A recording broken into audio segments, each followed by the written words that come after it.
day 2 of the conference. I welcome you all, our esteemed participants for the day 2 of the conference.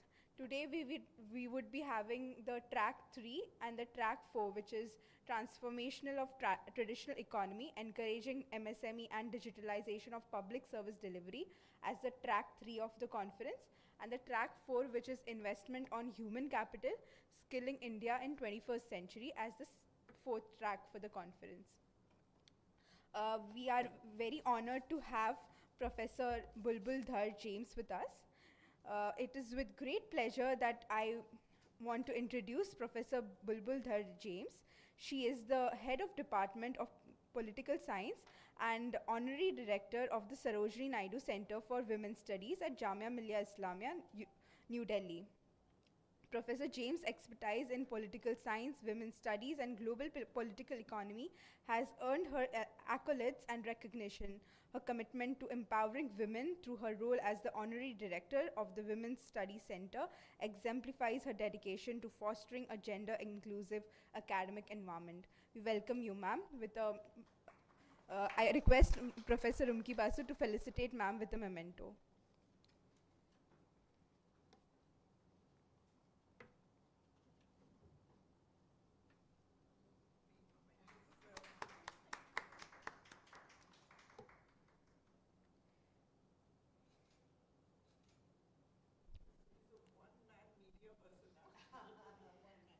Now I request Professor Basu to give the opening remarks for the day 2 of the conference.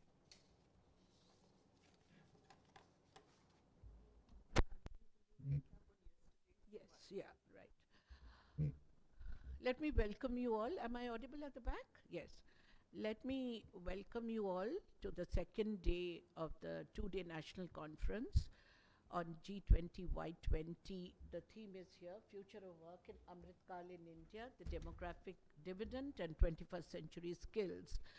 Yesterday we had almost a galaxy of speakers speaking to you on G20, its goals, its objectives, why India matters in G20.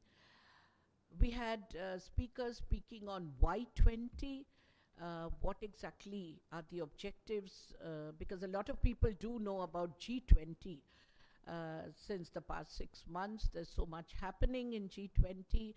I think the most important thing about G20 and India's presidency has been the concept of Jan Bhagidari, whereby, you know, the G20 has had almost 100 meetings all over India in different university campuses and other places, but Y20, Youth 20, the civil society groupings, the kind of work they have been doing with university teachers, faculty, students in different campuses of the country is extremely important, extremely significant in enlightening, enriching people, students, civil society groups, anybody who wishes to understand the working of G20, the role of India's presidency, and how can civil society groups, Y20 being a catalyst, you know, enthuse people's participation in this 1 year India's G20 presidency. So we had other speakers again speaking on the theme. Professor Sitaram, who is heading AICTE, chairman of AICTE, he spoke extensively on the demographic dividend and the need for 21st century skills, how the youth need to be taught these skills to make them future ready, because India will reap the benefits of the demographic dividend till 2050. And we do have the largest working population in the world. And if we skill this segment of our society, there'll be 1 in, every 5 globally who would be an Indian working somewhere with these skills. So therefore, the need to harness our human capital, the enormous human resources that we have in this country, because you see, the working age population is roughly, that's what economists say, 25 to 65 is the age group when you when they are in the labor market anywhere in the world. But India has the youngest and will have the youngest labor market for the next 25 years. That is what the demographic, even China, with whom we are competing everywhere, has an aging population. It's the same in the US and Europe. The working population is constantly aging. So in India, like some of the Southeast Asian countries, Korea, Taiwan, Singapore, who also reaped the benefits of the demographic dividend, India is the next one. And for the next 25 years, we have a youth population who can be an enormous asset, an enormous, a human capital, which will be productive and will be productively contributing to our economy, which is the third largest in the world today. And the reason why we need to be optimistic is that, if we say India needs to be a Vishwa Guru in so many best practices in policy and governance, then this is another area in which by skilling our human resources, they can be engaged in very many areas of work which we didn't imagine they could exist. So therefore, the futuristic planning for our human resources to engage them in the new arenas of work which will come up in the Amrit Kaal period. And as you know, the Amrit Kaal period is roughly from the 75th year of our independence to India at 100. So it's the next 25 years. That is the Amrit Kaal period. And the future belongs to the younger generation who will be in that productive age group during this period. And what is the kind of planning we need to do as a nation for them is what was discussed amply yesterday in by many of the speakers.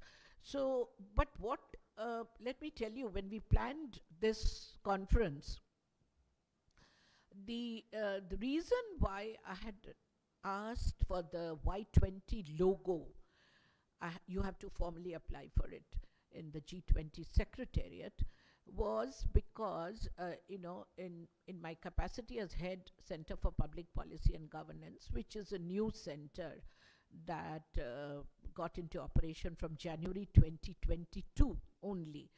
In this 1.5 year period, besides other things, I had been doing a program called Youth Connect, in which many topics of national and international importance were discussed, debated in a forum which is a part of the center called Youth Connect. We had several programs in Youth Connect, wherein I invited students from universities, young professionals, to come and participate in these discussions, which should contribute to policy making, policy implementation, or policy review. Since the purpose of the Center for Public Policy and Governance is to be doing a lot of thinking, rethinking, review on public policy and matters of governance. I've always believed as head of the center, we should go into productive discussions on what is feasible, instead of idealistic discourses on public policy making and implementation, and constantly talking of what can be, what should be. We should be also aware of what is a feasible policy, or what could be feasible inputs to a review of a policy. So these are the kinds of discussions, debates, and dialogues we had in Youth Connect. So when I applied for the logo of Y20, it was given to me within a month's time. by G20 Secretariat that, okay, we give you the Y20 logo, but you have to host conferences on the areas which have been focused by Y20. There are about 4 themes. I don't think I'll be able to do that many conferences because I have to wind up. We have to wind up our whatever debates or activities regarding any of these groups by early September. Maybe I could focus on one more theme, that is climate justice and environment next time. But the first topic was this.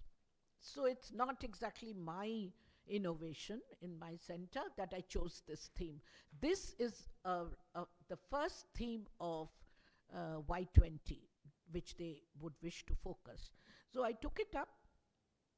The conference has been delayed for various reasons, but once we took a call, we decided a sizable section of time in this 2-day conference should be given to the Young Researchers Symposium.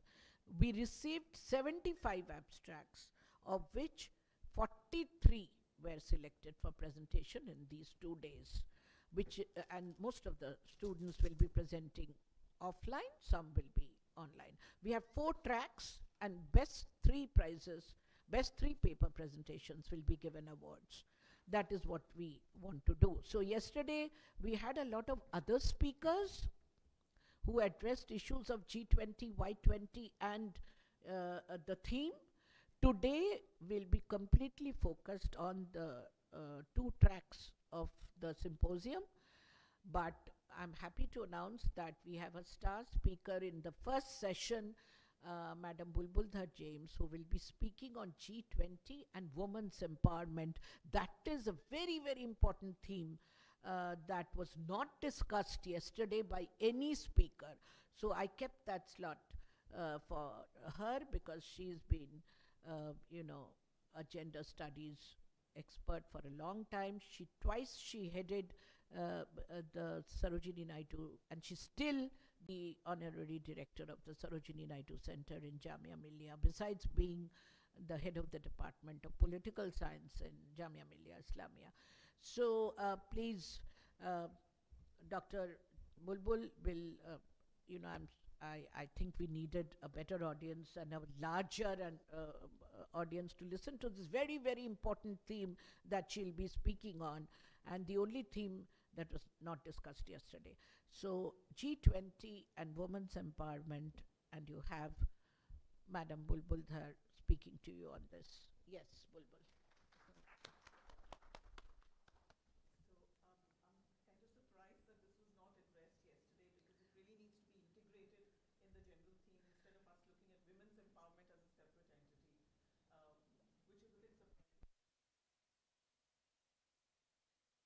The agenda is meant to be inclusive. So, because women's empowerment is not just an issue of social justice, it's also an economic imperative. We are talking about half the dividend here when we are talking about the population at large. And together, the G20 members represent more than 80% of the world's GDP, which is 75% of international trade and 60% of the world population.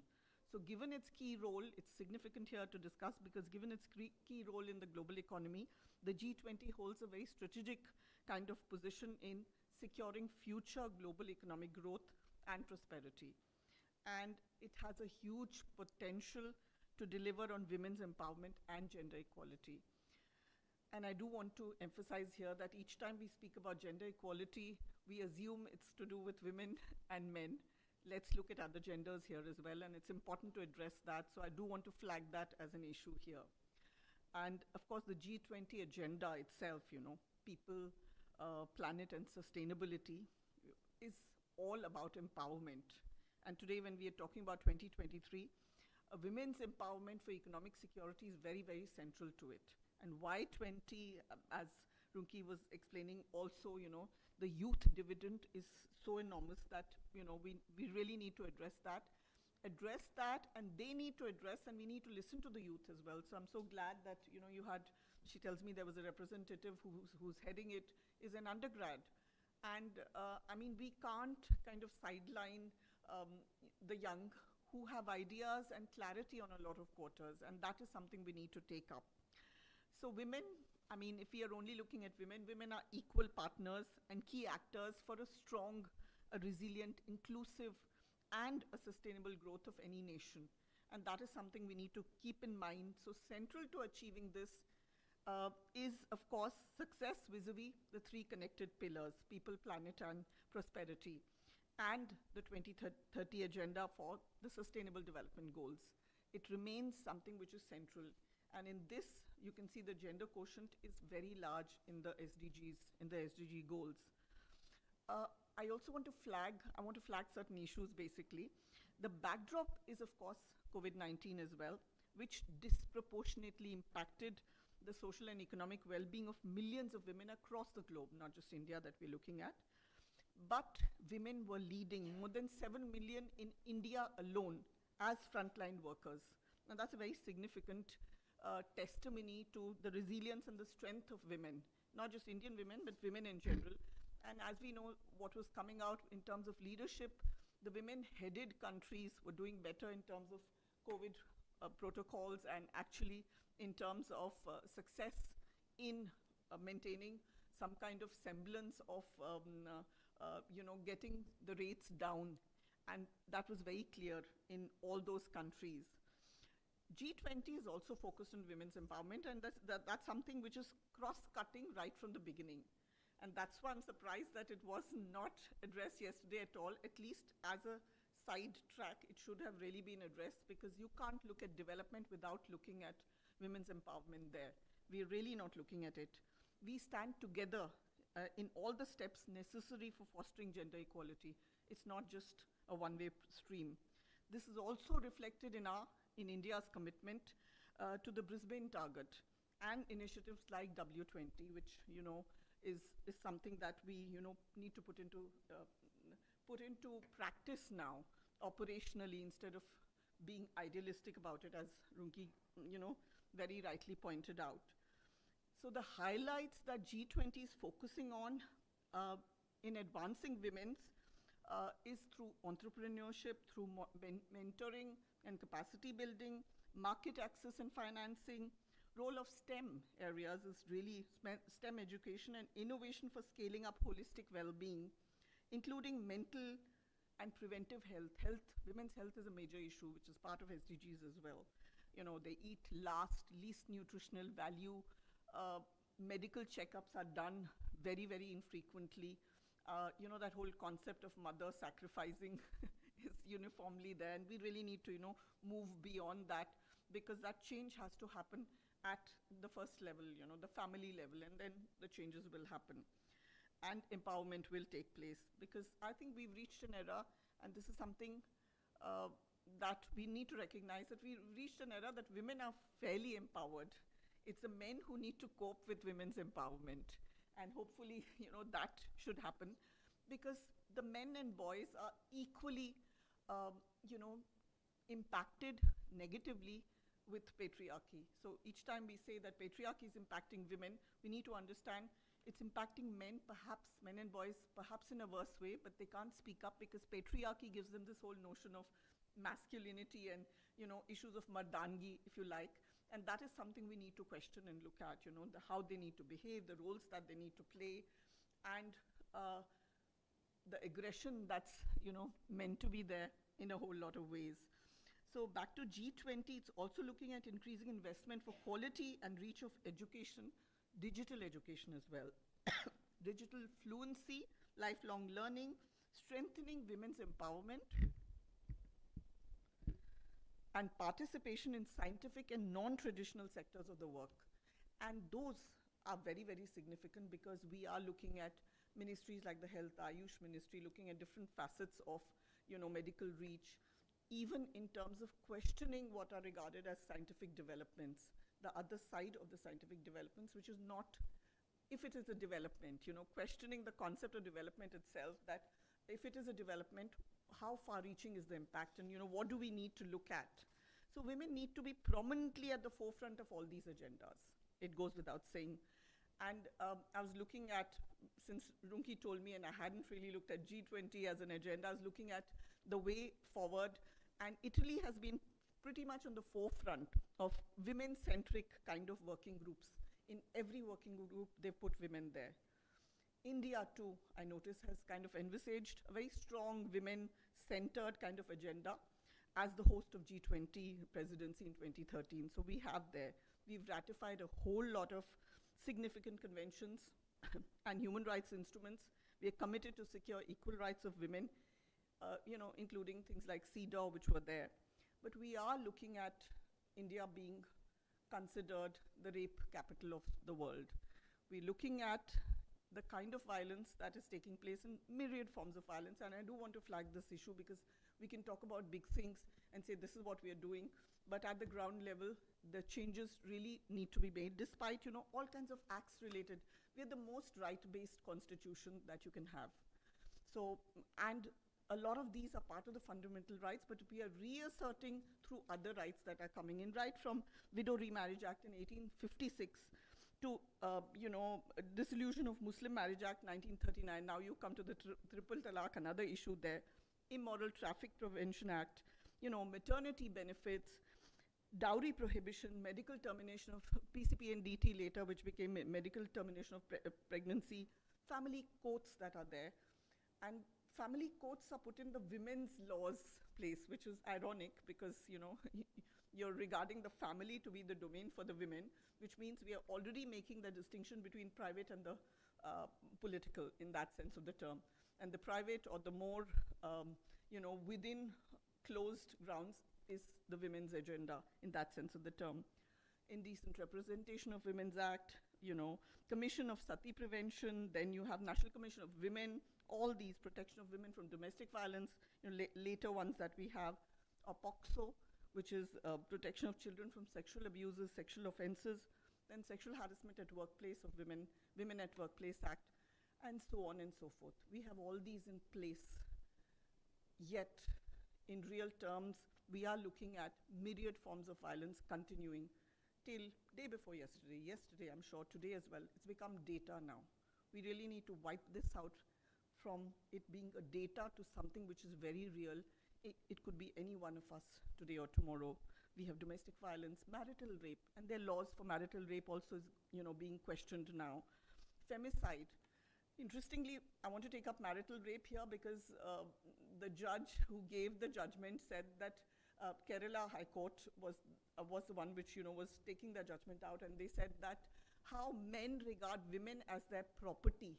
Hence, just because marriage is treated, it's not an unequal institution anymore. And based on that, the judgment was given. This, of course, came into question in other ways because then you had protests saying that, men could be raped as well. Of course, they could. But there are laws which comes under CRPC or the, the civil code as well. But these were special laws that were being brought in place.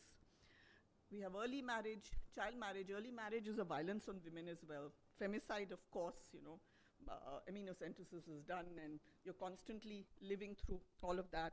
Then human trafficking. Human trafficking, we had a session on human rights in the refresher course, and I had a panel discussion, and one of the surgeons came in, and we had the editor of the Journal of Medical Ethics, and it seems 80% and above are women donors for donation for any kind of organ transplant. And 70% of those are wives. They don't expect that from the mothers or the sisters, but the wives. So ownership comes in there as well. So we are looking at times where, you could say that women are making that choice, but it's not a real choice they are making. They are expected to do that. So not just for organs, then sex trafficking. Huge, huge issues that we are looking at. Sexual violence. Sexual violence is so deep-rooted. Since we are talking about Y20, I don't know if you are aware of this boys locker room, BOIS, boys locker room, which was a WhatsApp group just at the beginning of COVID, March 2020. Do you know about this? So this was an adolescent boys from a prominent public school in Delhi, in the capital of India. And this epitomizes what our education is doing. So we really need to look at this. This boys' locker room had a couple of girls or one girl in it as well. And these adolescent boys, class 10th, 11th, 12th, were discussing their classmates. Not like, hormonal kind of a thing that, you want to have sex with them. It was sex with violence, school kids. And the fantasy was to rape them. So we are living in times which is a very genuine thing, and these are public schools. When Nirbhaya happened, a lot of people said this juvenile who was the worst off, he has no culture, has not been educated. What is boys' locker room? This is a public school in Delhi. It could be any of our kids, brothers, whoever we are talking about. This is a fantasy that they have. It's very worrisome when we look at it. Maybe patriarchy is so deep-rooted, maybe within families, so some change needs to be brought about. We can have all these conferences, we can talk till ad nauseum, but the change needs to come at the ground level. And this was, and of course, media, which constantly speaks of what we kind of, propagate as something major, as goes as poetic license, like the popular song of Shah Rukh Khan, "Tu haan kar ya na kar, tu hai meri kiran." Concept of consent is not there at all, Poetic license aside, that consent is the significant thing when we talk about sexual violence, we talk about rape, or we're talking about any of this. Because very often when I'm taking a session on what I call right to work with dignity on sexual harassment, a lot of people, especially corporates, will say, "Ma'am, this happens, but easiest thing for us to do is not employ the women." So an act which is meant to safeguard women actually works against them. And another interesting kind of a take that I get from participants is that this act has spoiled the relationship that we have at a personal level, because now we are worried that any of our colleagues are going to slap an act on us. It's worrisome, But the bottom line, because they're all young people here, is consent. And consensual is the major thing that we need to look at in various ways. When we are talking about agency, we are talking about any of this. It's important for us to look at that perspective. Then, of course, in other countries, you have female genital mutilation, son preference in our country, dowry-related violence, and now online digital violence, which is what the boys' locker room was. Hugely, where we talk about technology development, the other side of it is this kind of, impact that has in major ways, and very little ways to do it, Cloning of the phone. My SIM card was cloned, and nearly 2 lakh rupees were withdrawn from my account through some transactions. And, however you try to, remain upbeat on it, these are issues we need to look at. That development is not simply, this technological thing moving forward. There are other facets to it which we need to be careful about. Of course, health hazards like, telephones kept in the pocket, especially men, that they do, it impacts the heart, the cell phones, that vibration and stuff like that. So we do need to take that into consideration. So there's something that I want to emphasize. There are boys here and men, because very often women's empowerment is pitted against, like a men versus women issue, which it is not, because the toxic masculinity is our contribution in the socialization that we create in various ways, where the boy can never be the victim. Yeah, there's a kind of initiation that he's brought in, in families, in rural families, you invariably have this, elder girl, and a little baby boy is born after many years. And each time this girl is going, and she's probably brought up that little boy like a mother. And each time the boy is going out, he's to go somewhere. The girl has to go somewhere. She's told, "Bhai ko saath le ja." Now that piddly little kid will probably, pee in his pants if anything happens, but he's meant to be safeguarding. The point here is, look at the psychology of the girl who has to, follow this, and the psychology of that little boy who's told you have to take care of that little girl. We are creating this whole issue of masculinity. And somewhere that change needs to, come about in various ways. So this has been discussed academically, Funk and Verheyen. A lot of work has been done on it as instrumental versus the expressive. The instrumental is the male, the masculine, adventurous, dominant, forceful, independent kind of male, strong, can't cry, all that notion of boys can't cry and stuff. And the other side, the emotional, the sentimental, the submissive. This is a gender stereotype. But these stereotypes are also role expectations, which we have to break through. I mean, if we need that change to happen. We can talk about bigger things, but to start at the micro level, to start at the basics, we need to, break those myths in various ways. But the bottom line, what I want to say regarding violence, because violence is a major, major issue which needs to be tackled if we have to reach that development, is that violence is not simply a physical or a biological act. It is actually located in our social and cultural context. We are creating that violence. Society is doing it, family is doing it. In various ways, our expectation is such that that violence is being, kind of propagated through the messages that we are giving, or the lack of messages when we don't contradict, when we make stereotypical notions in various ways as well. Now, at that upper level of India's role, it's that we've been an active member of the UN Commission on the Status of Women as well, which has been very basic, proactive, very proactive in the participation in the Beijing Action Platform for Action as well, which has flagged a whole lot of issues. Later, we had the government status of the women report, which Pam Rajput was, chairing. And a lot of issues that came there to the fore, including triple talaq was something, including UCC, Uniform Civil Code, came into, question in a lot of ways. Today, perhaps that's a contribution. And as the presidency of G20, India has a vision for a new India, clearly so. But that vision needs to be concretized by these basic changes at all these levels as well, where women are equal partners in a fast, paced national development that we are talking about. From women's development, and most significantly, from women's development to women-led development. So a lot of entrepreneurship, a lot of leadership, a lot of mentoring, and participation. So you have this book by Indra Jaising. Indra Jaising is a lawyer, part of the Lawyers Collective, who's drafted the Domestic Violence Act. One of the titles of her book is Women's Lives and Men's Laws. It's an edited book. It's literally that. How can the laws be sensitive to women if you don't have women in policy-making bodies? So it's important to have that participation and to get them on board, because the change won't happen. In fact, the Domestic Violence Act has even questioned concept of family, because you have live-in relationships which are part of, a part of the act, where any violence against a partner, a live-in partner, is you can take it to the court of law. It's not something, and this is something the judges are grappling with also, because the judges also come from the same patriarchal mindset. So, how will they change? So as a nation, we have a multi-pronged approach, at the core of which is gender justice. Clearly so, a lot of programs. Sometimes the programs are wrongly pitted as leading to women's development, like Ujjwala-Yojana, The gas cylinder is not just women's empowerment, excuse me, but nonetheless,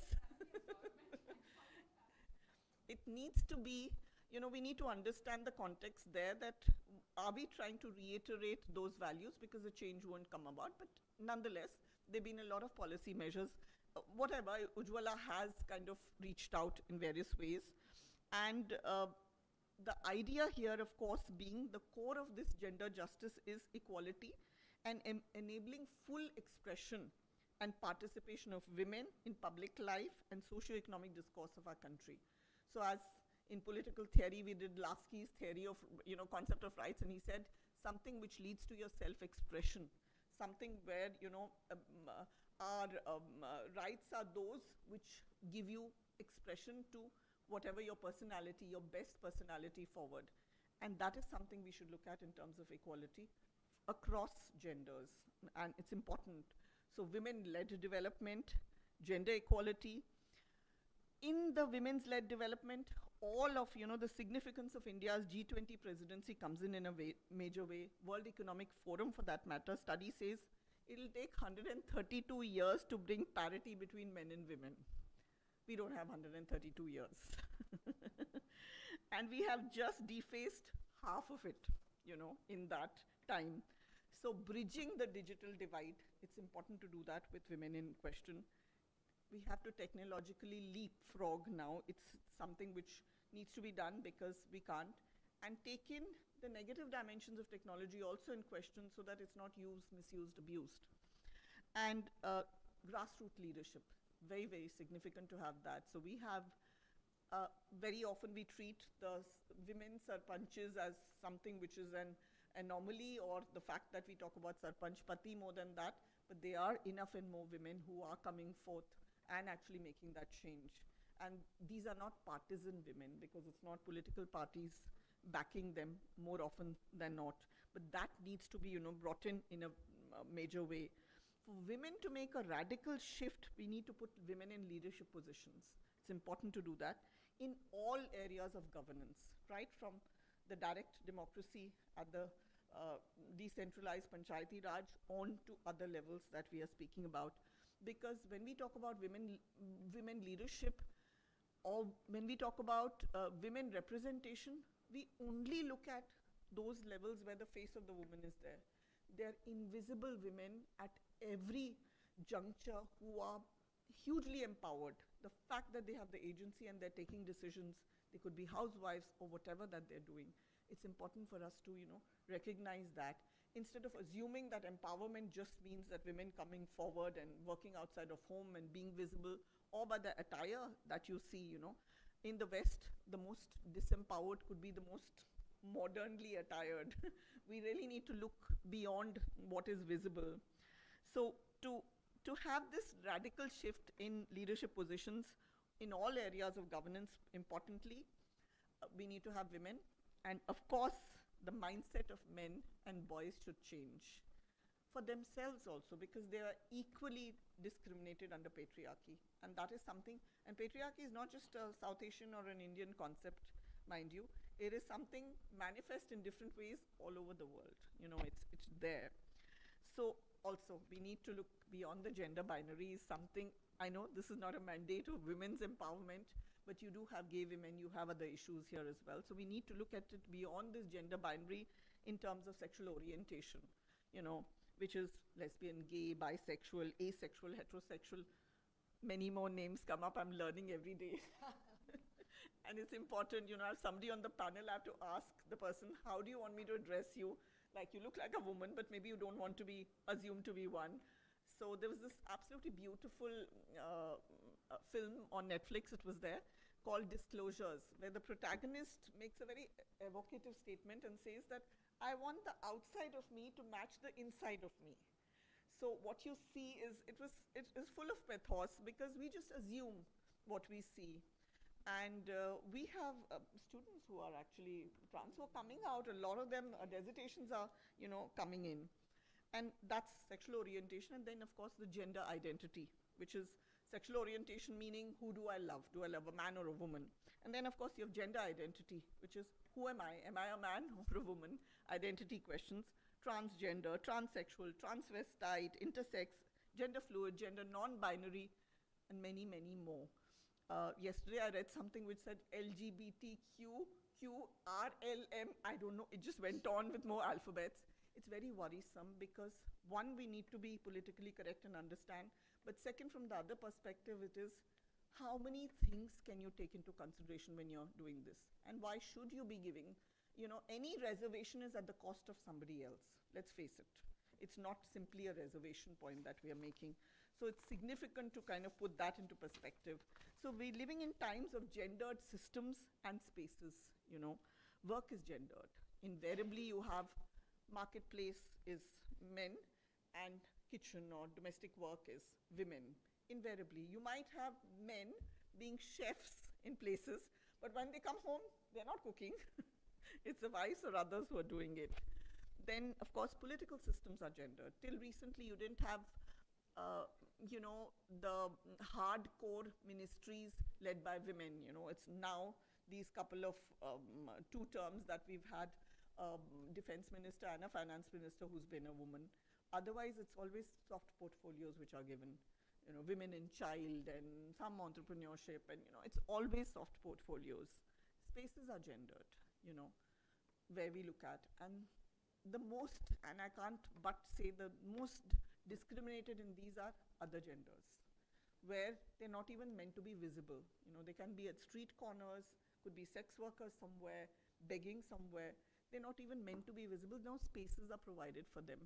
For women, of course, the specifics is that, you'll be in certain spaces. And for men, you have to be the breadwinner. You have to reach out, which is also a tall order. And this tall order kind of magnified itself during COVID because the opportunities were so limited. Men didn't have jobs there in hand. And there was this whole lethargy because you didn't know how to cope with it. You were not providing, you're not the breadwinner, you don't have a job. And a lot of domestic violence cases came up then because you didn't know how to cope with it. One didn't know how to cope with it. And we put this, the mantle of earning member of the family on the male. And with all these alliances, I just wanted to flag certain issues. I think I've gone off track.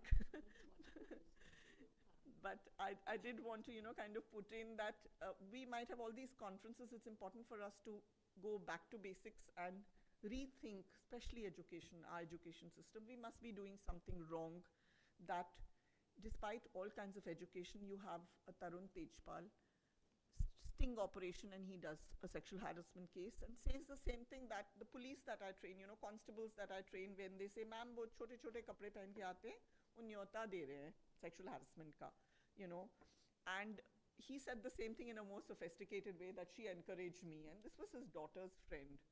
Or Pachauri, Nobel Prize co-winner, who was actually, this is put in record as well. So there must be something in our education system which is wrong, that we are not really understanding these basic things, or there's an insensitivity there. It's important for us to, kind of correlate that and make a difference on every day. And if, you're sitting in a group and any statement is being made and you're not contradicting it, you're party to that statement and you're party to what is going on. So as the youth, you can make the difference. Please do that. Please speak up. And this is another thing which uniformly, the language that women speak is of silence. And that silence is very, very detrimental, because if you don't speak up, you don't have an agency, it's counterproductive for you and for the society at large. So with the G20 Alliance for Empowerment and Progression of Women's Economic Representation, Empower is the thing. It's G20 business leaders, governments that aim to accelerate women's empowerment or leadership in the private sector. And we have a lot of SMEs, and we have a lot of innovative ideas which have come in from women at various levels, young, really young women as well. NICA was, kind of put on record there, and the kind of output that is coming out of it. So basically this G20 presidency of India should be taking forth, and it is, forward women-led development agenda, because it's not just them being recipients, but them being leaders who are doing it. And when women are leaders, it's a different kind of modus operandi. It's a different kind of cooperative kind of change that is sought, and that's important. The theme of G20 Empowered, the second meeting was a win. It said women's empowerment, a win-win for equity and economy. So it's not for women being empowered only, for economy to actually grow further. It is women's empowerment is a very significant kind of a concern that we need to look at.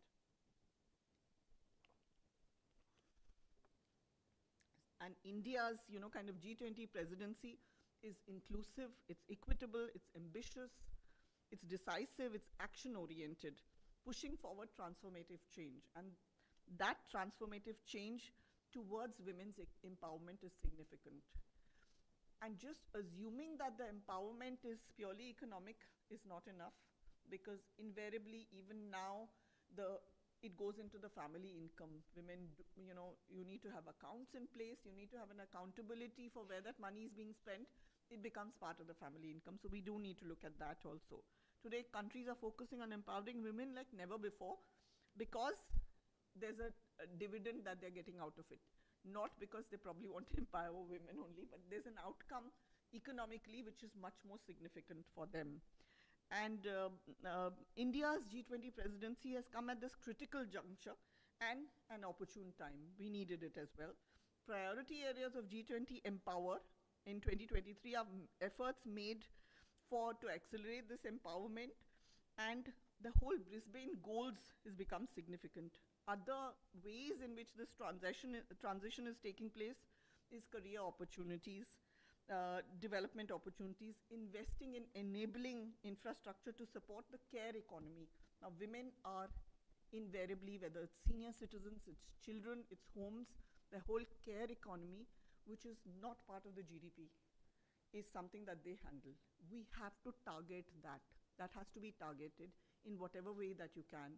And you can't have remuneration. I know Kamal Hassan started this and made this kind of a thing that we'll give for the housework that's going to be done.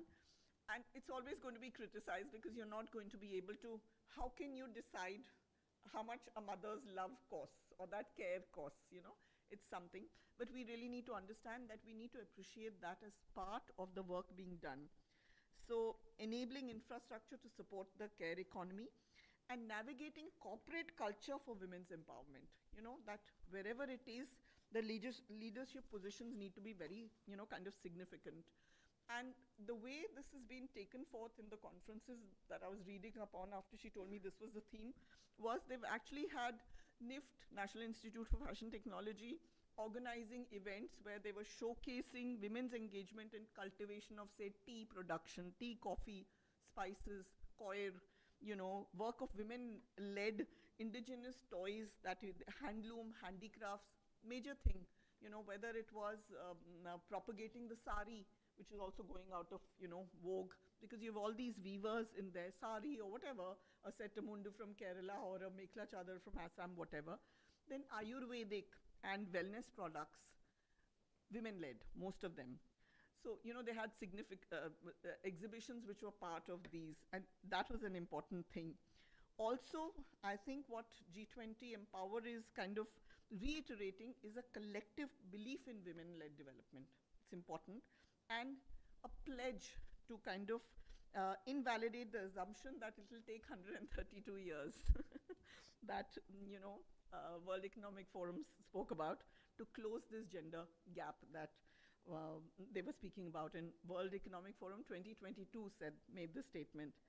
So through urgent, determined, bold, transformative action by each of us. So we really do need to, for the change to come about, we really do need to deconstruct structures in which we are there, because we are the most rights-based constitution. Those rights are in place.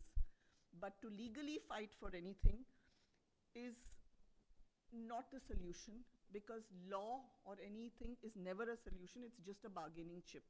So if we are forcing the LG that please let the police stations take FIRs when women come up on domestic violence and issues like that, women will do nothing after that FIR has been lodged. Nothing at all, because you want to safeguard your family. But at least they have that piece of paper to say that, look, as a bargaining chip, that if you do anything further, I'm going to take this up. And that's important. Tell the oppressor or the aggressor, whoever is there in hand. So it's important for us to do that and understand. So we need to deconstruct systems. We need to deconstruct structures, because all these are part of the structures as well. When you have a women heading the department, even the peon's behavior towards that woman is different than it would be a male head. That whole attitude is different. We need to change that. Stereotypes. These are stereotypes. They're not something which we should believe in. Moitri is driving a car and she's coming, and I know she's Moitri coming, and she just breaks the law and crosses. Invariably, I'm not going to say that Moitri is driving the car very badly. I'll say all women drive the car badly. I'm gender stereotyping there. And that's we invariably do on a lot of quarters. Women, emotional, stuff like that. It's important to do that. We need to deconstruct gender, especially because there are other genders now, which we need to understand as well, and construct equality. So empowerment, equality go hand in hand. It can't just happen on its own. And India believes that this crucial place for any kind of towards economic prosperity is placing women at the heart of it in our attempt to, achieve a better tomorrow.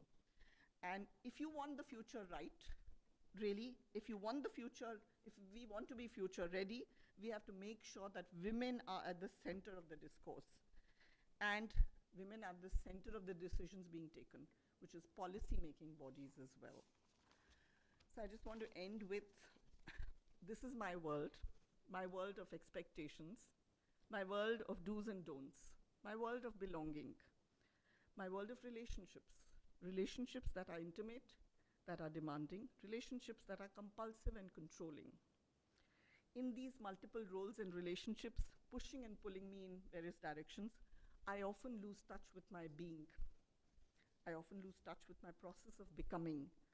I lose touch with my search to discover equations in relationships and well-being. I lose touch with my space. But the most debilitating is I lose touch with my rhythm with the self. Thank you all.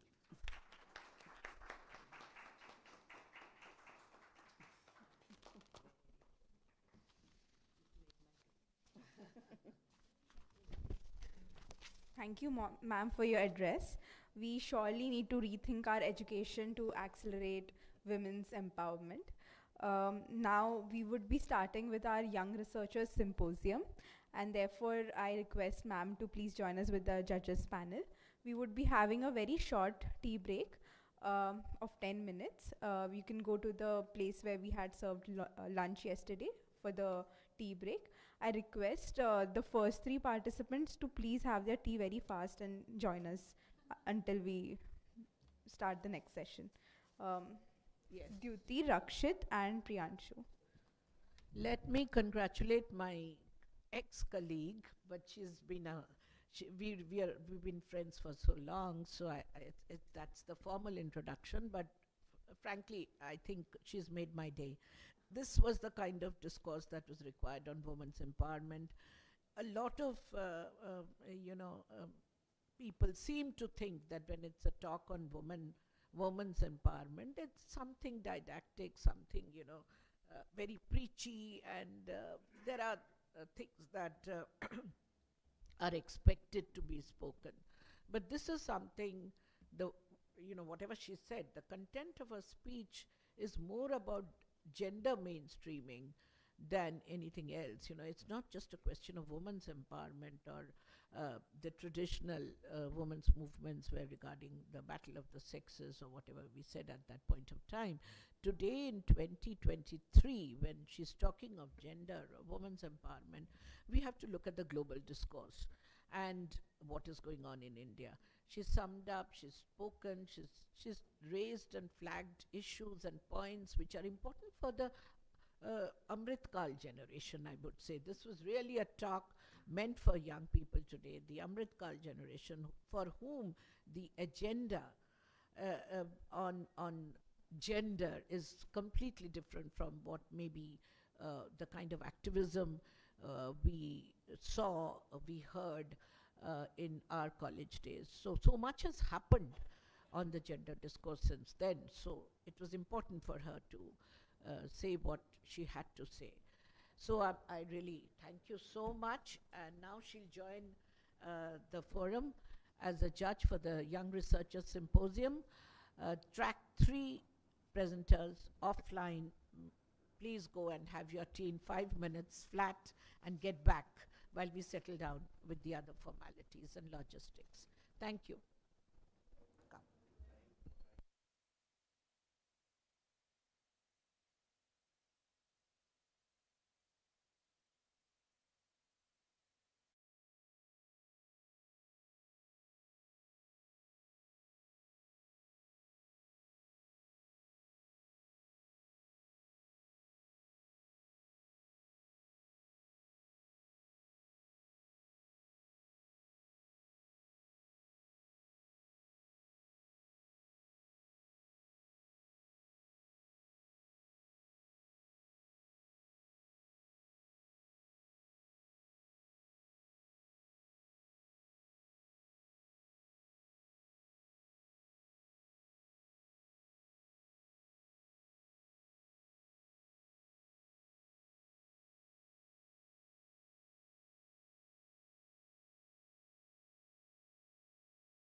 who is the Assistant Professor of Department of Political Science, Mata Sundari College, under University of Delhi.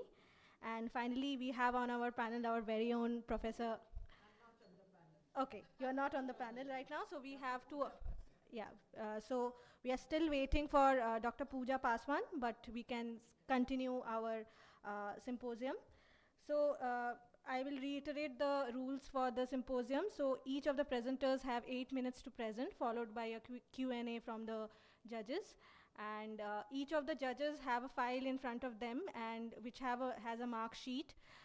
We want all of you to grade our participants based on four parameters, which is of 25 marks each. And out of that, we will add that up to 100 marks, and ultimately we will rank them based on whatever marks they get, and we finally have our top 3 presenters for this track. So let me introduce this track, which we are starting off right now. We had the first 2 tracks which happened already yesterday. So we'll start with track 3, which is transformation of traditional economy, encouraging MSMEs and digitalization of public service delivery. And within that, we have the sub-themes of encouraging MSME, entrepreneurship, digitalization of public service delivery, and business environment for the transformation of traditional economy. So herein up, I request Dyuti to come up and start presenting. Yeah.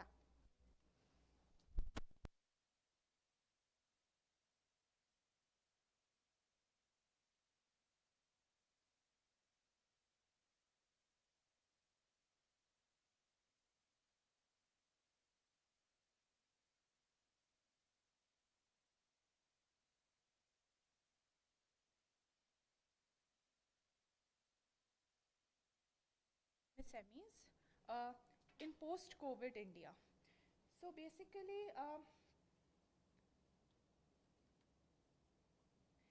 let me start with what MSMEs really are. So there are over 63 million MSMEs spread across the country. They contribute around 29% to India's GDP, more than 50% to our exports, and currently they are employing more than 111 million people in the country. That's approximately 11 crore. Now what you see over here is the new and revised definition of MSMEs. So this is a very composite measure, because now we are classifying MSMEs as micro, small and medium on the basis of annual turnover as well as investment. Now the topic that I'm concerned with today is women and MSMEs.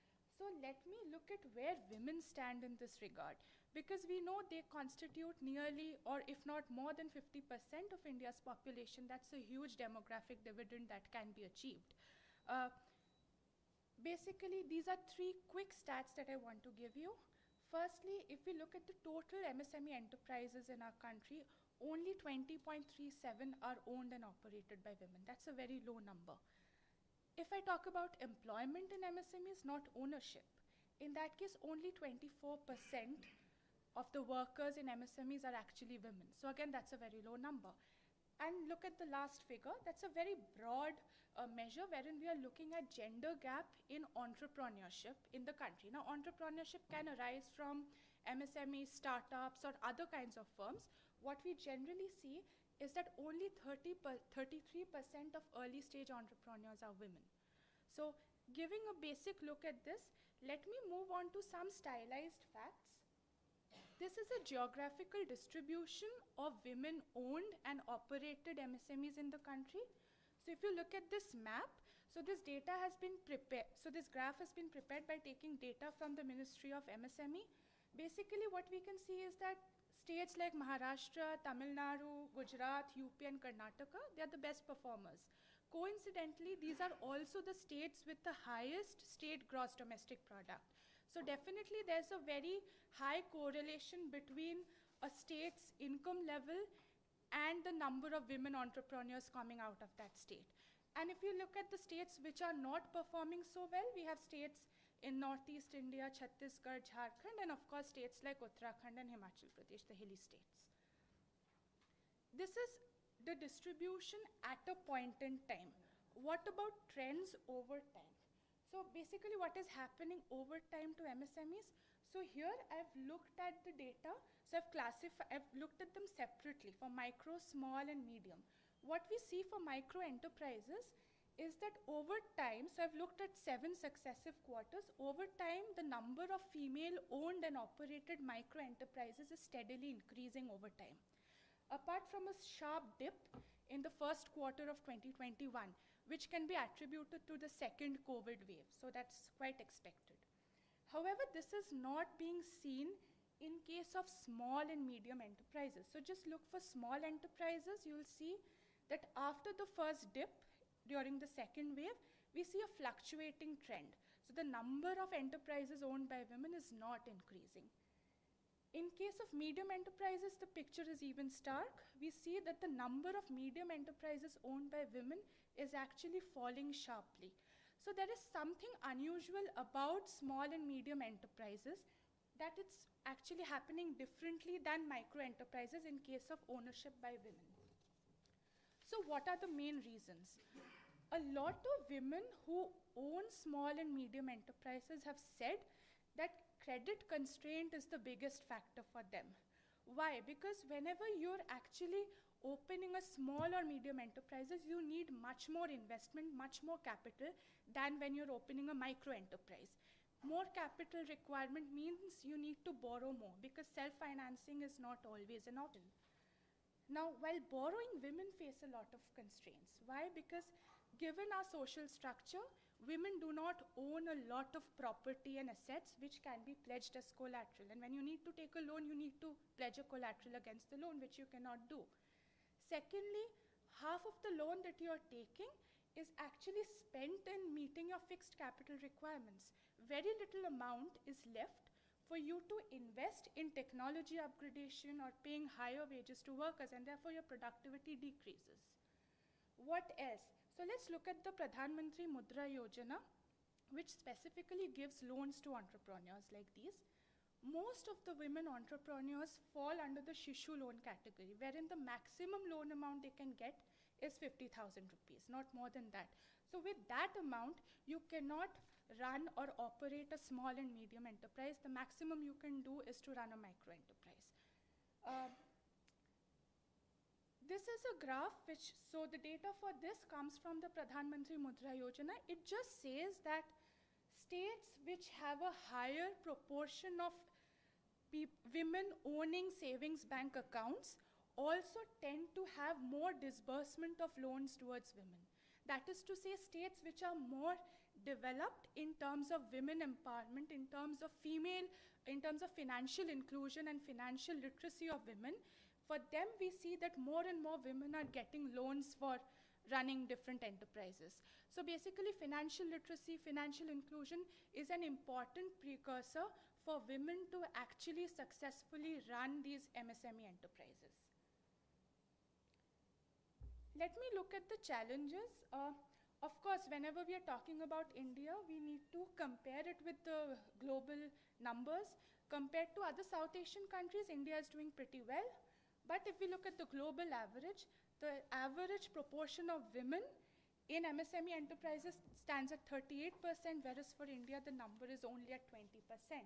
Limited access to finance, very important. It's a big constraining factor. Between July 2020 and February 2023, more than 3,000 MSMEs owned by women entrepreneurs have actually shut down. The question is not how many women are actually entering this industry. The question is what is the dropout rate. It is because a lot of women are not able to get the correct credit amount at the right time and at the right rate of interest. Discrimination, lack of empowerment, these are again important issues. Often in villages, women have very small social networks, small circles. They're not able to reach out. So these are big problems. A major challenge is how do you market your product. Digitalization is solving some of those issues because now you're able to sell your products through e-commerce websites.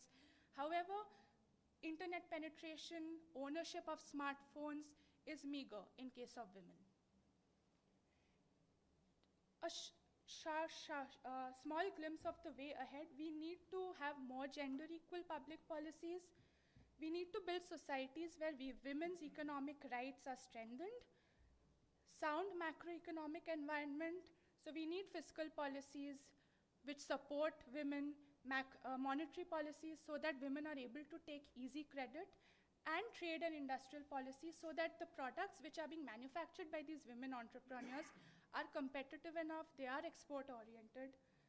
A holistic approach. So we need to take into consultation more and more stakeholders. For example, MSMEs are not just about the firms and the consumers, also organizations like SIDBI, the Small Industrial Development Bank of India, they need to be taken responsible. So they have a huge role in conducting financial literacy programs across India and innovations in financial services specially tailored to women. I just want to end this with this one example. Bharatiya Mahila Bank was set up in 2013. The purpose was to give loans, easy credit to women entrepreneurs. However, it went defunct in 2017 because it was merged with the State Bank of India. So we need more and more organizations, more and more products which are specifically tailored to meet the needs of the women. And with that, I want to end this presentation. Thank you. Any questions from the brothers?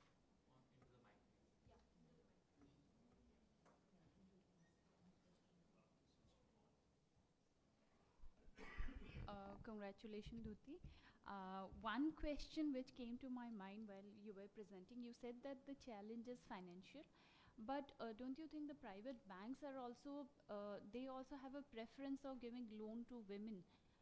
I mean, like if you have heard microfinancing, most of the studies of microfinance, they have pointed out that they prefer, all these private banks and all, they prefer to give loan to women at grassroots levels, particularly the rural areas.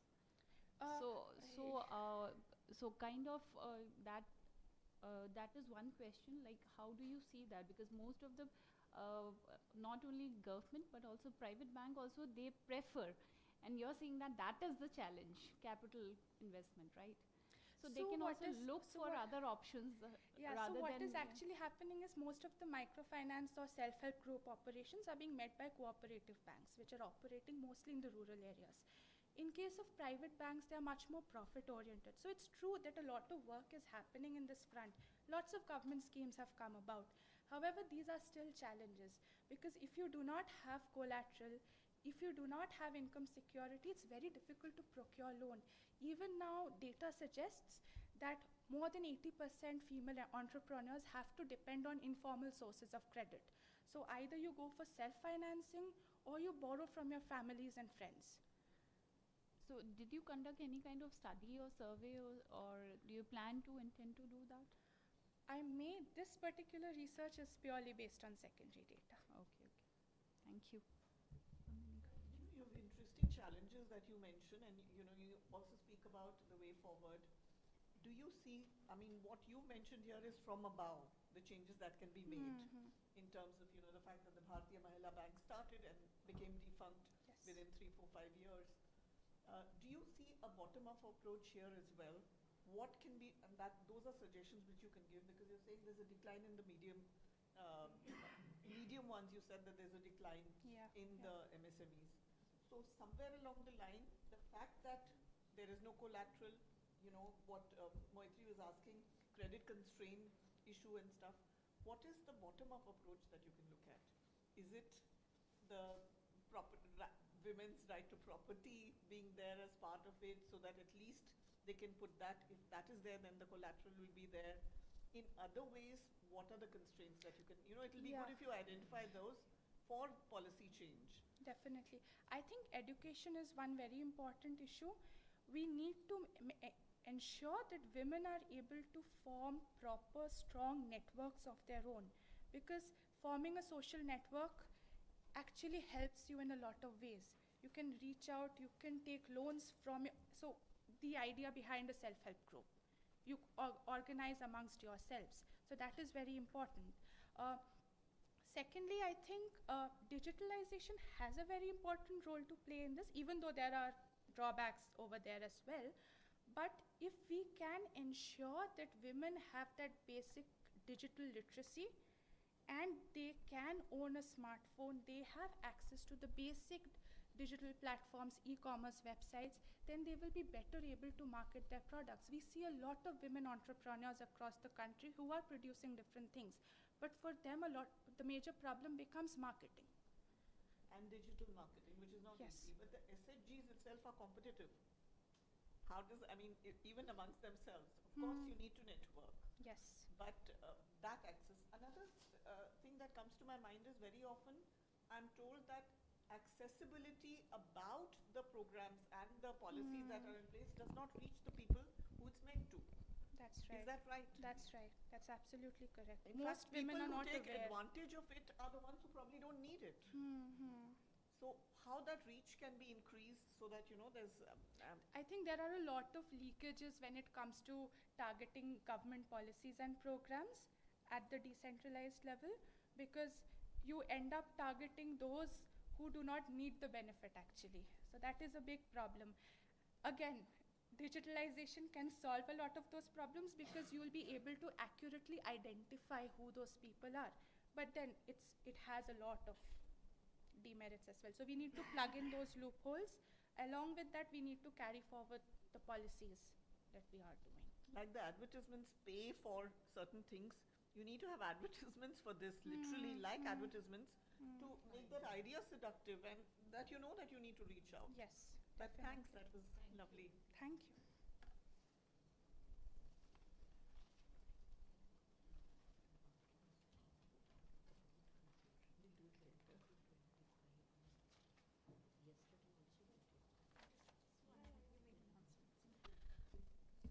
Thank you, Duti, for the wonderful presentation. I'll now call upon Rakshit Yadav. Are you here? Yeah, please come.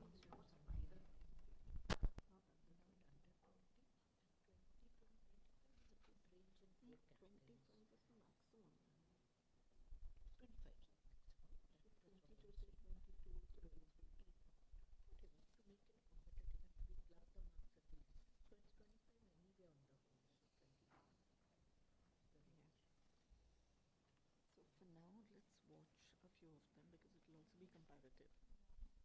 She was good.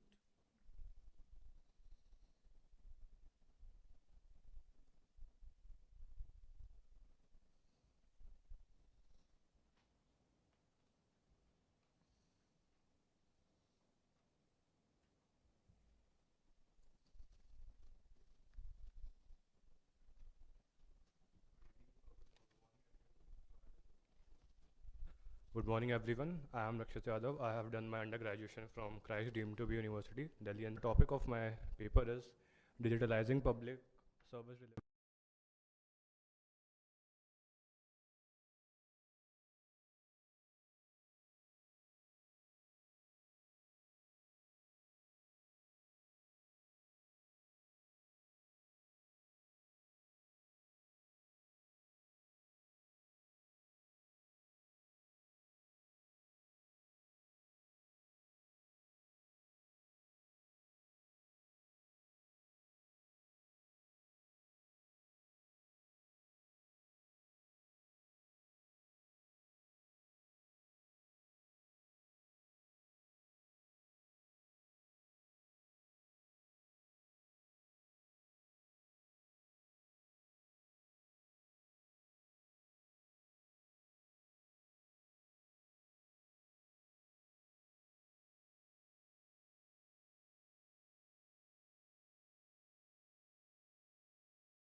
The digital divide is a multi-dimensional issue.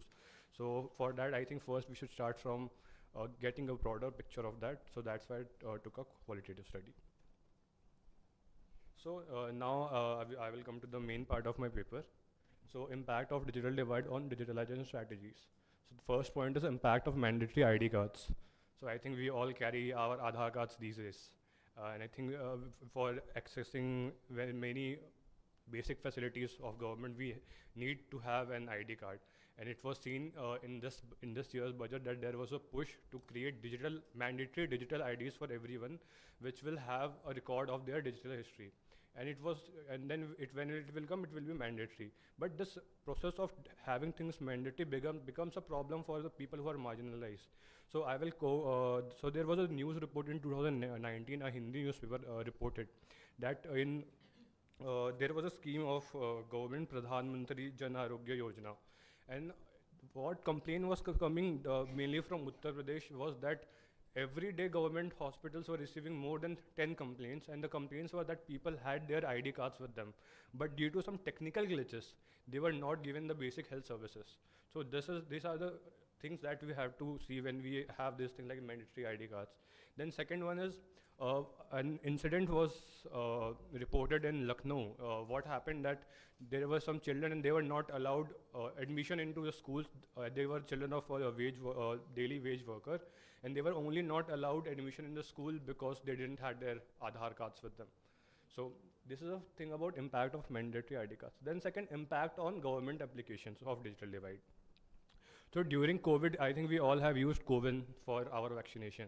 And it seemed very easy for us to, you have to book and go things. And one thing I want to mention is before 2020 June, it was mandatory to register online. You could not register offline before June 2020. And while we see the digital divide, there is a disparity between rural and urban in India too. If we look at the data, the rural in India, 48% of male and 24% of female have access to internet. In urban areas, 72% male and 51% female have access to internet. And when we see the same thing in vaccination, we can see. So what happened? There was a study conducted by Oxfam in June 2020. It was seen that in urban areas, out of per 100 people, 30 people got vaccinated. And in rural areas, out of 100 people, only 12.7 people got vaccinated. So it's less than a half. And it was due to because they had only the option to register online before June 2022, and those people were left behind because of this thing. And then the impact of on digital education. Even before COVID, government came up with various portals like Swayam, Diksha, and other portals for promoting digital education. But when during COVID, everything went online, particularly in education. And then again, there were some studies done, and what those studies found that students from institutes like IITs, their attendance was only 30% per class. And the reason being was when they went back to their hometowns, they didn't have access to internet in their hometowns. And the same story was repeated in Delhi government school. The students were having only around 25 to 30% of attendance because they didn't have access to internet. So then again, an incident was reported in Tamil Nadu where a daughter of a wage laborer committed suicide. She committed suicide because her father was not able to bring her a laptop because at that time there was a digital education and children were supposed to have either a TV or a laptop because a YouTube channel was made, I think. So that girl committed suicide because their parents couldn't afford that. So this is the impact of digital divide that we have, and often we overlook it. So this. Okay. Then I will come to closing the digital gap strategies for digital inclusion. So now government has taken various programs to address this issue. So first, digital literacy programs. So how digital literacy programs help? What they do is they make individuals aware about basic concepts of internet, how things work, what is privacy, so they can do their things on internet. So government has taken various schemes like Digital Saksharta Abhiyan, National Digital Literacy Mission, in which around 6 crore people have been trained, so they can develop a digital literacy. Then second is importance of digital infrastructure development. So GEM, this is the government e-marketplace from where small scale industries, they can directly bid to government contracts and to remove the barriers. And then the BharatNet project, what it did, that previously that it took around 502 villages that didn't had any connection to internet. So under this program, BharatNet project, those 502 villages were provided internet access. Then public-private partnerships are also very important. And when I'm talking about public-private partnership, we generally think of Government of India partnership have with Microsoft or Google or L&T. But here, one example is of common service centers. 1 minute So common service centers. So what happened in common service centers is government will choose a village level entrepreneur, and that person will be trained by the government, and then he or she will provide the facilities to the gram panchayat of that village. Then another is content localization. That means we can change the content language of that area, and it was done in my government portal, and where it saw an increase in engagement level. So I will skip this. I will just finish it in one line. So my limitation and future studies. What if anyone wants to conduct a further research on this topic? What they can pick any particular program like the BharatNet project, and only that program, and then a quantitative analysis can be done, so we can understand these things further. So this was all from my side. Thank you.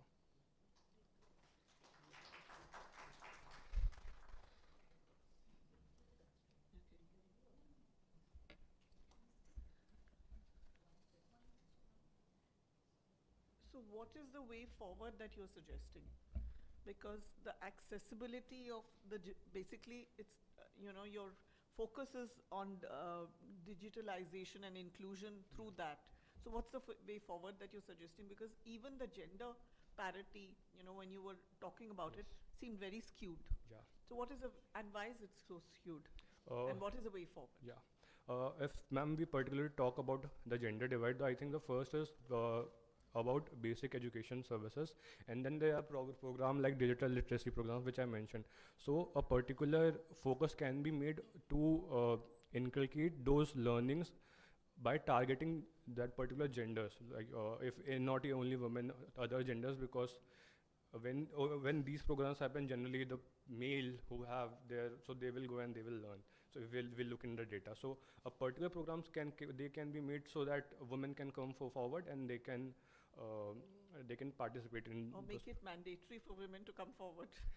Mandate. Because without that, Yeah, but sometimes I think when it is mandatory, it creates things like what I mentioned about Aadhaar card. So again, when it is compulsory, I think sometimes it can create some hassles. I think some incentives can be provided. For example, job opportunities, because incentives works well. So I think that can be provided there. What are the negatives of, digitalization? I mean, it's not all hunky-dory. So what are the negatives? The negatives of digitalization is, ma'am, you spoke about the Aadhaar. Yeah. So misuse, abuse, any instances you can give. Yeah. So one important is about privacy, and this is a thing which I am personally experiencing these days. So recently I gave my CUT post-graduation examinations. So in that we had to give our Aadhaar cards and all our phone numbers to a National Testing Agency. Now what is happening to us, not only me, various students, we are getting mails and calls from private universities. We have given our data to NTA, and now some private universities are mailing us SMS, they are messaging us to please come and take admission to us. So our data privacy, there is no data privacy. This is one of the things that is. Thank you. Thank you. Yeah. Thank you, ma'am.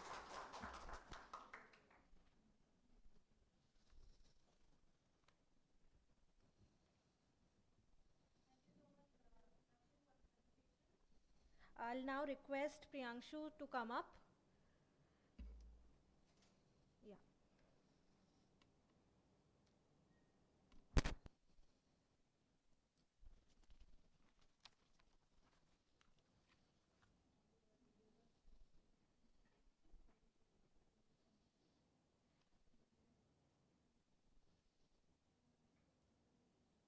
Very, very well organized, seamlessly moving. Very nice done.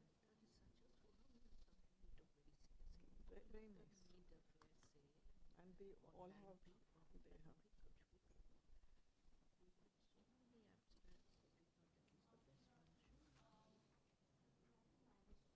Already.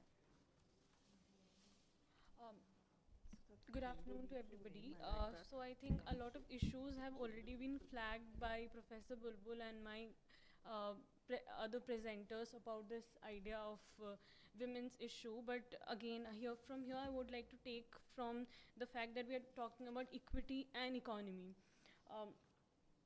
So I think these become a very important pillar when we talk about workforce participation, and therefore the idea of women's health, whether it is the Maternity Benefit Act that I'll be talking about, or whether the other healthcare provisions and the schemes that the government has. So my paper seeks to understand the role of the legislature in the public policy making. So we are all talking about the executive, the bureaucracy, and the various other arms of the government, but I think it's very, very important that we emphasize on the role of the legislature, because Parliament at the end of the day has the biggest arm when it comes to legislation, policy making, and therefore bringing out those issues and those lacunas while we are discussing it in a deliberative platform, and therefore the act that I'm talking about.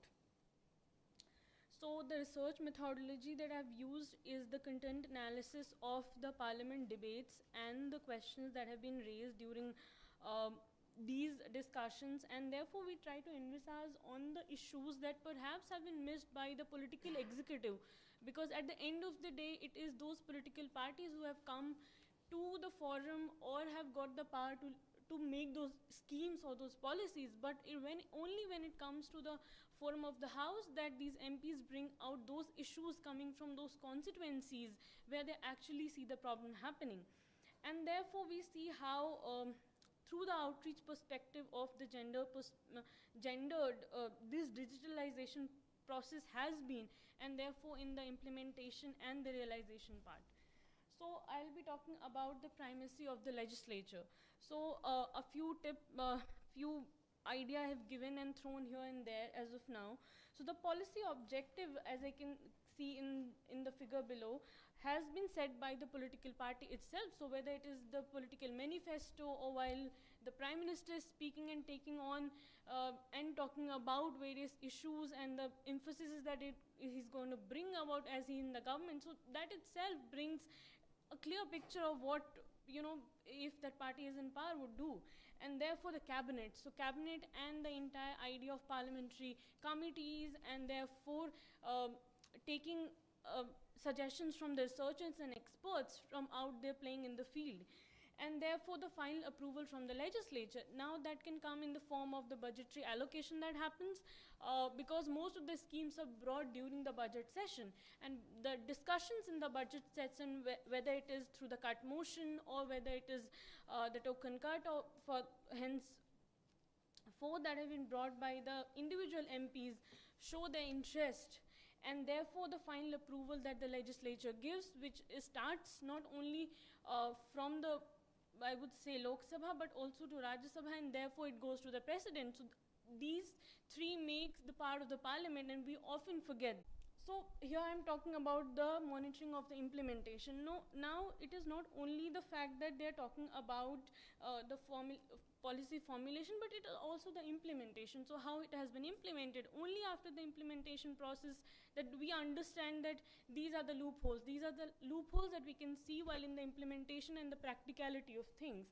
The use of the question hours, the coming of the private member bills, and the welfare policies, because the constitution, as Professor Bulbul had herself talked about, how we as a country are giving the most of the rights in terms of policies and also through the constitution. So Article 42 of the DPSP talks about maternity breaks and maternity benefits to women, and therefore private member bills, again, which has been the most downsized and underplayed sort of idea that we have, because interesting enough is the fact that the maternity benefit bill, which today we enjoy and we are rather celebrating about, came first as a private member bill, and therefore then it was taken up by the government in the 1961 to have the Maternity Benefit Act, and therefore in 2014 and in 18 we had another private member bills asking and therefore making more overhauls and therefore better developments to the bill to make it more beneficial to the present day scenario. And then we talk about some of the schemes. Now, maternity benefit only became a legal right in 2013 under the National Food Security Act, and therefore we have the Pradhan Mantri Matritva Vandana Yojana, which is again an overhaul of the existing policy through the maternity benefit under the Janani Suraksha Yojana, and therefore we can see that again that was overhauled in the 2020 to include the second child, that is the second girl child idea, because earlier it was only there to provide I would say financial benefits for the first child. But after it was brought into the table and therefore forum of discussion, we have MPs who were indicating and who were actually talking about and debating over this. And therefore came the idea also of the paternity healthcare leave, because often this has been missed. And interesting enough is the fact that again that was brought as a private member bill. Though we do not have a lot of these issues in discussion, but at least this set an agenda for forums like this to discuss. And then we have the Suman scheme. Now this scheme is a very interesting one, because this is again and some way an overhaul of the existing schemes that we have had, that it allows pregnant and newborn to visit the public healthcare, because it is often the case that these are neglected areas that we often do not talk about. It gives and operationalizes the service guarantee package under the initiative, and it again comes under national health mission. So now where does the digitalization process here happens? So like the Pradhan Mantri Matritva Bandhana Yojana, we saw that it was basically at the hand of the user and the women. But here it comes at the institutional level, where the healthcare centers have to register themselves so as to ensure that they are under this whole radar of the National Health Mission, and therefore within the linkages and monitored. However, the interesting fact is if they are not well suited, and if they are not given enough as the scheme says, that if not given primary health care, and if there is a maternal death, then there is a feedback scheme on the online portal that they have, that you can register, and therefore they have a 104 helpline number, which is again helpful. Yeah, so I think I have brought about a lot of things, but it is also important that we look at the lacunas that are lying in the legislative process and also the digital process. I think my friend has already talked about the digital divide. So it becomes worse when it comes to rural women who are not educated in part. So therefore the cumbersome application process, the unreliable payments, the bank-related issues, and the Aadhaar scanner. Interesting enough is the fact that we expect these women to go to the Anganwadi workers, and often these Anganwadi workers and the women are themselves not equipped to enable those functions, because I'm also trying to register for myself to various universities for my PG, post PG CUET, and therefore, that has been such a cumbersome process for such a small thing where I'm educated to the digital aspect and everything. I'm myself finding it so difficult. Imagine the situation in the rural areas of India, because women there do not only have do not have the education or the digital access, but also internet services become a biggest of the problems. So I think these are the problems that we really need to look upon. And when it comes to the legislature aspect, of course I've not mentioned in the slide, but I would like to just emphasize just about 10 seconds, that the legislature needs to address this as a deliberative ground, because it is only when we have more representatives, more women MPs, that we can have more sensitization. Because recently one of the MPs, that is Supriya Sule, has brought an PMB about breast cancer awareness. And again this becomes very, very important, because breast cancer is such a thing that more, and rather it is only a women issue that we see, and we are hardly talking about it. So I think these are important factors, and these are important scenarios that we keep into perspective.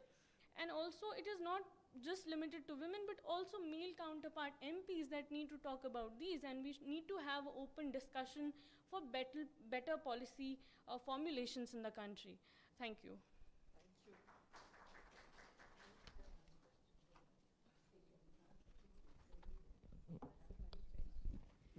So it was a very good presentation, and since you have you started talking about legislators in perspective, so do you think that our legislators need to be gender sensitized?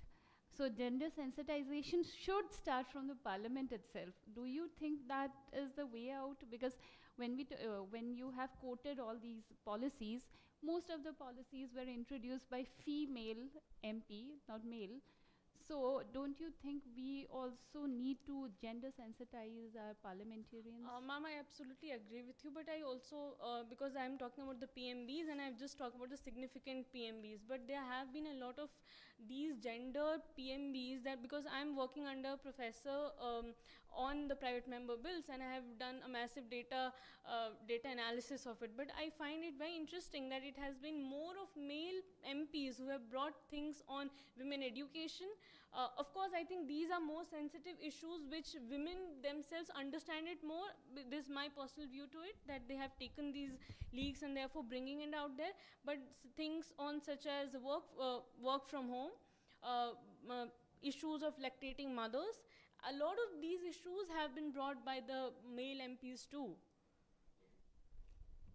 I think the reason of it being brought by the male MPs is that the expectation is that the women MPs will only take up women's cause. Now, I think the idea is that they really, as almost like a step back, they're looking at it as we are going to take mainstream issues.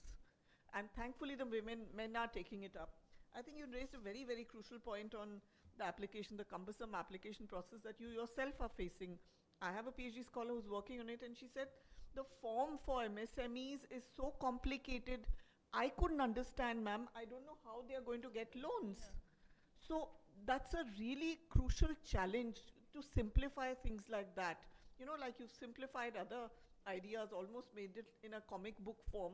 It really needs to be brought forth in a major way. So thank you very much. Thank you, ma'am. Yes.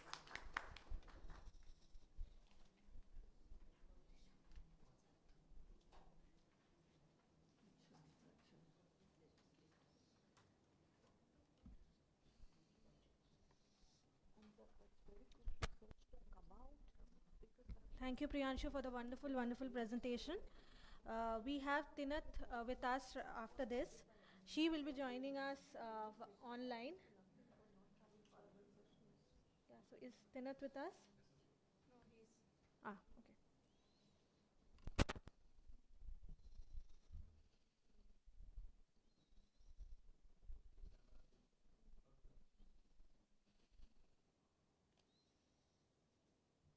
This whole thing is on digitalization, then we have MSMEs, or a combination of them.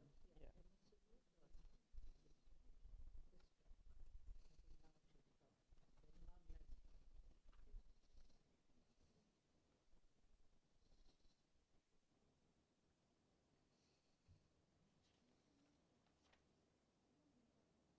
Tinat. Burduwan. Tinat, can you hear us? No, her mic is switched off.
lack of knowledge in technology, socioeconomic conditions, low level of educations are some major hindrances women are facing in adopting digital public health services in India.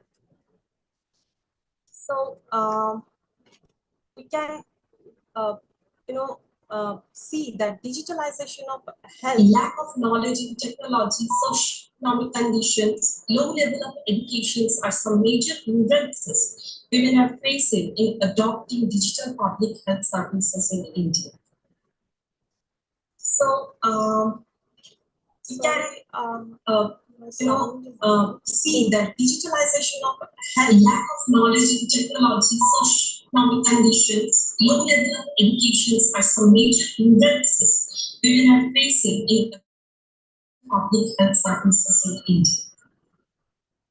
So, there is some technical issue, and I cannot see that digitalization of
it being used, but after that, it's really not a success from what you're saying.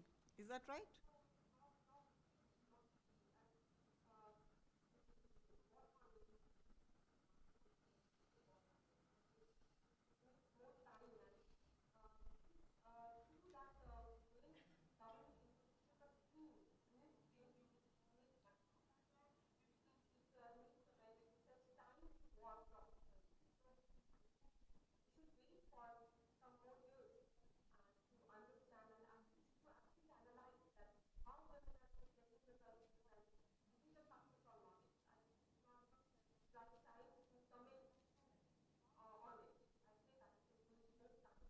Right, right. Thank you. Thank you, Tinit.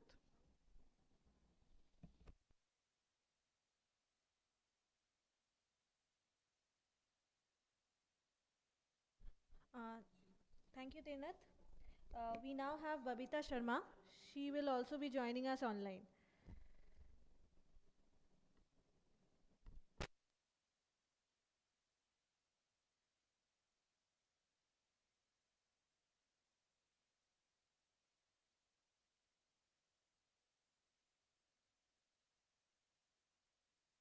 Babita, are you there? Can you hear us?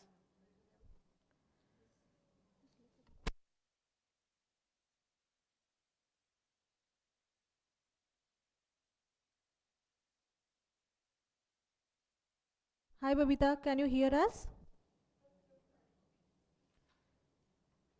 Okay, you can start your presentation.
You can start present.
Then come to the common service centers.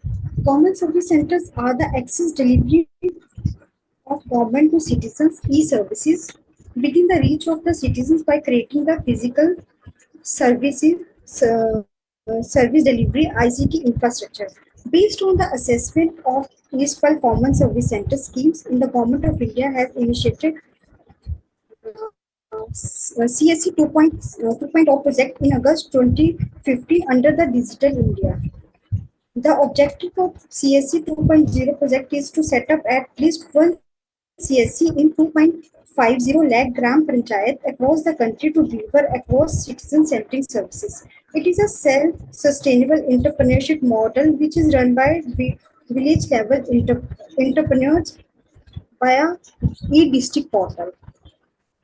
Here is the objective of my study: to know the awareness, perceptions, and acceptability of government e-services in Himachal Pradesh. So, methodology. My research paper is basically on the primary based data. Himachal Pradesh is divided into three divisions as a common service center, which is mainly Mandi, Kangra, and Shimla, which is full representation of the states. Which divided into uh, I selected districts on population basis. From Kangra division, it's itself Kangra, Mandi, and Shimla itself Mandi, and taken blocks on convenience basis. Uh, five five blocks each multiplied by 20 and a sample size of 300, through which there are some tables which is opinion about the awareness of e-district services. It was concluded that 95.3% citizens were aware of e-services, and second one is opinion about delivery of e-services. It indicates that delivery of services in Himachal Pradesh is satisfactory, not very satisfied, but it's satisfactory. So come to the conclusion. As we know, Himachal Pradesh is a hilly state. So keeping in mind its geographical location, there should be facilities according to its needs. CSC Common Service Center is proving to be a useful initiative for efficient service delivery of citizens. Its services and scope must be broadened in forthcoming times. Thank you. Thank you so much.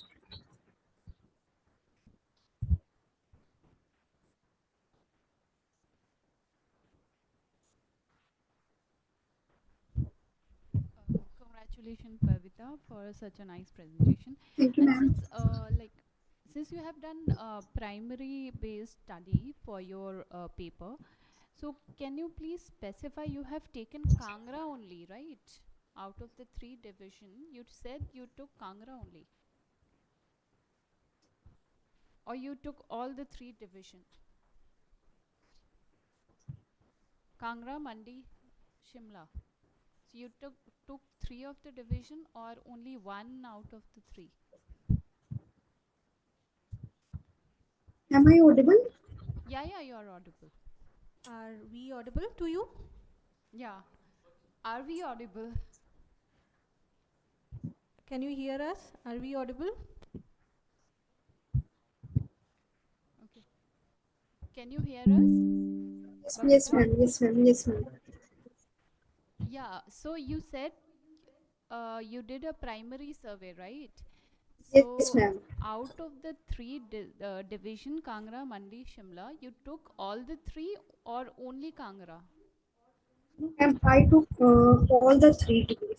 Out of three divisions, I took blocks Kangra as a district, as a block, or as a Mandi as a block, and as a Shimla as a block. Shimla as a block. So you took all the three division, right? Ma'am, can I send So what you were the via WhatsApp on my presentation? There is connectivity issues. No, I just wanted Yes. to understand what were the limitations you found while carrying out all these studies. There was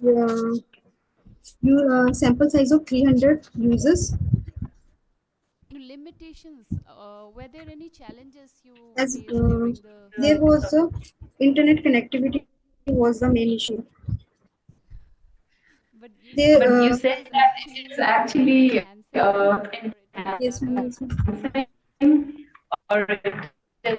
Yes, ma'am. So finding says that the e-digital services you most of the people respondents were satisfied with the e-digital services, but you are saying that Yes, the ma'am. Yes, ma'am. limitation is connectivity to internet.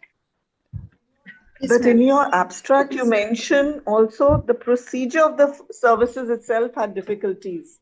Yes, ma'am. So if you The can, procedure kind to of elaborate on that. yes, ma'am. Procedure. I mean, there are services.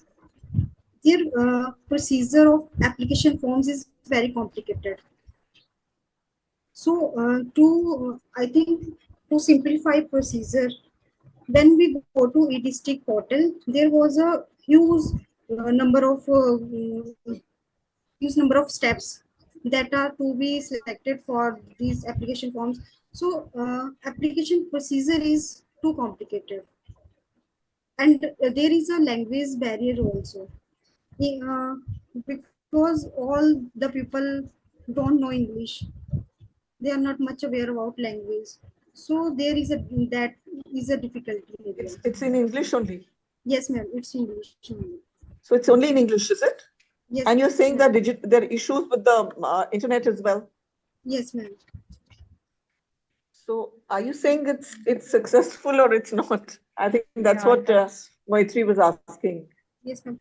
Ma'am जैसे कि आपको पता ही अभी आजकल भी जैसा वहाँ पे सिचुएशन है कुछ एरियाज में, तो कनेक्टिविटी तो हमें भी कुछ टाइम तक इंटरनेट वैसे ही देखने को नहीं मिलता कुछ भी ऐसे, इवन इन शिमला में जहाँ पे हम एचपीयू में ही इतनी दिक्कत होती है इंटरनेट की, तो ये तो प्रोसीजर सब हो जाते हैं, लेकिन एज पर माय नॉलेज कि these common service centres are delivering their services efficiently. अगर हम इस एक बैरियर को निकाल दें तो यस मैम ओवरऑल ये तो मेजर बैरियर है ना. आप डिजिटलाइजेशन की बात कर रहे हैं और इंटरनेट नहीं है, तो this is like a major barrier. Yes ma'am, this one is the main point. Thank you. Thank you. Thank you, Babita. Thank you. And my sincere apologies for all the small glitches we are having. And in the meantime, Dr. Hassan has joined us. In the meantime, Dr. Hassan has joined us. And up next, we have Shweta, who will be presenting to us online as well.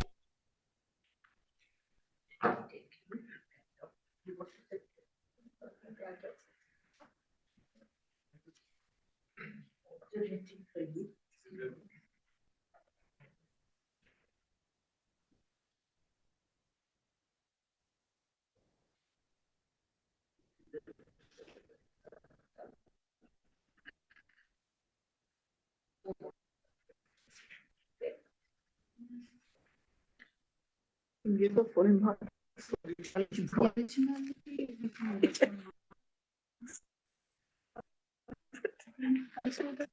She's saying that they don't find it there. So she said, Are we audible to you? Yes, ma'am. Good afternoon, everyone. Myself, Shweta L. Vadike. I am research scholar from the Department of Economics from Karnataka State Akkamahadevi Women's University, Vijayapura, Karnataka.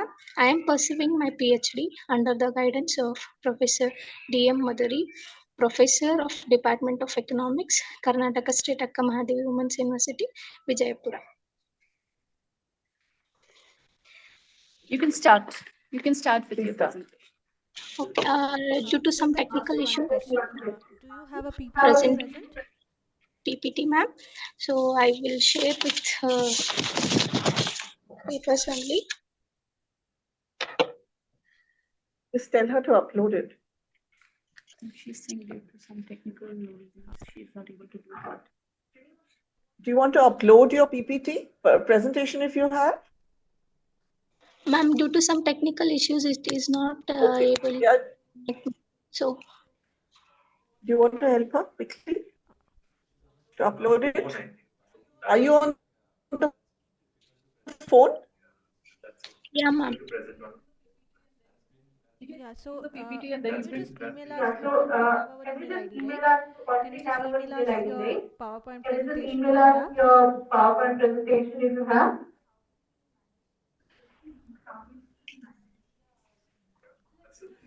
Yeah. Okay, you can start up. Let's just present without it. You just give your presentation.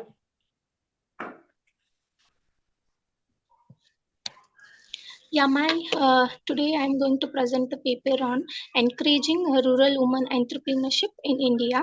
Rural women entrepreneurship has been domain enchanting academician as well as the government, being a significant demographical portion. Women empowerment through the entrepreneurship is one of the contributor to economic growth.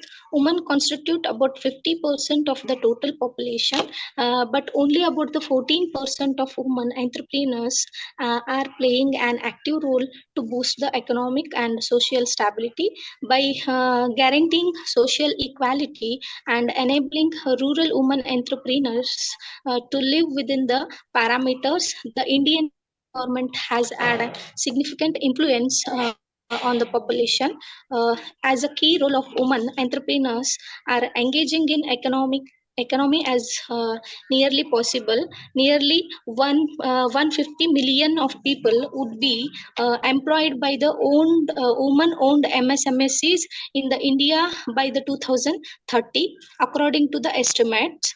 This illustrative, the women entrepreneurs are driving force behind the change in the society as a whole of essential to forecasting opportunities and enhancing societies they work in.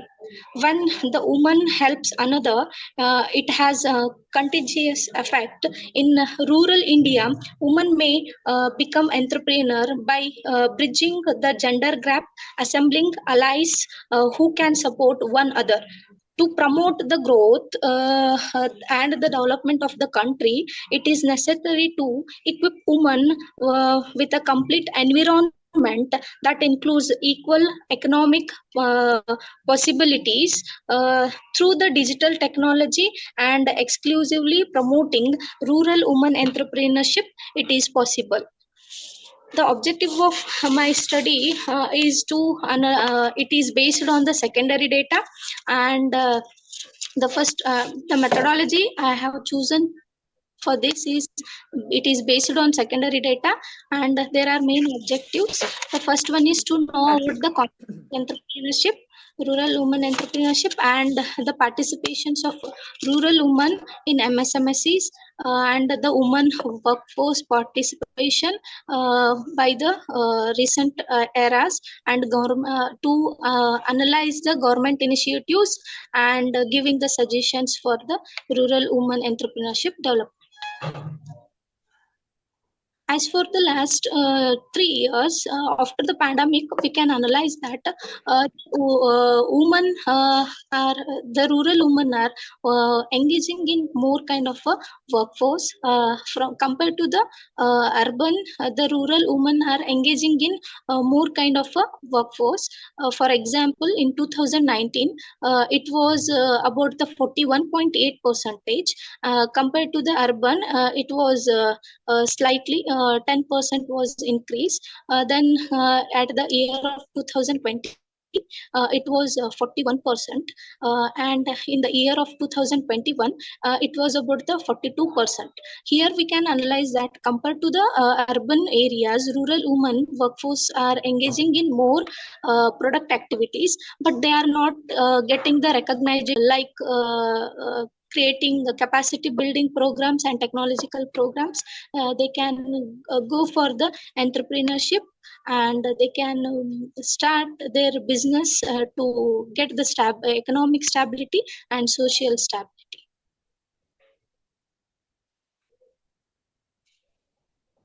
So here I am going to tell a few government initiative which is influencing the rural women entrepreneurship. India is as well known for the gender disparities. The government is making every effort to improve the status of women. There are numerous such intentional programs that have been established, but the effectiveness and the style of implementation will determine the final outcomes. Like the government initiative, for example, Beti Bachao Beti Padhao Yojana scheme program. It was the program which is aims of empower women with the education. Then Sukanya Samruddhi Yojana, one-stop centers, Pradhan Mantri Ujjwala Yojana, Mahila Hath, Deen Dayala Udhyapana Gramina and Kaushalya Yojana, Pradhan Mantri Matruvandana Yojana, then Deen Dayala Antyodaya Yojana. These all are the government initiative to encourage the women engage in economic activities to raise their standard of living. Several development programs are being implemented throughout the rural ecosystem. Thus, empowering the rural woman is essential to boosting economy, ensuring food security, reducing poverty, and minimizing the efforts of climate change in order to achieve the Millennium Goals of Sustainable Development in the year of 2030.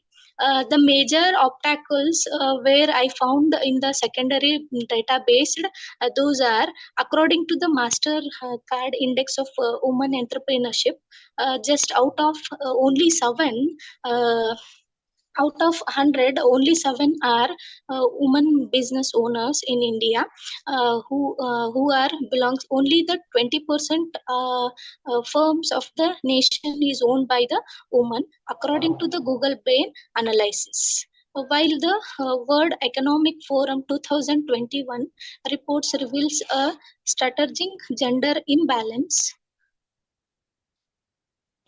of 72% in Indians labor market.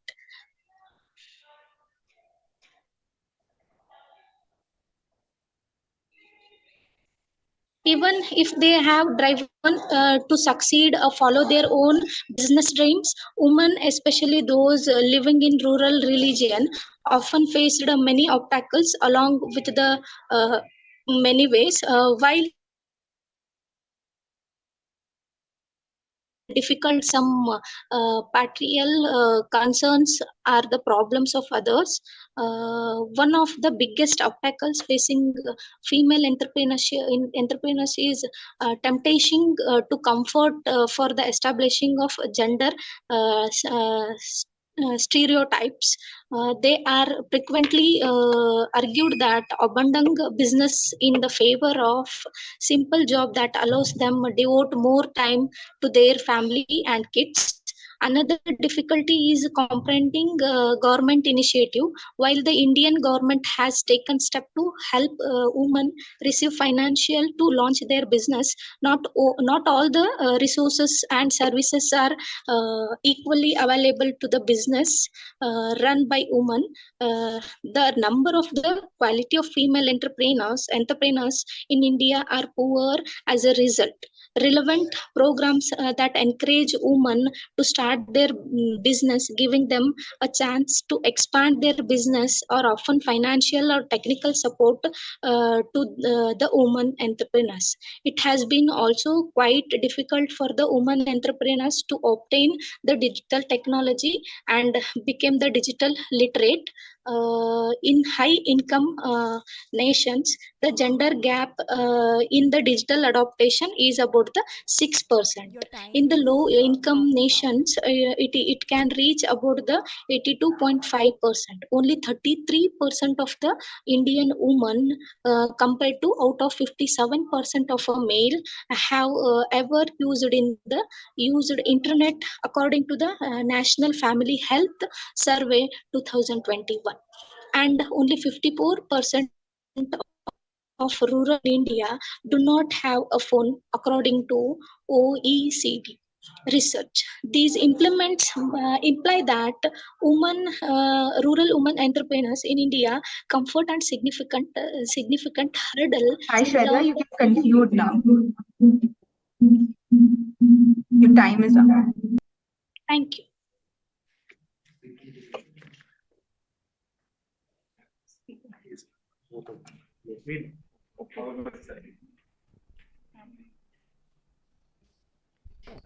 Thank you, Shweta. Thank you. Have you focused on any particular area, region? Because you said regional, you were talking about specifics as well, product activities in the rural. I mean, any specific region that you focused on? What was the scope of your study? It's secondary source based completely, right? Yeah, ma'am. Okay. Yeah, Any basically, particular region? Okay. yeah, ma'am. It is particular about the dairy farm entrepreneurship.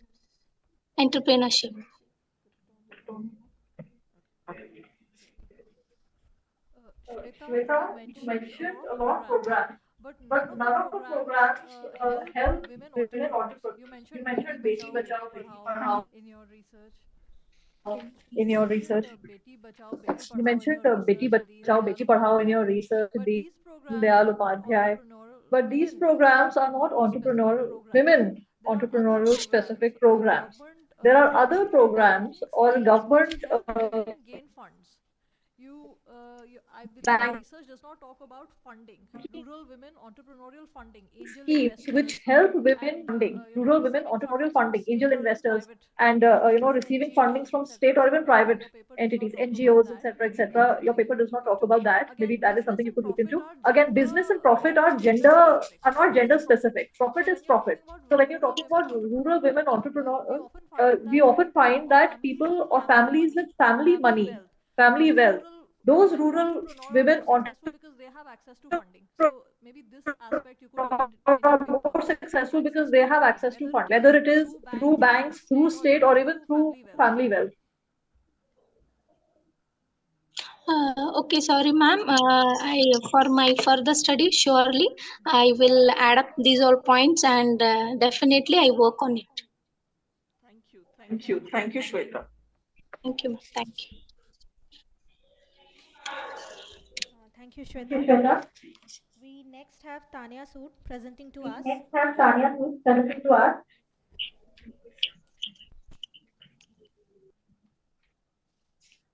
So far, Priyanshi and this one.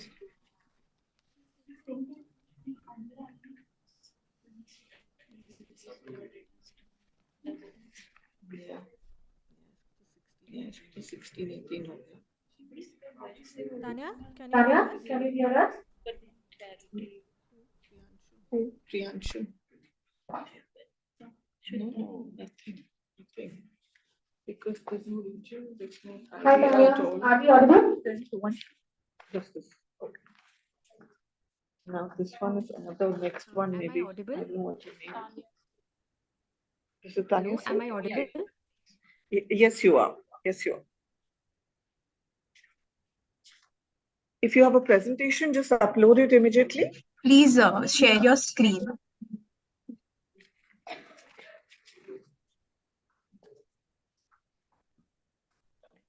Yes, yes. I'm just sharing my screen. Oh.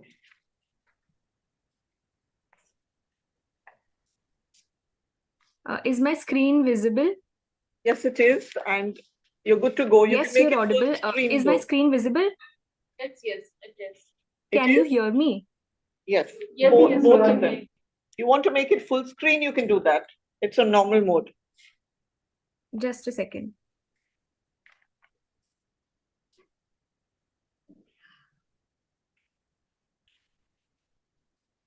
Yes. Is it visible now?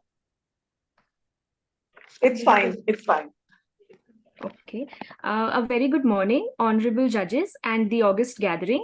I am Tanya Sood, a graduate in political science from Miranda House, Delhi University, and I will be presenting my paper on the topic encouraging MSME sector and entrepreneurship.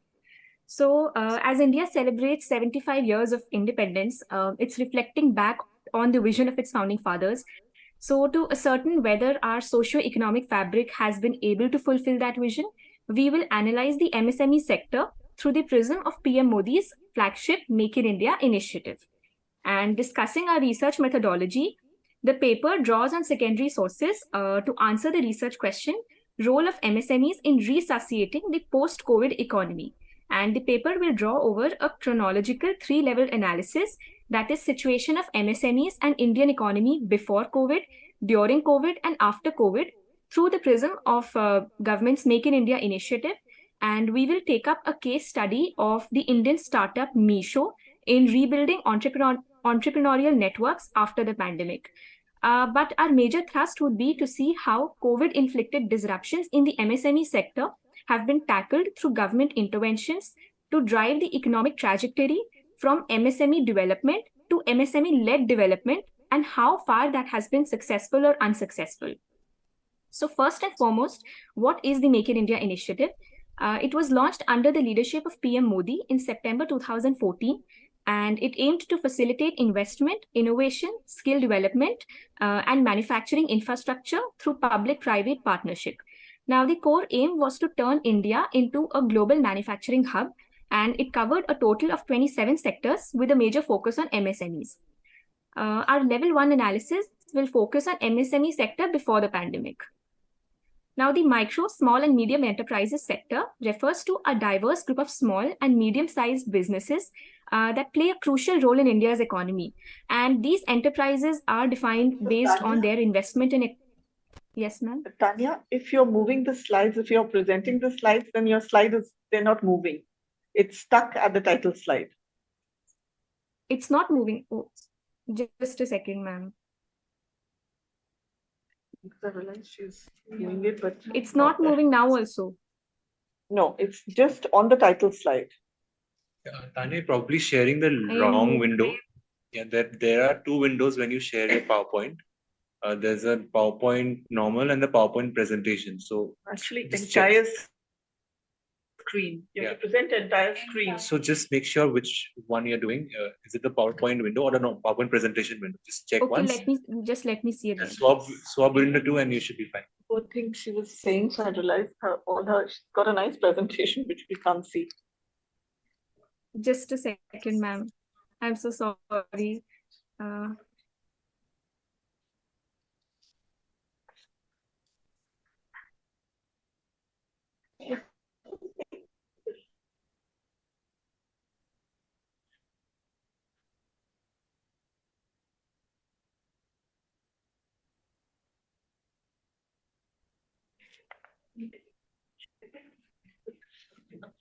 Just see if they are moving now. Are they moving now? Now I think it will. Just change one. It's moving now. Okay. Just I think so. Change. See, I'm trying to move my slides. Are they moving? No, it is not. At the moment, no. You can simply not go into presentation mode. Just let the normal PPT be. Open PowerPoint, like the PowerPoint window, main window. You can just move around within that. Don't go into presentation. Like now this. Yes, now it. Yeah, that's great, good. great. It's moving. Okay, ma'am. So should I start again or? No. We've heard you through. You can come to the third or the fourth slide. I think you were there. Okay, ma'am. Just a second.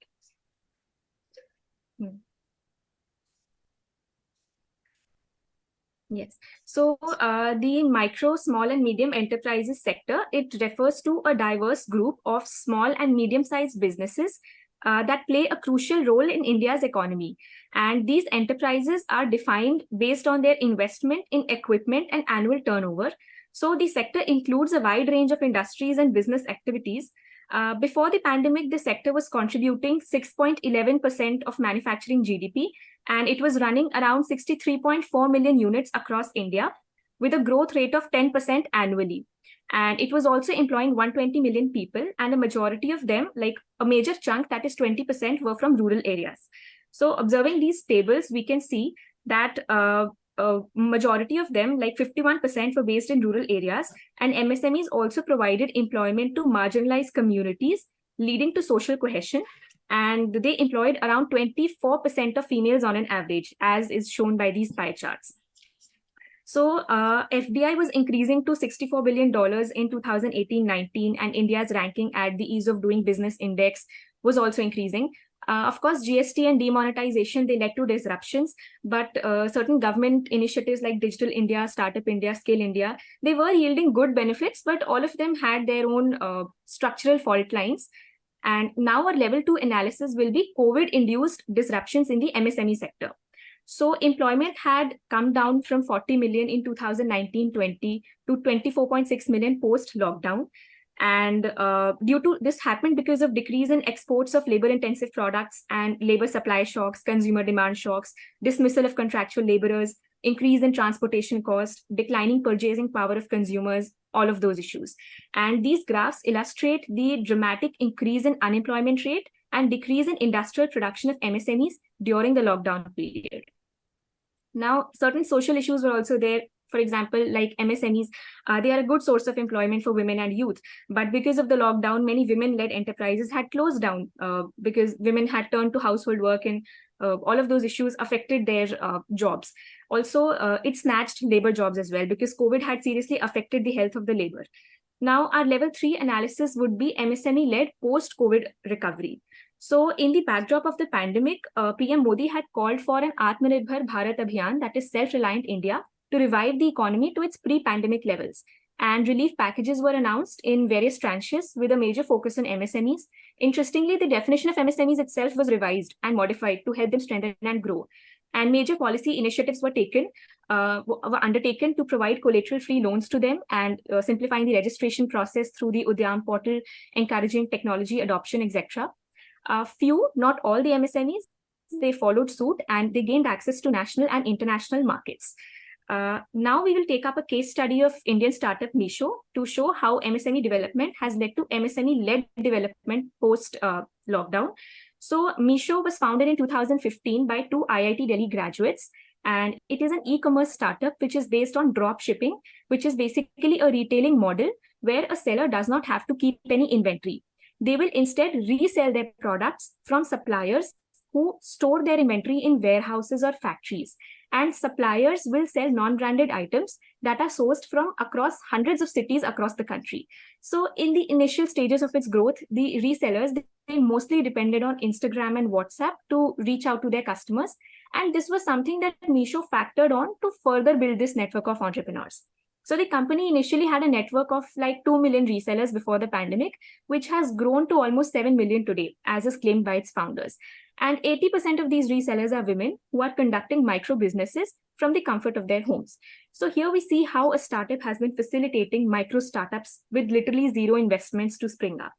Now, in the later stages of the pandemic, when lockdown effects had mitigated to a certain extent, Meesho's platform allowed local manufacturers and suppliers to connect directly with the end consumers, eliminating any sort of intermediaries and ensuring fair pricing.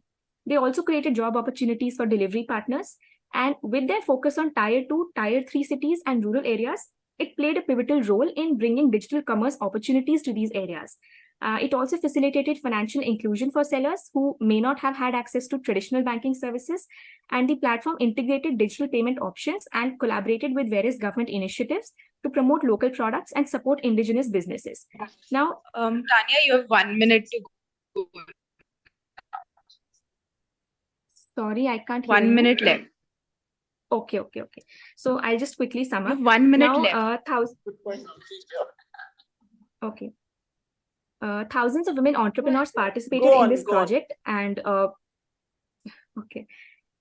thousands of women entrepreneurs participated in this, and for those who could not, Meesho had provided microcredit or small loans of 5,000 rupees each to each reseller to ensure some minimum income, and this further helped in strengthening their bond. So to answer our research question, all I can say is that we saw that MSMEs were yielding fair benefits before lockdown, but lockdown and COVID-inflicted pandemic, all of that disrupted them specifically. There were industries and specific sectors like tourism and travel, which sort of bounced back after the pandemic, but this has not been the case with many of them. However, a report titled COVID-19 and the Anti-Fragility of Indian Startup Ecosystem states that 75% of startups are gradually recovering after the lockdown.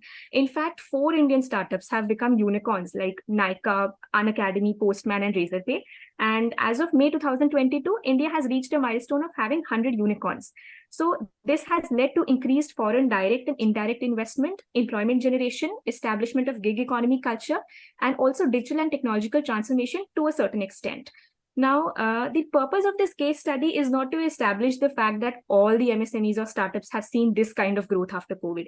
In fact, rural penetration and digital divide, inclusion of women, these are issues that need to be fixed. But I firmly believe that if successful startups like this, like Meesho, which have seen the light of the day and which have a good customer base and good networks in the business industry, if they shoulder the responsibility to help further small businesses to spring up, then probably we can see some light at the end of the tunnel. And recommendations, all I can say is that the need is to get rid of the intricate web of laws and policies and regulations, and northeastern states can potentially connect the product market between the larger Indian geography along with robust Southeast Asian economies. Second thing, telecommunication facilities need to be developed in the remotest of areas, and implementation of incentives at regional level have to be overcome to make the economy more resilient. Time is up now. And with this, we come to the end of the presentation. Thank you for your patience.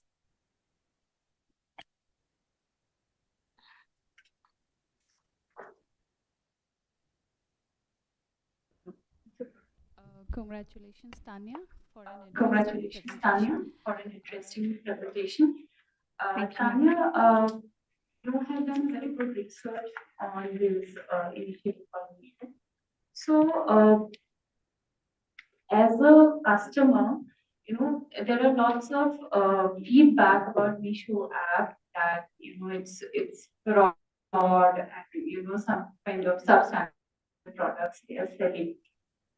So, do you think these kind of initiatives also encourage lots of businesses? Ma'am, I can't hear you properly. The voice is. Can you hear me? Yeah. Probably if someone can type it in the chat box. Yes, can you hear me now? Now can you hear me? I can hear you, but the voice is breaking. Now can you hear me? Yes. Now can you hear me? Yes, ma'am, yes. Or maybe, yeah. So I was asking about this particular case study or particular, case study which you took up, Meesho app. There were reports that Meesho app is promoting fraudulent business, and the app is selling products which are substandard, or So, do you think such initiatives is encouraging more fraudulent businesses altogether? Thank you for your question. I mean, like you have shown it in a very positive way, but I understand. While I don't know the okay, ma'am. So I don't know about I'm not aware about the legal basis of how Meesho is operating, or if it has been taken, because I think Meesho is still functioning and it's still functioning well.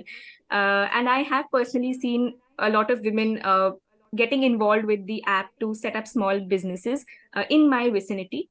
I don't know about the legal basis, and I think that's something that I'll definitely read upon. But my purpose of showing it in a good light was only to say that first thing is that Meesho is an Indian startup. It was started by 2 IIT Delhi graduates. What it means is that if the founders have graduated from IIT Delhi or IIMs, they definitely have a good networking, a network base among the business industry.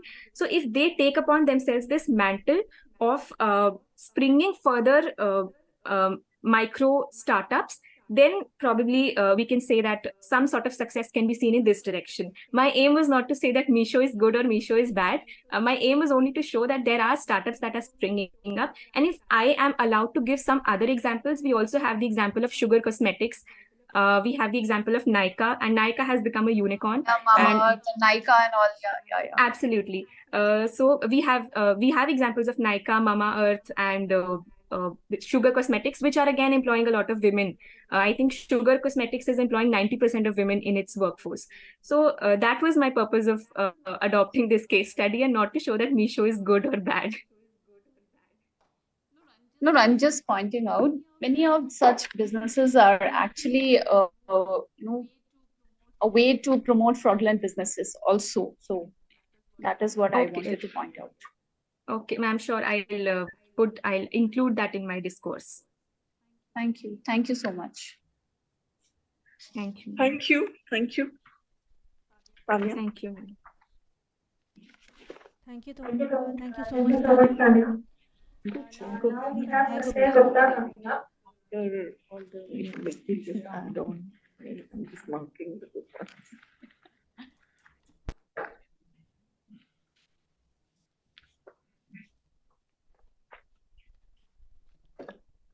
The loop.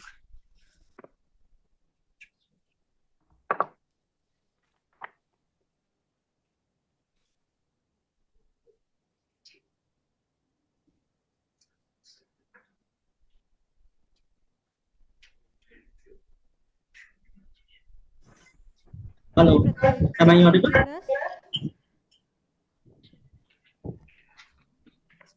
Hello, am I audible?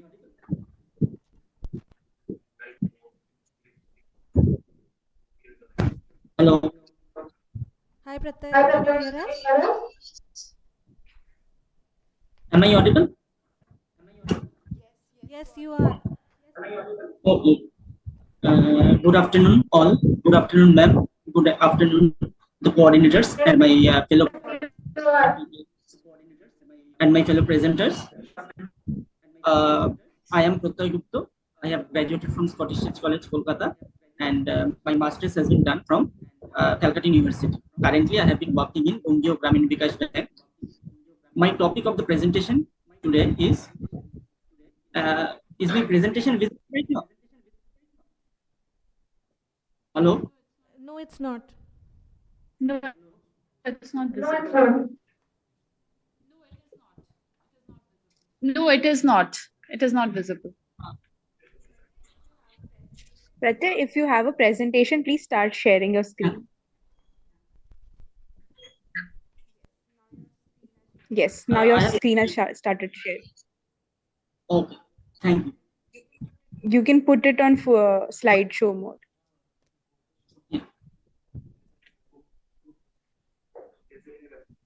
But the slides, yeah, is it moving? Yeah, it's fine. It's fine. Yes, go on. Thank you.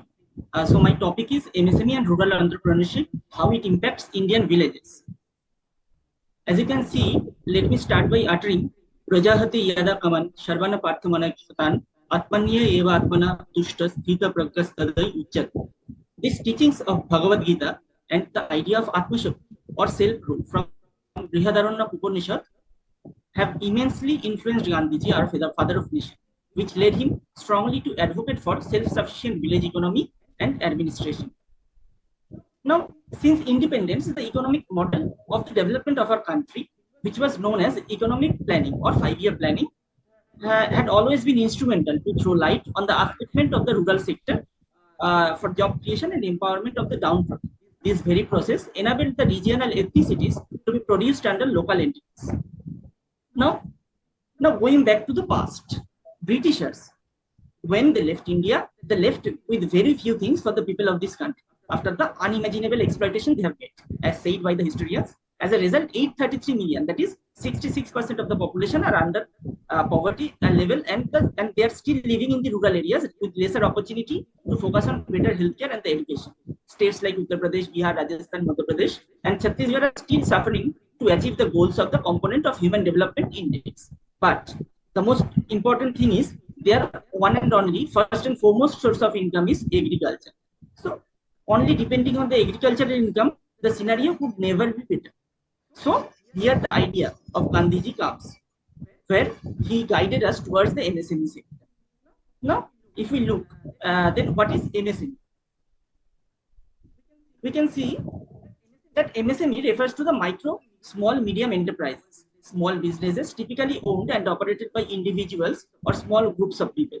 These sectors are characterized by the level of investment and the size of turnover. As I have shown in the presentation, that as per the revised definition announced by the Ministry of MSME in May 2020, the sectors can be defined as micro, small, and medium. Micro enterprise sector, where investment in plant and machinery is around 1 crore. It should not exceed 1 crore, and the turnover from that sector should not exceed 5 crore. The second, the small enterprise sector. In the small enterprise sector, the investment in plant and machinery should not exceed 10 crore, whereas the turnover should not exceed 5 crore. Similarly, for the case of medium enterprises, the investment should not exceed 50 crore, and the turnover should not exceed 250 crore.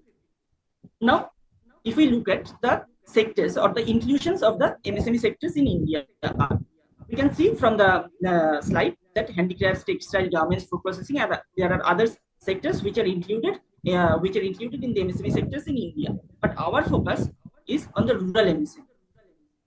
What are the rural MSME? MSMEs play a significant role in the rural economy of India, contributing to the employment generation and income generation in the rural areas. The rural MSME sectors in India comprises of a wide range of industries such as food processing, handicrafts, handlooms, agro-based industries, and rural tourism.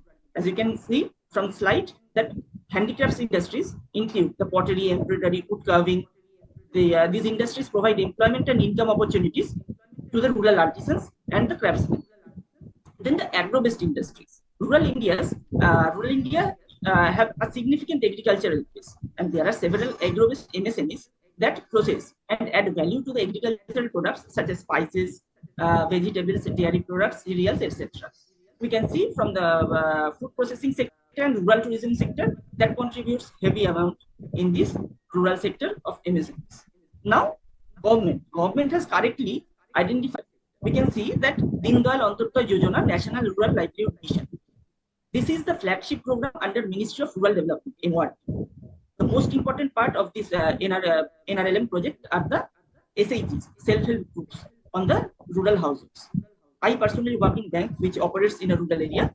In my branch, it is a small branch. There are 498 something like self-help groups, and women are not contributing to the only financial literacy. Rather, they are contributing every sector. In the COVID time, we can see they have done lots of things to protect, to spread awareness, and so lots of other things. Now, if we come to the second slide, that is portion, that is Prime Minister Employment Generation Program (PMEGP). This is the most popular program in the rural sector. The nodal agency of PMEGP is KVIC, Khadi Village Industries Commission. The maximum cost of the unit admissible in manufacturing sector is 25 lakh, and the business and service sector is 10 lakh. Next, this is also a popular scheme. Earlier, it was named as Mudra loan. The complete name is Pradhan Mantri Mudra Yojana. There are three types of scheme under that. First is Shishu, where we can, where anyone can take loan up to 50,000. Then the Kishore. Under this Kishore scheme, 50,000 to 5 lakh loan available for this portion. And you have 1 minute to go now. Okay, thank you, ma'am. For this loan, we have 5 lakh to 10 lakh. You have 1 minute now. Yeah, thank you. Now there are challenges. First, on accessing the loan and the recovery part of loan, we can see that those challenges, that seasonal nature of the business, lack of awareness, cultural factors, lack of financial literacy. The last is the future prospect of MSME. We know that employment generation, focus on customer satisfaction, minimization, regional imbalance, development of export, and the attraction of foreign investment. That are the most future prospect of the MSME. Now, let me conclude by uttering the great words of Swamiji. নতুন ভারত বেরুক লাঙল ধরে, চাষার ঘর থেকে, জেলে মালা মুচি মেথরের ঝুপড়ির মধ্যে হেতে, কারখানা হতে, হাট হতে, বাজার হতে। এই এরা আতপেটা খেয়ে দুনিয়া উল্টে দিতে পারে, হাতখানা রুটি খেয়ে এদের ত্রৈলোকে তেজ ধরবে না। এরা রক্তবীজের প্রাণ সম্পদ, এরাই তোমার উত্তরাধিকারী ভবিষ্যৎ Bharat. Now, translating the fact, let the new India come out. Let it come out. Let it come out through the plow, through the farmer's hut, from the fisherman, sweeper, and cobbler. They can do miracle with just a little, and even they receive ample opportunities. It will make them invincible. They are the new India. Your future, your success. Thank you.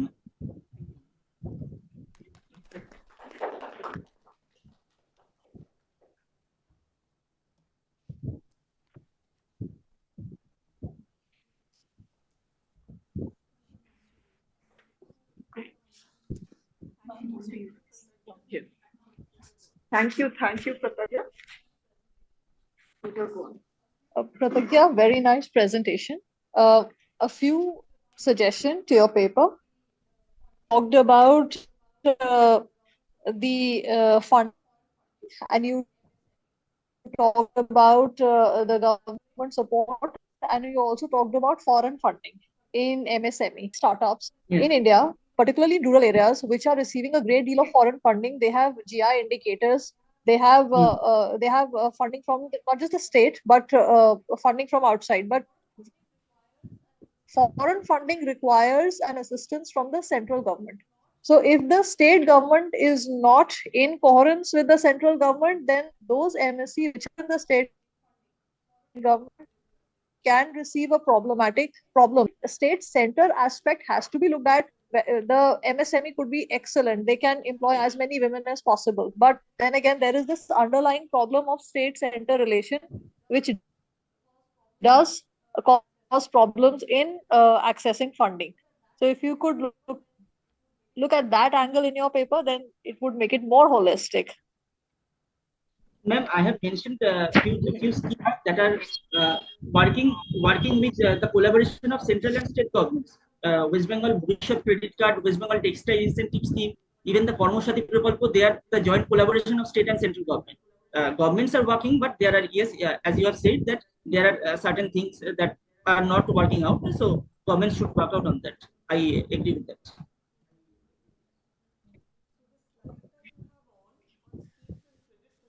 So this slide that you have on schemes and credit facilities, these are all schemes. So maybe you government schemes from the credit facilities, just to make it clear. I mean, you did explain, but in the same slide, it's giving the wrong impression. Presentation otherwise, yes. Thank you, Pratyagya.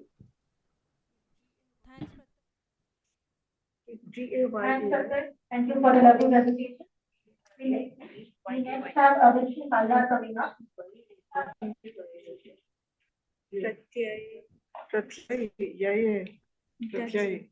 how he spells it. Yeah. Okay.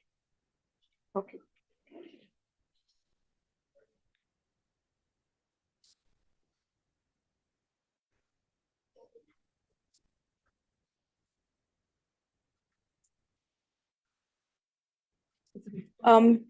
Mr. Avipshu Haldar, can you hear us? Yes, I can.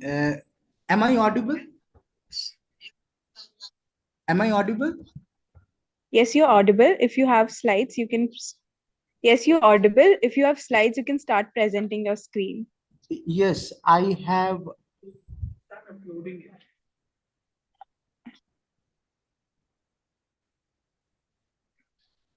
You can start sharing your screen. Yes, I have the presentation. These are old students. Yes. Yeah, I think so. Our department's old student. I think He did MA with us. not sure. Maybe when he's doing his PhD in JNU, if I'm not wrong, is it? Yeah, he's an assistant professor. Right. Fine.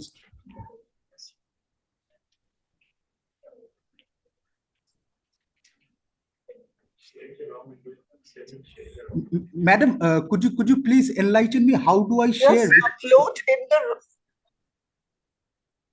the share screen, right? One sec. And entire window, I think. Yeah. Participants share screen. Slide control. Yeah, are you able to see the share screen? Share screen. You are. Are you able to see the share screen now? Your screen shared. It's a green one. Is it the green one?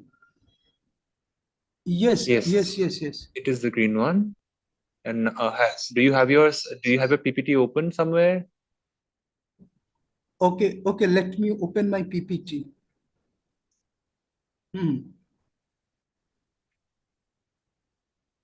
Yes, I have just opened my PPT. Yeah, we should be good now. Just run through the slides. Don't go into presentation mode. You can just run through the slides from here. Yeah. That should be good. Yeah. That's fine. That's clear. Okay. Can you see my slides?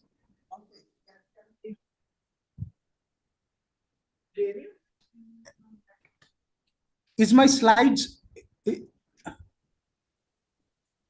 Yes, it's very visible. Okay. So it's fine. Okay. So you can carry on. You can start because you have a time limit. Okay. Is between the Indian state and the market. And in this endeavor, I'm going to focus upon how big business altered the course of India's political economy.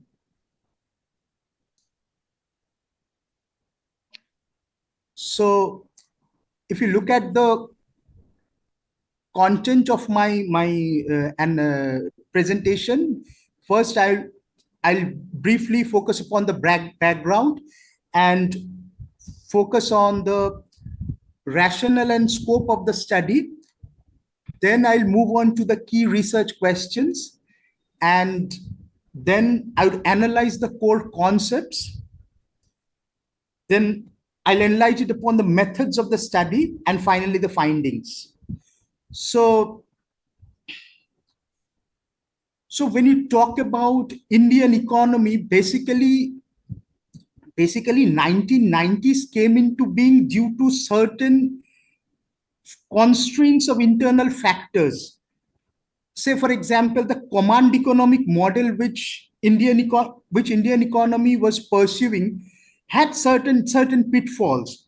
Say, for example, the economic think tank, or rather the political leadership, they focused upon an closed economic model in order to follow the socialistic pattern of the Indian society.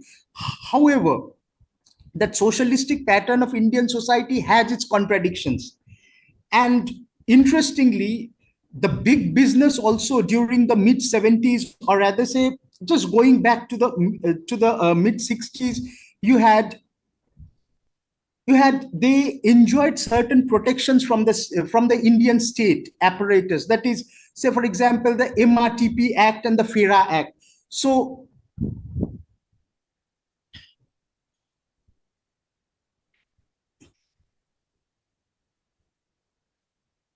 when 1966, the idea to devalue Indian currency came into being, and World Bank and others were trying to convince the Indian leadership regarding the opening up of the economy. It was Fiki and Assocham who basically, along with the left coalition lobbies, they argued that this is not the right time for India to liberalize its economy. However, the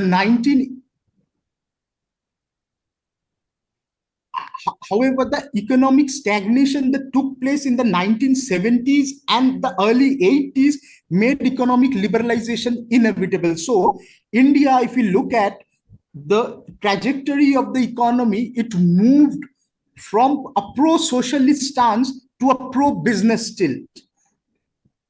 Now, while formulating the rationale of my study, I'm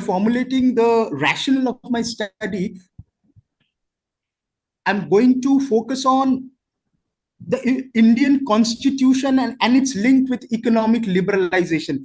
In this context, the politics of fiscal federalism needs to be taken into account. Also, when we talk about the politics of economic liberalization at large, the Indian contingent of the transnational capitalist class, that is how Indian big business becomes an integral part of the transnational capitalist class, will also be focused upon.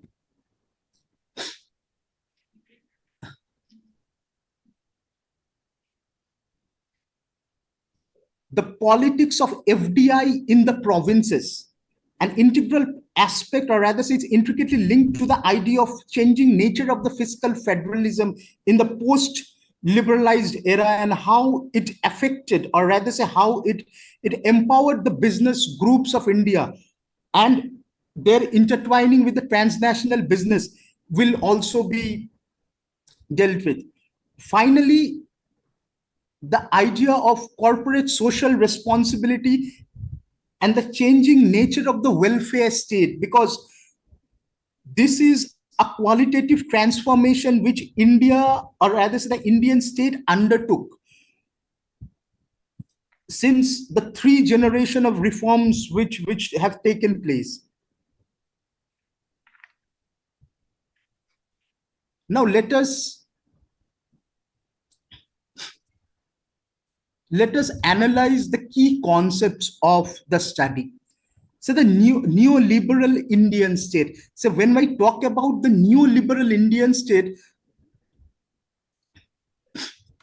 when we talk about the neoliberal India state, what comes to our mind is the role played by the business lobbies. that is the FICCI and the ASSOCHAM. FICCI focusing on articulating the interest of the domestic big business or the bourgeoisie, as compared to ASSOCHAM, which focused on the aspects of foreign investors and foreign capital. Hi, you have 2 minutes left. Okay. Moving on to the transnational capitalist class. Sorry, ma'am. Sorry. The transnational capitalist class, it focuses on 2 minutes left. Okay. How Indian big business such as Ambani's, Mittal's, they became an integral part of the global big business contingent.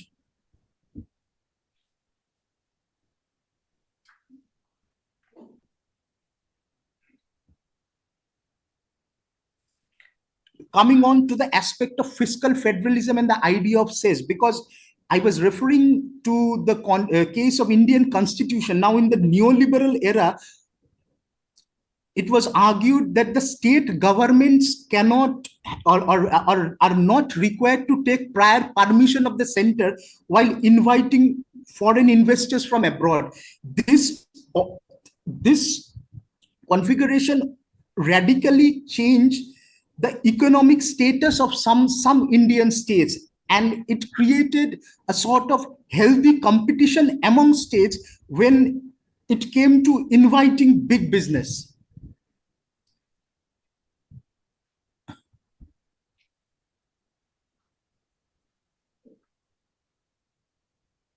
Finally, the idea of CSR. If you look at neoliberalization, corporate social responsibility has meandered into the social sectors. I give you examples of Wipro. I give you examples of Tata, how they are meandering into the social sectors of the Indian economy or at the Indian society at large.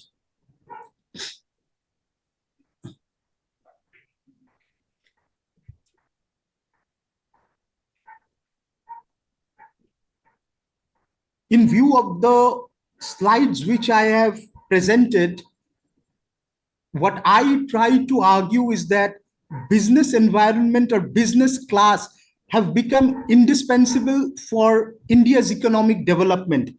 And this has got to do with the growing popularity or the growing significance of several models of economic development which has come up. So alongside the Kerala model, we still have the Gujarat model and the emerging Orissa model in the Indian economy.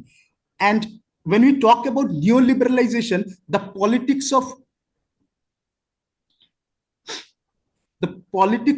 oligopoly needs to be taken into account for. Whenever oligopoly comes in, the competitive nature of the business groups needs to be emphasized upon. And finally, your time is up. Okay. And one last line which I would like to mention, that I stop here.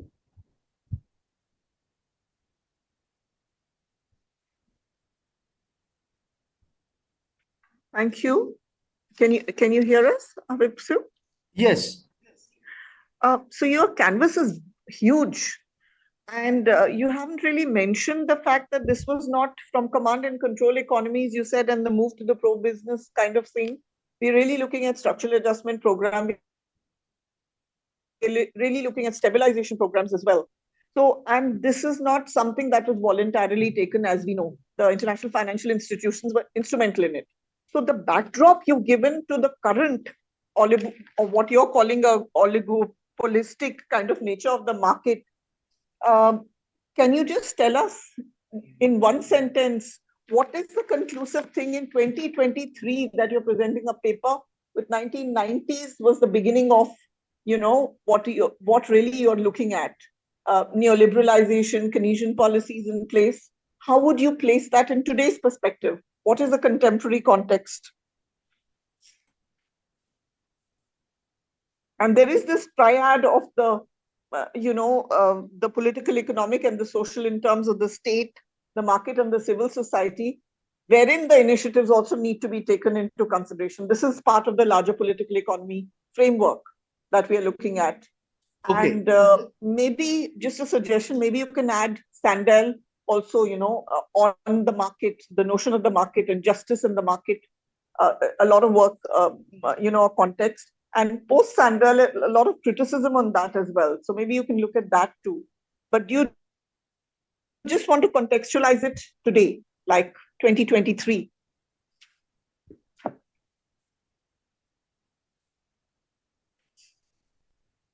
Of market in your title of market co-opting the state. Can you just contextualize that? Okay, when we talk about market co-opting the state, and since you mentioned about the international financial institutions, the structural adjustment policy, say if you look at from 1990s till date, both internal and external factors played a pivotal role in India's adopting the market-friendly model of economic development. And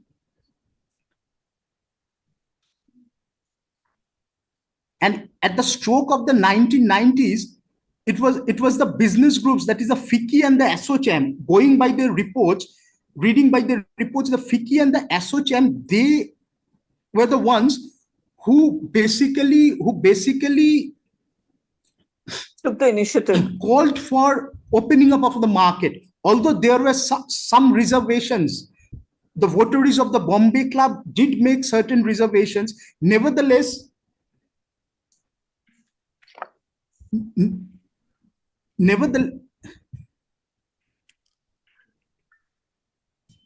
it's okay, we can hear you. Nevertheless, the inability, or rather say the irreversibility of economic liberalization. Yes. Can you hear me? Yes, very clearly. Liberalization was believed both on the part of the Indian leadership as well as by the Indian business groups. And in response to your second question, that about its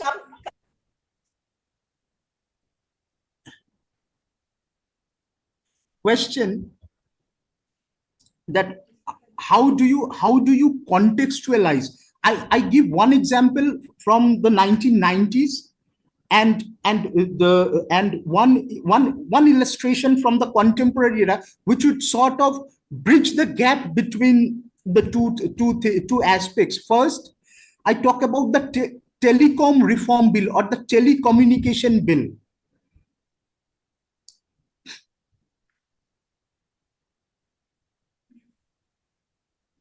Or the telecommunication bill, and secondly, the Jan Vishwas bill. If you look at the spirit of these bills, and also the 2005 SEZ Act, if you look at these three acts, you would see that the market model has been the point of departure undertaken by the Indian state, irrespective of the political regime.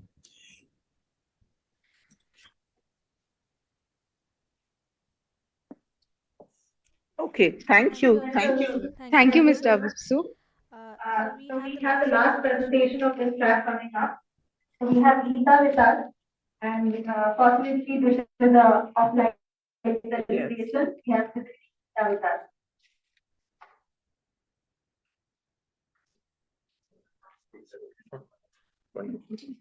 Tell him to leave.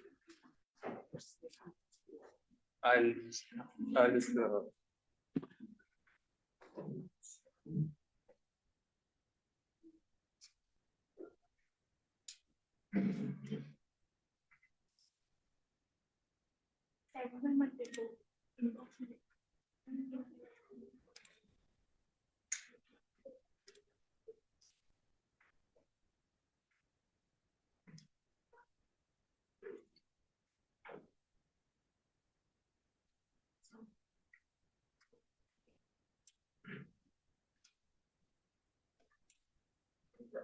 Good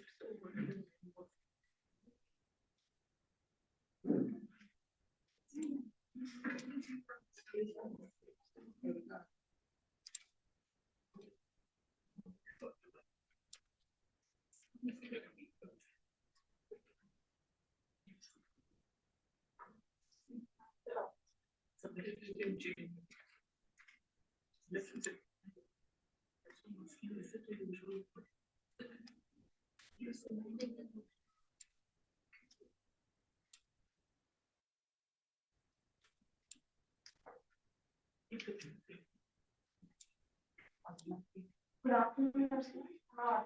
Yes. So I'll be presenting my cohort work on ease of doing business and firm productivity. This is a firm level study. The overall framework of the study establishes the link between global uncertainty and firm performance measured by the total factor productivity via the channels of changes in business environment, domestic business environment. The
criticized the index for not adequately capturing the on-ground conditions of doing business. It only considers the regulatory environment, which is a one-time cost of establishing a business. Most of the times, what is required is attention to the transaction cost, which is faced by firm in day-to-day basis, not just the one-time cost. So yeah, so this is the theoretical framework. Yeah. So thus, to address these gaps, the present study aims to examine whether the firm expenditure signifying the cost of doing business act as an enabler or deterrent for a firm's total factor productivity.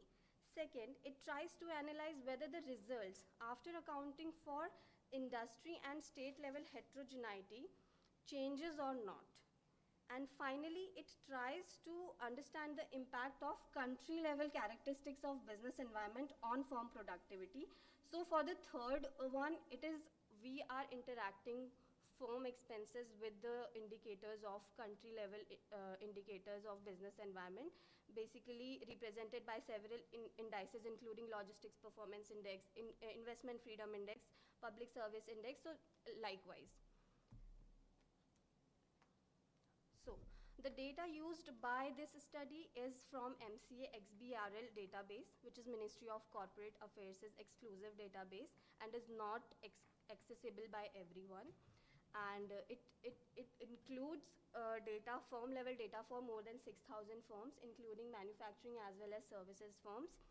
And we have used a system GMM to account for total factor productivity endogeneity, and at the same time we control for firm level variables which affect TFP apart from other expenditures. So following is the list of variables which we have grouped into. So these are the expenditure we have come up from the firm's perspective. So before moving to the main analysis, a preliminary analysis has been done to highlight the relevance of firm expenses in determining state-level employee productivity. So as can be seen for both the years 2012 and 2018, net value added per employee, which is in red, is less than the gross value added per employee, which is in blue, across the state. It thereby suggests that per employee productivity is highly sensitive to the indirect expenses or indirect costs faced by firms in that specific state, thus underlining the importance of studying the dynamics of cost of doing business in explaining productivity in the context of Indian firms. So this shows the relevance of why we are taking expenses, because it is a very important factor when we calculate the productivity of an employee. So this is what we found. Yeah, so we have also, I have also put in variable construction and econometric modeling, but for now I'll jump into the results and findings. If required, we'll come back to these slides. So we have variable construction and empirical modeling.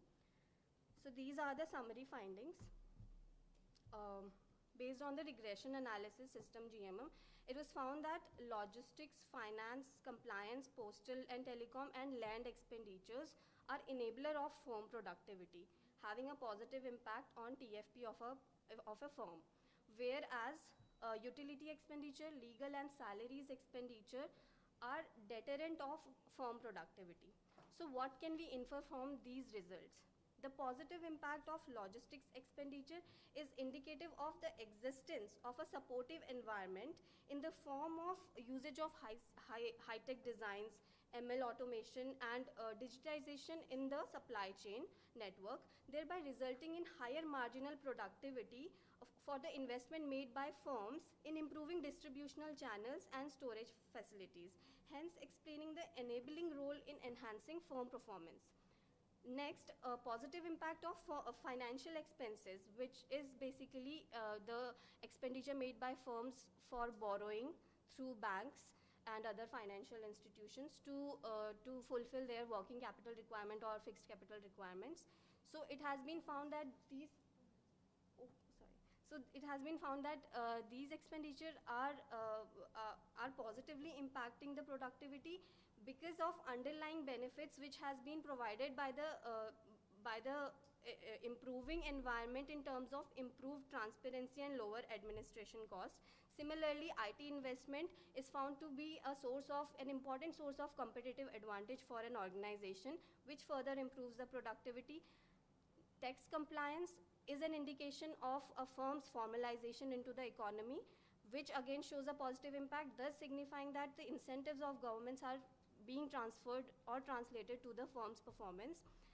Whereas the cost of formalization, which is the fee paid by firm to the professionals to comply with the rules and regulation, is found to be a deterrent to the productivity of firm. It is because the resources are being used in an unproductive activity and which is not directly providing any positive output for a firm. So besides basic utilities, power, water and electricity is also found to deter the productivity. It might be because of the inefficient public delivery system which is prevalent in an economy.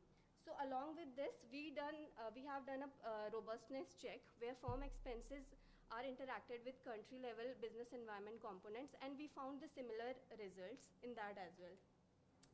Again, there is, since the study is at state level and at industry level, so these are the results which shows heterogeneity for the firms operating in these states. Similarly, these results shows that how different industries have different impact of different expenditures, showing the cost they are facing. Yeah, so these are the, these expenditures found, the expenditures which are found to have an enabling impact on productivity are basically suggestive of committed government efforts towards the fulfillment of the larger development goals set for Amrit Kaal period. by lowering the cost of doing business and eliminating the inefficiencies. However, expenditures that are found to deter productivity suggest need for modifying the existing course of action. For instance, logistics sectors need to be more formalized or organized. Business regulations should promote accountability and at the same time reduce administrative hurdles. Public service delivery system needs government reprocessing to ensure last mile access, and financial sector reforms should continue reforms minimizing the contagion impact of systemic risk arising due to the downside of global financial integration.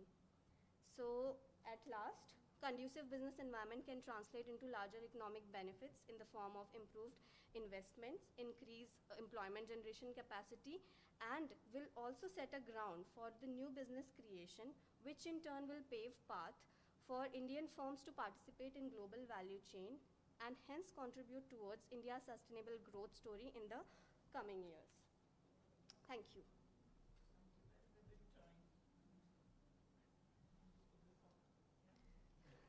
Yeah, I think very well presented. I'm just curious about your ease versus cost.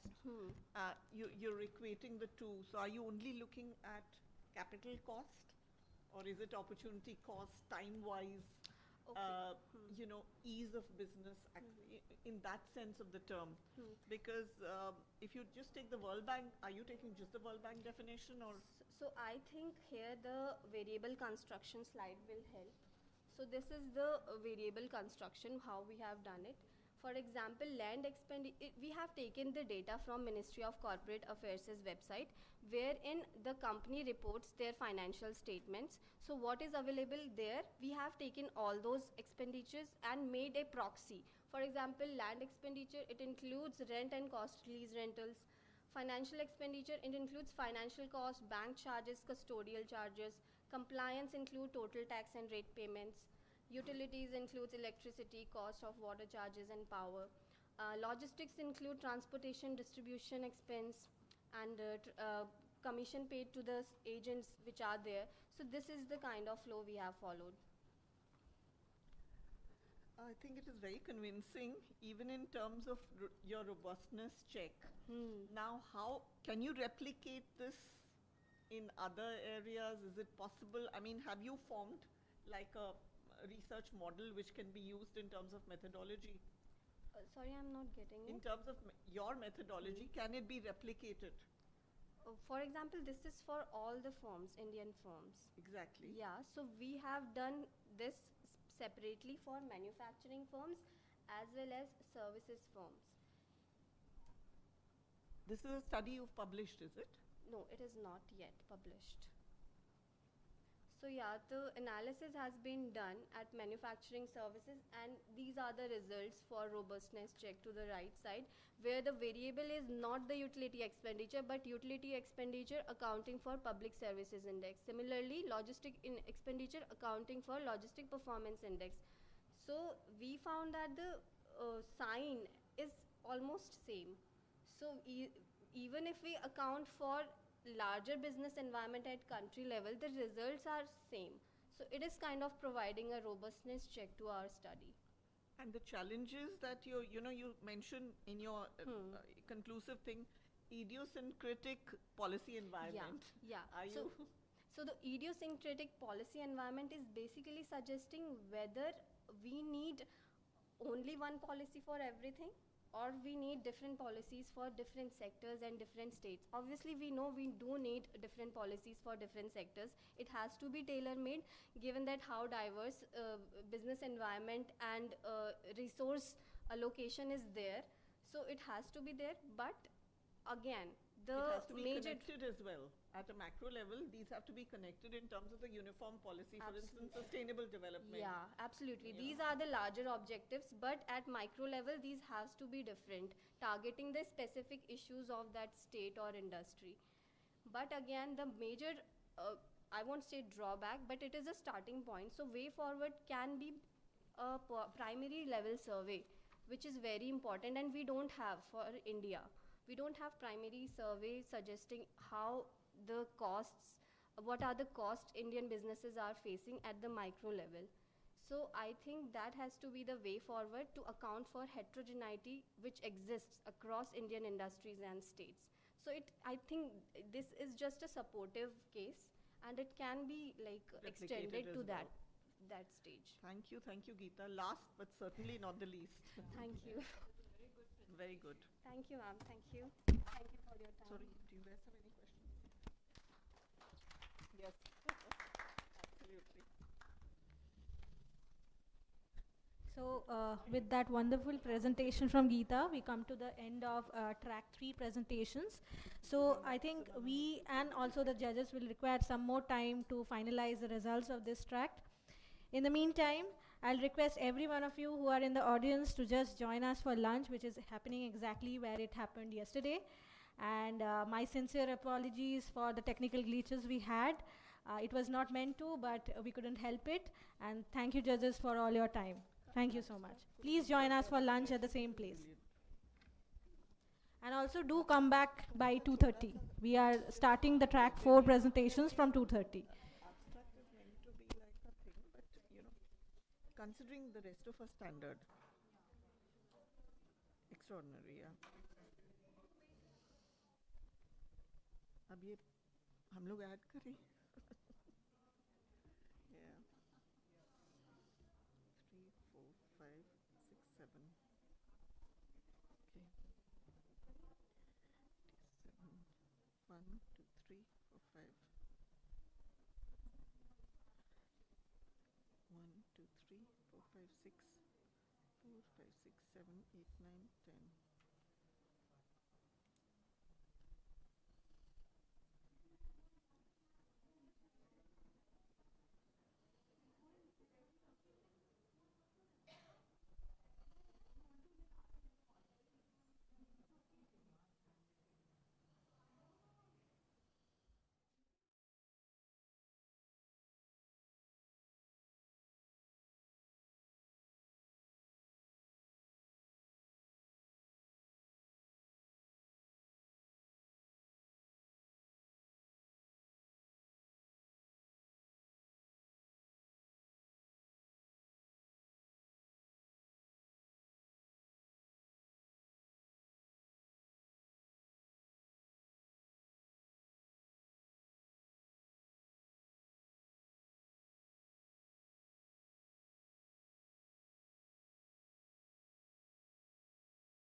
offline, which are like physical presentations, and we again go back to the 6 online presentations. So the rules of the presentation remains the same for all the participants. It's like 8 minutes of presentation followed by Q&A from the judges. And then for the judges, we do have the abstracts of all the participants, presenters in your desk, and also you have a sheet with where you can mark the presenters. So we have four parameters on which we would like them to be judged, each out of 25 marks, and then ultimately we'll aggregate them out of 100, and then we decide like the 3 best papers in this track. So I think I'll start with introducing the judges first. So we have Dr. Bidisha Banerjee, who is an associate professor and deputy director of Amity Institute of Public Policy. Thank you, ma'am, for joining us. Then we have Professor Shangamitra Acharya, chairperson, Center for Community Health and Social Medicine, School of Social Sciences, JNU, New Delhi. Ma'am, I hope I have taken the center's name correctly. And social medicine and community. Trisha keeps on telling me that. Yeah. And then we have Dr. Vanishri Agarwal, course coordinator and lead researcher of Center for Public Policy and Governance. Thank you, all 3 of you, for taking out your valuable time and giving it to us. Thank you so much. So I'll start with the first presentation. I have Bhavya and Kriti with us, so you can take over the presentation. Thank you so much.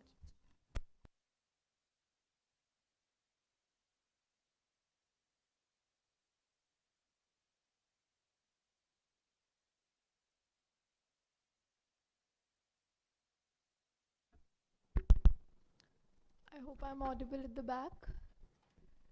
So good afternoon, esteemed judges. Myself Bhavya Sharma, and he's my co-author Atul Kriti, and we are from Punjab University, Chandigarh. And our topic of presentation is Building a Skilled India, Unlocking Potential for India's Human Resources. I'll start with the introduction. In the quest for progress and development, India stands at a pivotal juncture with its most valuable resource, its human capital, poised to take center stage. Building a skilled India is not merely an aspiration but an urgent necessity to unlock the vast potential of the nation's workforce.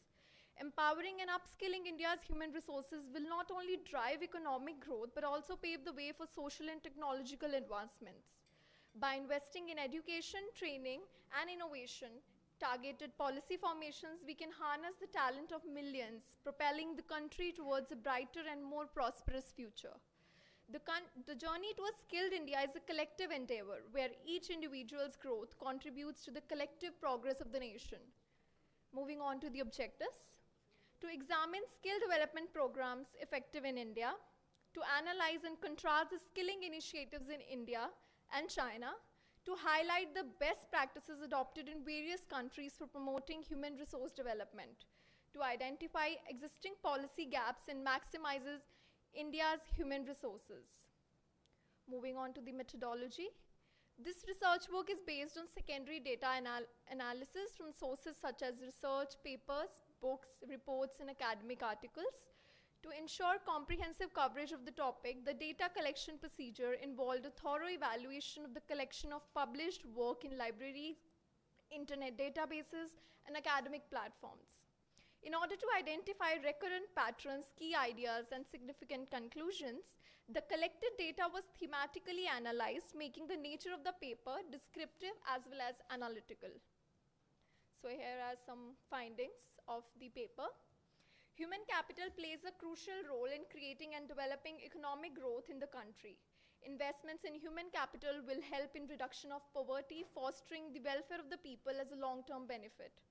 India, through its various skill-augmenting schemes like Pradhan Mantri Kaushal Vikas Yojana, vocational training programs, which also includes microfinancing of self-help groups, pilot projects on entrepreneurship under National Skill Development Mission, clearly portrays the picture of building technical training framework, skill upgradation in order to achieve its vision of skilled India. Though India is making strenuous effort in solidifying good cause, still the real picture is contrary to it. Evaluating the effectiveness of skill development programs in India remains a challenge. Thus, the employability rate remains stagnant due to insufficient training capacity and lack of entrepreneurship skills. Both India and China commenced their journey together as a predominant agrarian economies, with India getting independence in 1947 and China after 2 years of India, that is in 1949. Yet, there are stark differences in the economic performances of India as well as China. From past 2 decades, Chinese economy saw a spurt and has grown manifold.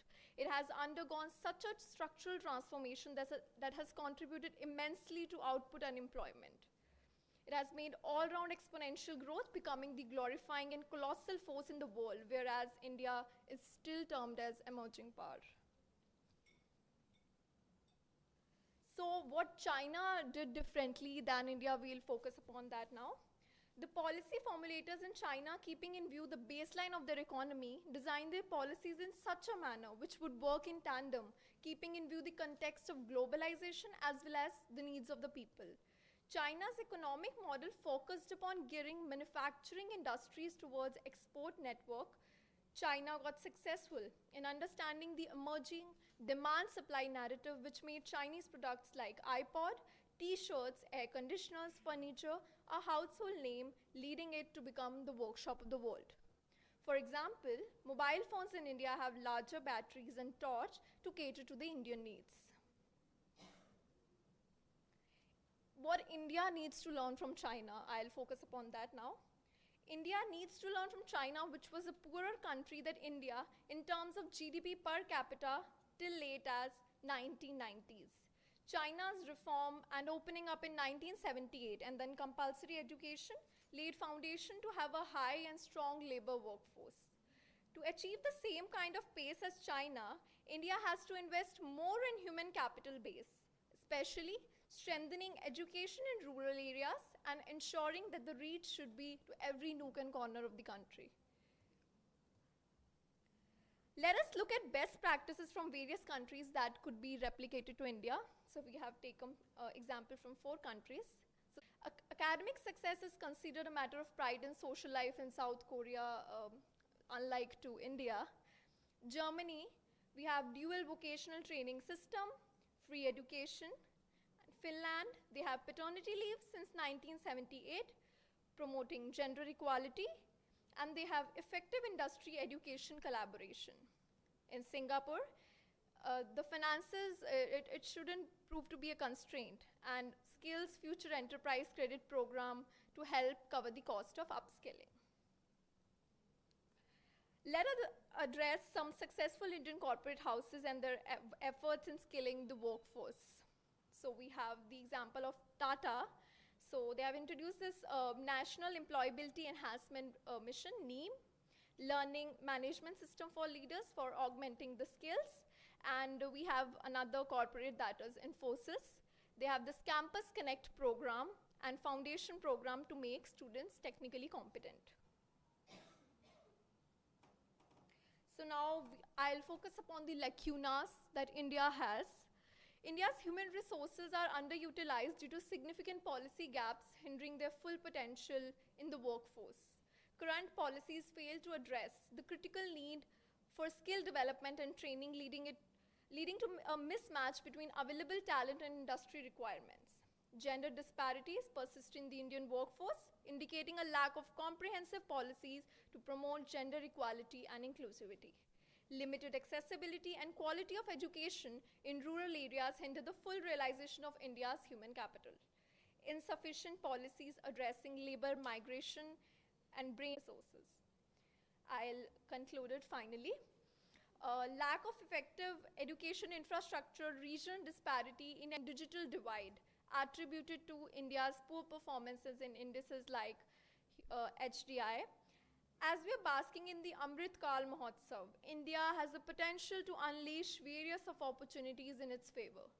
Potentially, tapping the labor workforce of India as a proportion of working age group 15 to 59 years will be increasing steadily as it has a reservoir of demographic dividend.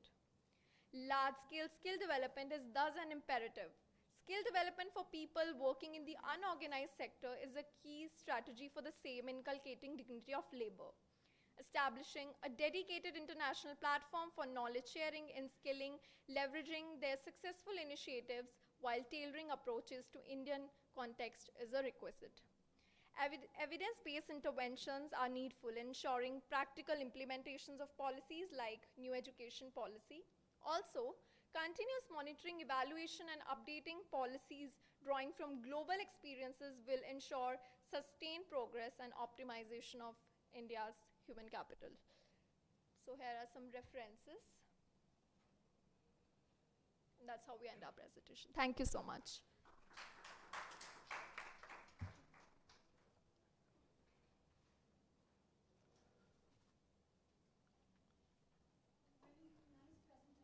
Thank you. Hello. Yeah. Okay. Nice presentation. So I think do we have questions? You may have a comment. Let me give mine and then we can go to. You know what I find not problematic, but this focus on STEM areas of education are not, I feel, the only way to skill our population. So the examples you have brought up in your presentations are all related to, you know, the science, the mathematics, the engineering, no doubt useful. But, you know, we have heard these examples and this emphasis.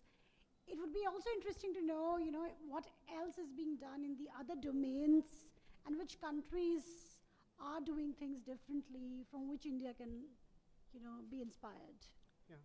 So I completely agree with you, ma'am, that STEM is not the only discipline which can produce jobs, and we need to diversify our different disciplines in order to make them more skillful. For example, I come from JNU, and there are multiple courses which are, you know, like, see, my point is that a person from CPA, Center for Political Science, why can't he be attached compulsorily with Niti Aayog so that he can be more employable? So I agree that humanities has scope of, you know, making employable, and I agree that that's a limitation of our study, that, you know, mathematics and sciences produce more jobs in comparison to humanities because we lack that industry-academia relationship in humanities particular.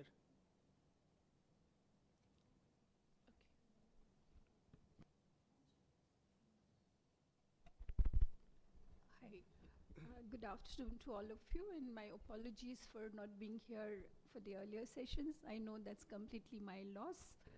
Nevertheless, that I'm here. Thank you for this opportunity to listen to you all in this technical session.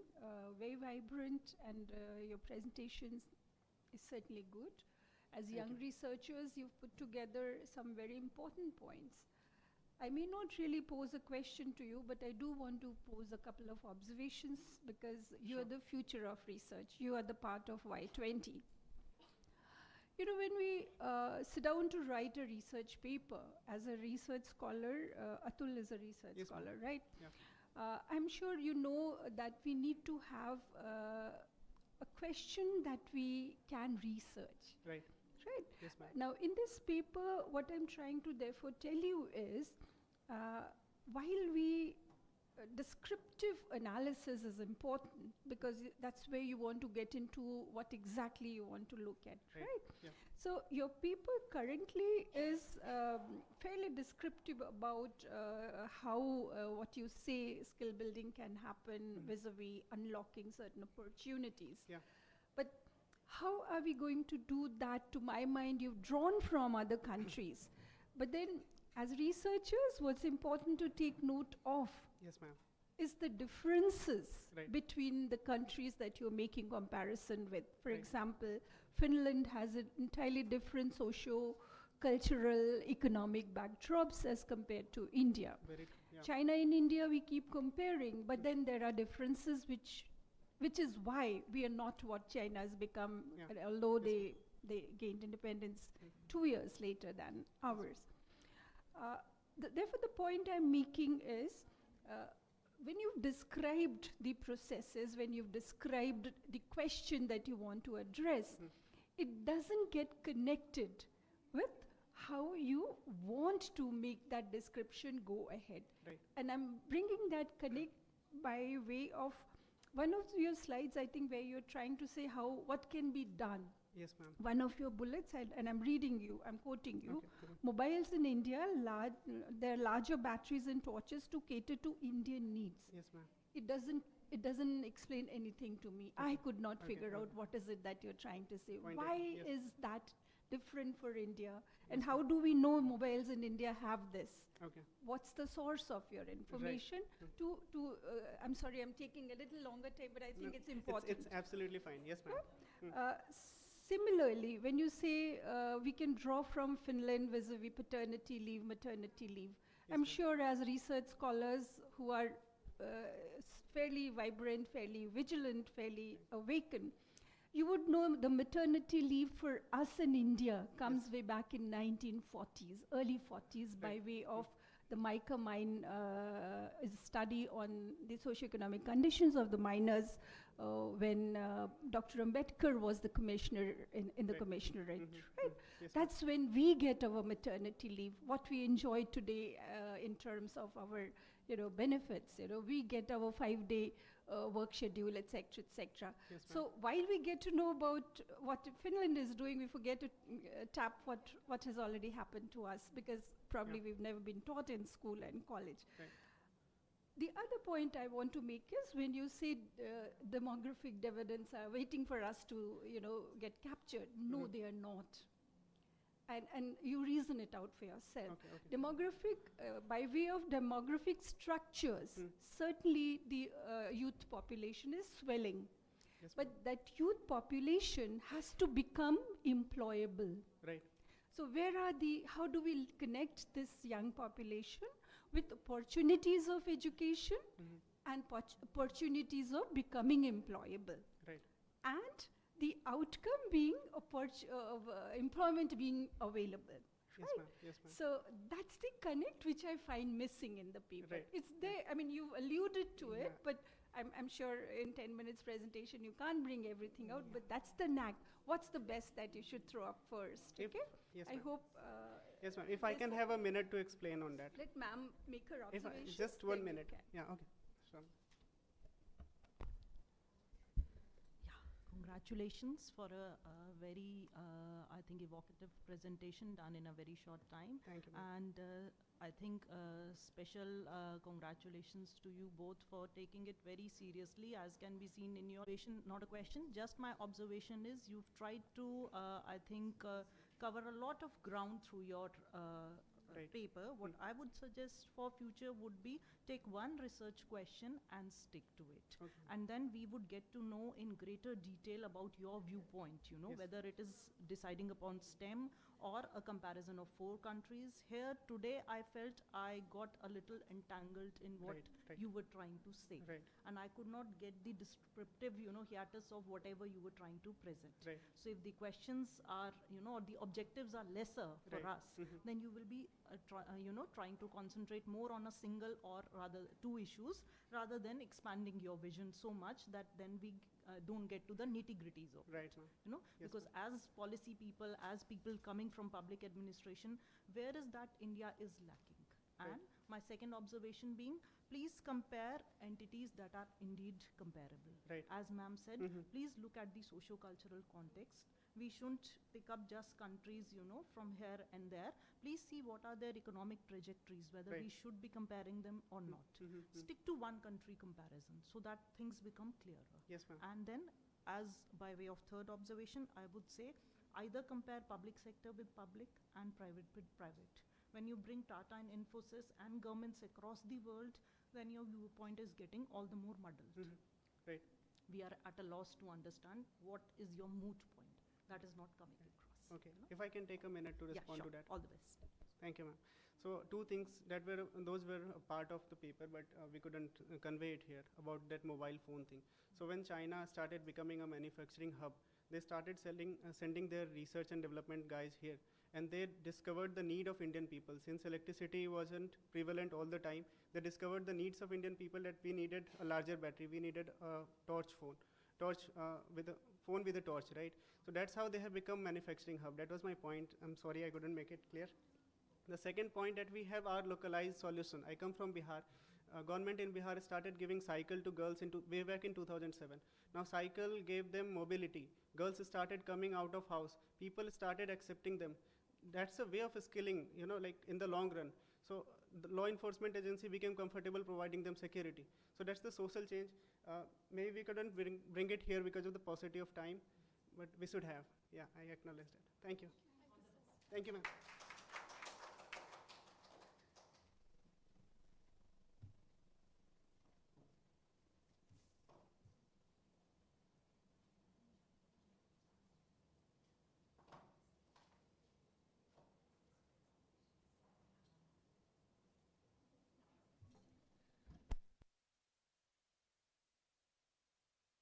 Thank you, Atul and Bhavya, for the presentation. I'll like to call upon Deepak for the next presentation.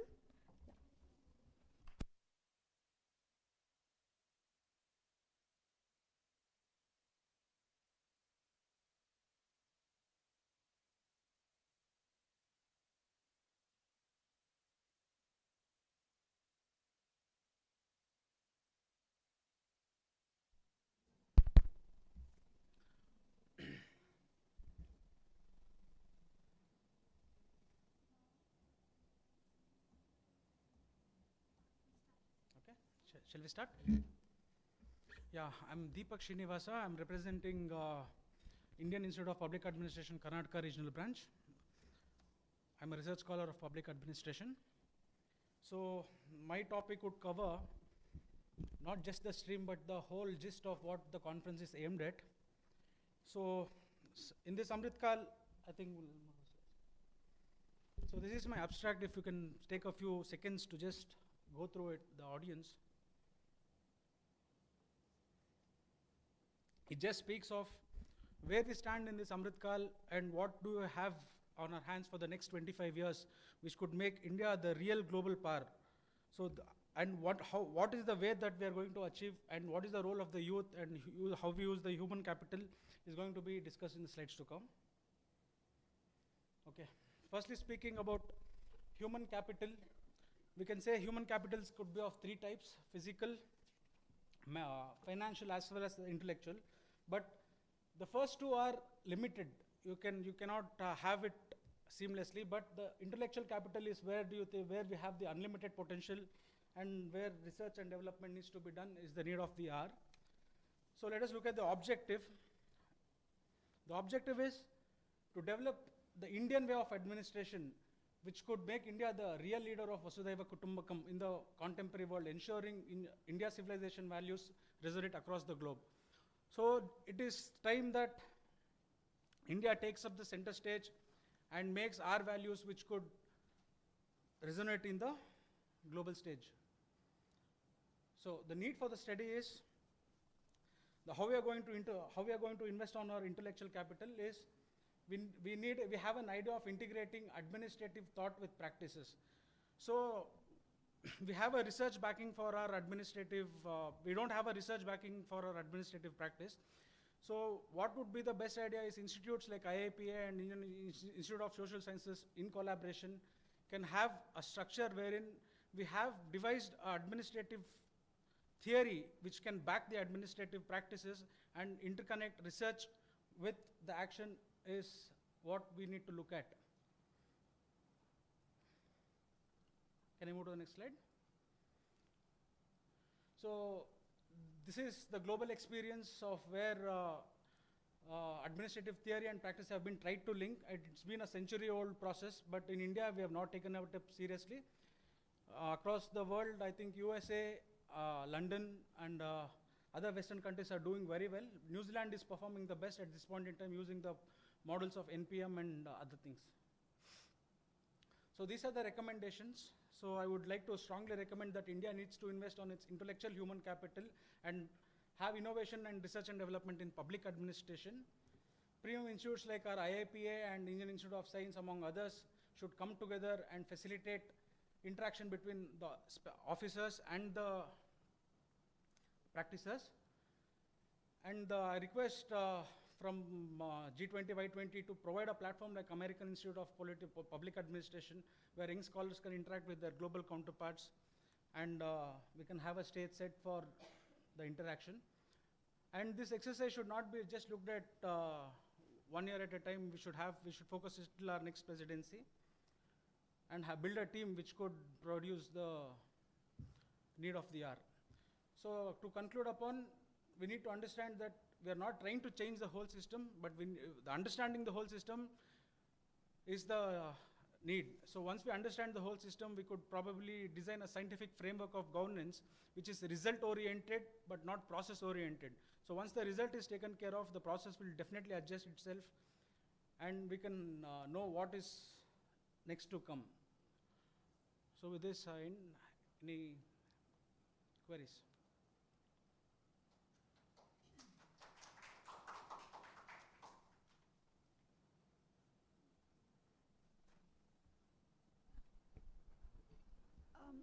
Thank you for your presentation. You know, I am not sure what is your research objective, and you've also talked about the need for the study. So it's not very clear what is your research question and how does your research question match to your research objective. I think you need to clarify that. The other is this framework you've used to define human capital. I think the dominant discussion on human capital should involve knowledge, should involve skills, which we are talking about in this track. You've talked about muscles, you've talked about savings and finances, you've talked about ideas. Where is knowledge? Where is the innate skills that we are gaining through all these experiences? So I don't know where it's been taken from. Maybe it needs to be revamped to bring in this reality. Okay. Thank you, Srinivas, for your presentation. Fairly vociferous as you speak. For any paper that we present, you know, ideally we give a title to it. What's the title of your paper? Basically, this is, we are not asked to present a paper, madam. We are asked to present our ideas in this platform. No. What I'm trying to ask you, even if you're presenting your ideas, it has to have certain core line of argument. What is the core line of argument? Let me complete, please. Yeah. Okay. And we are pointing this out precisely for you is that, see, this is not a meeting where we have corporate sector discussing something which is already visible to us. It's a colloquium, researchers colloquium, wherein there are certain protocols that we follow as a researcher. You're a researcher, you know this, I don't have to tell you. So by that, you know, even if we are writing a paragraph, there has to be a subheading to that paragraph, which is why your paper seems to be all over the place. You know, what you term as objective, can you go back to that slide, please? What you term as objective, as a researcher, you know, objective has to be very precise, very clear, very, very visible to the reader. The moment you read the objective, you know what we are talking about. This objective is almost like an idea itself, which needs to be broken down to become an objective. You know, what does it convey? To develop the Indian way of administration. What is that Indian way of administration? Which India are you talking about? Are you talking about North India, South India, Vindhyachal, this, that? So this notion of Indian administration becomes absolutely vague, and objective is where your clarity has to come in. Similarly, when you say a true leader of Vasudhaiva Kutumbakam in the contemporary, please let it be there, global world. Which is this contemporary global world? What is the context in which you are locating Vasudhaiva Kutumbakam? India is so diverse that we can't even make India as a Kutumba, forget about Vasudhaiva Kutumbakam. Ensuring India I mean, what you are listing as an objective is not an objective. It's an idea which needs to be metamorphosed into objectives, into specific objectives, etc., etc. And that's precisely why, you know, you quickly say something and there are your recommendations. What are your recommendations based on? What's your preliminary work that you've done using secondary data or primary data to be able to recommend ABC? All that you're recommending is already existing in the literature. So what's your contribution as a researcher that you want to say? What is the source of the flow chart that you showed us? because have you created it? If you have created it, you probably have to, as a researcher, we have to give sources for all the thing that we are using. So what I'm trying to point out for you, that you are a researcher, and these are, as people sitting on this side of the table, we want you to make sure that these are the concerns that would be raised as researchers whenever you present a paper, right? So don't jump to conclusions and recommendations if there are gaps in between. We really don't, I couldn't figure out how do those recommendations come without there is any, the prelude to those recommendations doesn't come out clearly to us. Okay, the whole idea was, sorry, madam, let ma'am make her points and then you can say collectively. Yeah. Hello, Deepak. I'll go in conjunction with the other judges who've told us. I guess you have some strong points to put across us, but I think your main objective of coming across to us couldn't get clear as it should have, or as you wanted out to be. I'll get back to you. And the way that, or the sense that I got from your presentation was as if a politician was putting across his point out to, us, the masses of India, rather than a researcher. You've, collated all the terms that Modi ji has used about Amrit Kaal, the demographic dividend. So all the terminologies and the concepts are there. But of course, as ma'am said, we needed to know how, as a researcher, do you look at, even your administrative theory or the use of technology, how would it skill, the larger population or one segment of population, so that any ideas from your objective can be turned into a reality. Okay. So, can I answer now, madam? Yeah, the whole thing I was trying to say was, we need a scientific framework of governance. We need to build a scientific framework of governance, maybe from A to ABC, whatever is the problem of the country can fit into that and solutions can be found. We need to develop such an administrative technology. Science per se is not a success on its own. Science is successful today because its application part, that is the technology, is available to the common mass.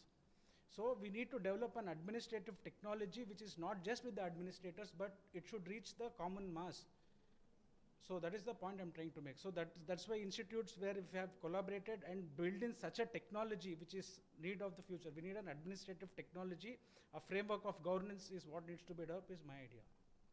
So when you say administrative technology, what is it that you're trying to convey? Sorry, it's becoming a conversation. No, sure. Yeah.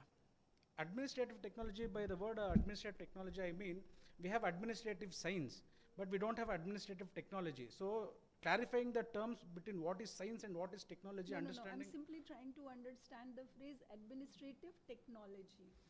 Administrative technology is one which can be used by all and which would help in a decision-making process, which would help for all. But why?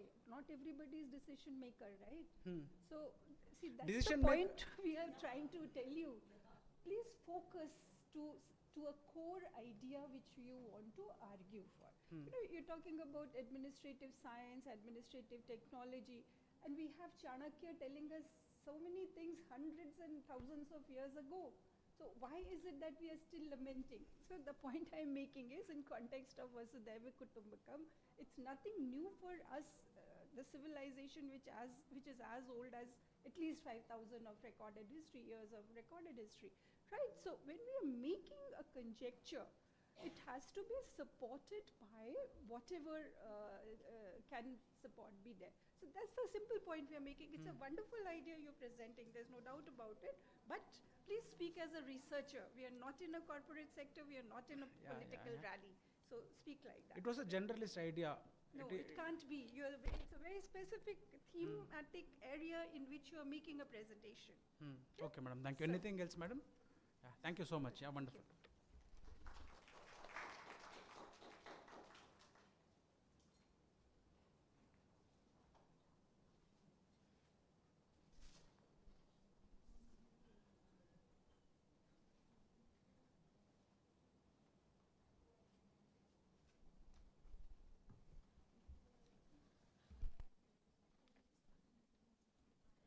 Thank you so much, Deepak, for the presentation.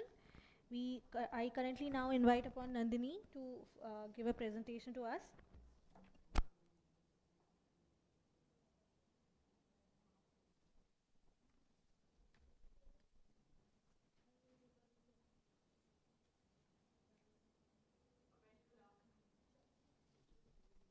Hello. Yeah.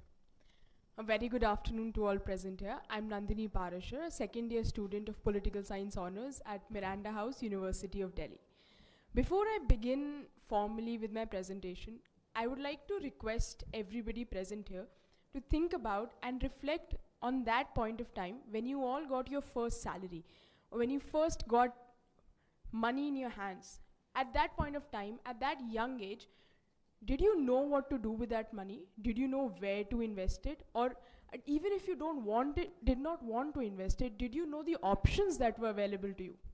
It is this core idea that I am today trying to present through my presentation and study on financial literacy among the youth in Northeast India. So just going over the basics first before I actually begin on the analysis, my research question is, what factors affect the financial literacy levels of youth in Northeast India? The aim, in my mind, I have two aims for this paper. One, at a cursory glance, yes, it is to analyze, as I said, the factors that affect financial literacy. However, from a broader perspective, this paper looks on an area that has been overlooked by a lot of other studies, even studies that focus on financial literacy, but not this particular area.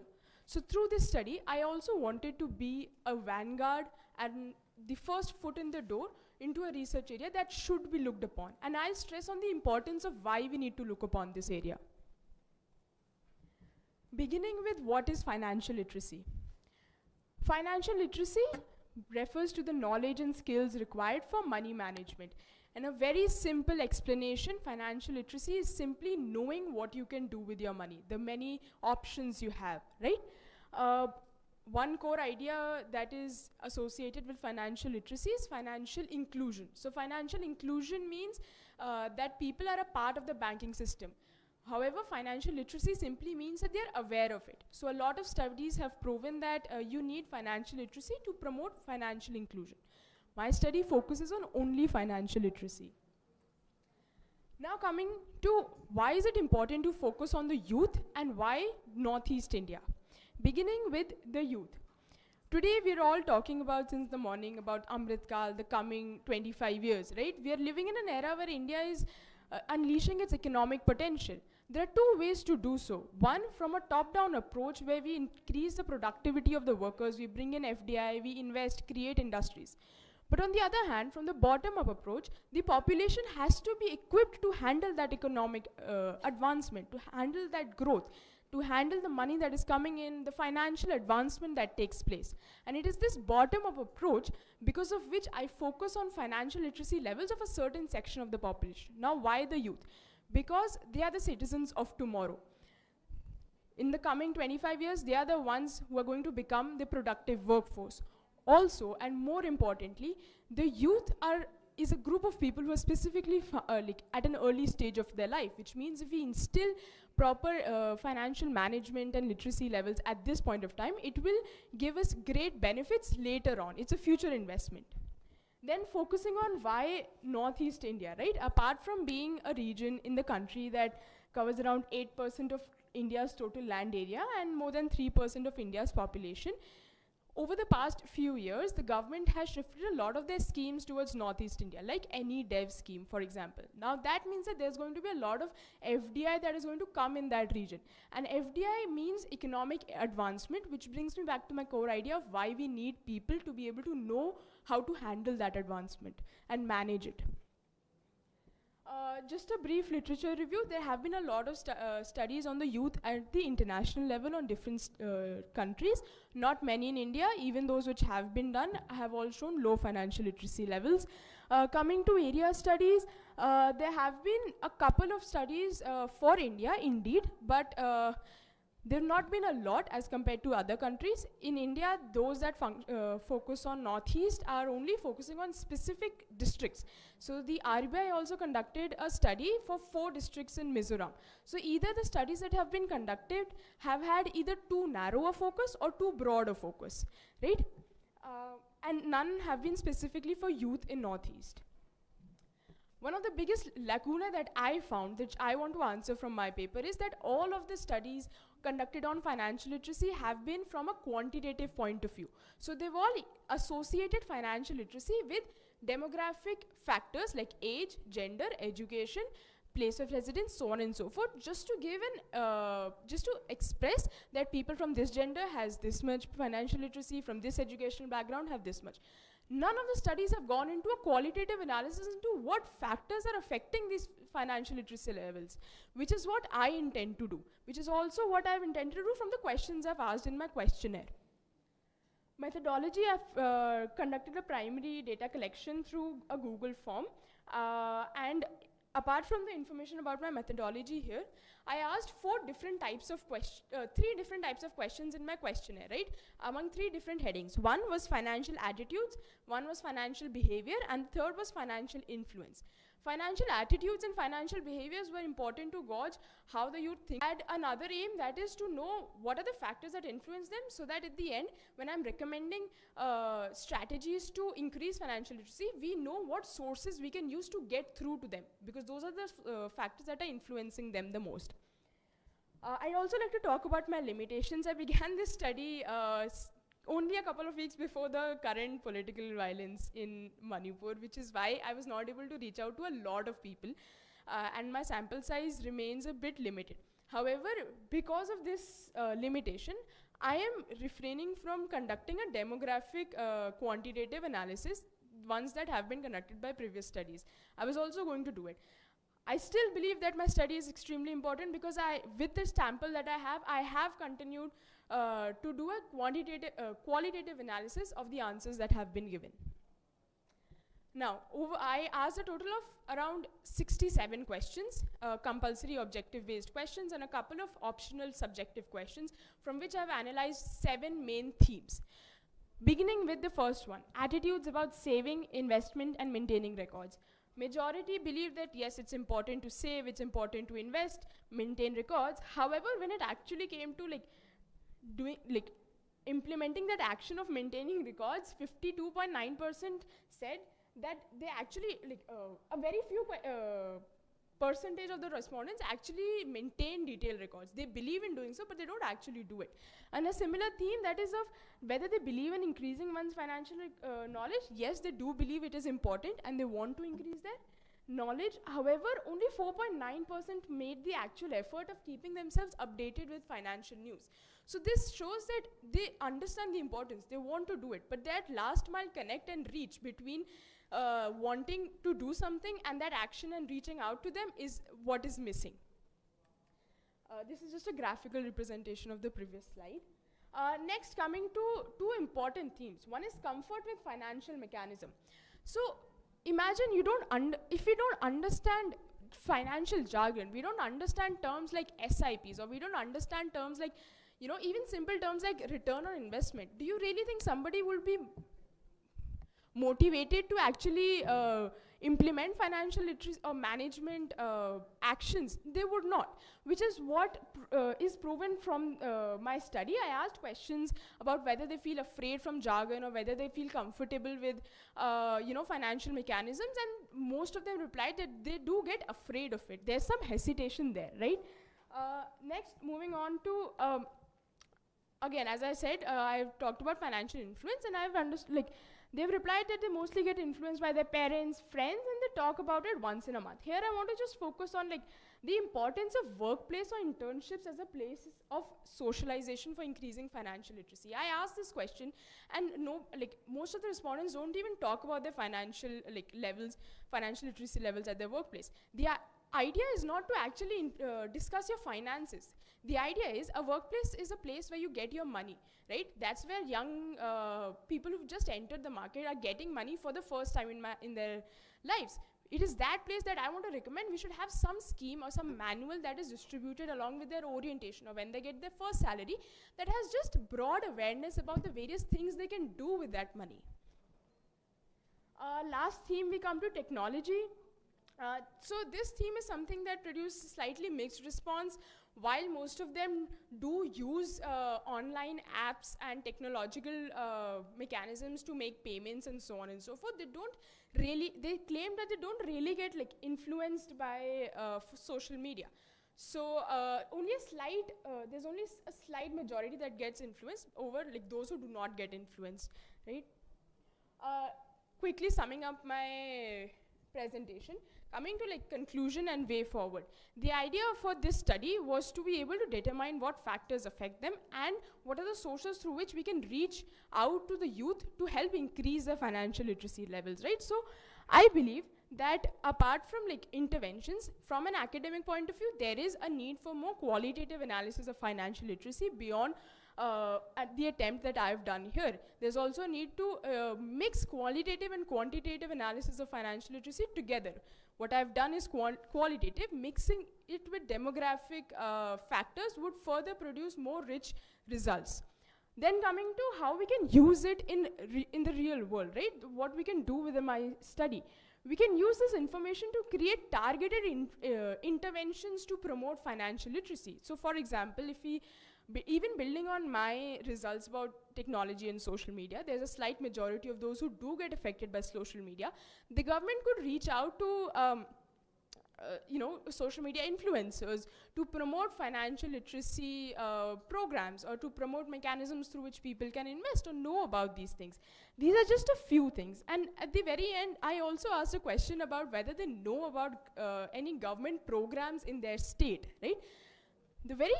This was a completely shocking result because only 2 people out of 102 people knew about the RBI's Financial Literacy Week celebrations. These celebrations have been going on since at least 4 or 5 years, and only 2 people out of 102 people knew about it. And that is exactly the need for my study today. We need to increase awareness. We need to go beyond simply knowing what their financial literacy levels is. The need of the hour is to take the steps towards increasing it, towards reaching out to the youth. Thank you.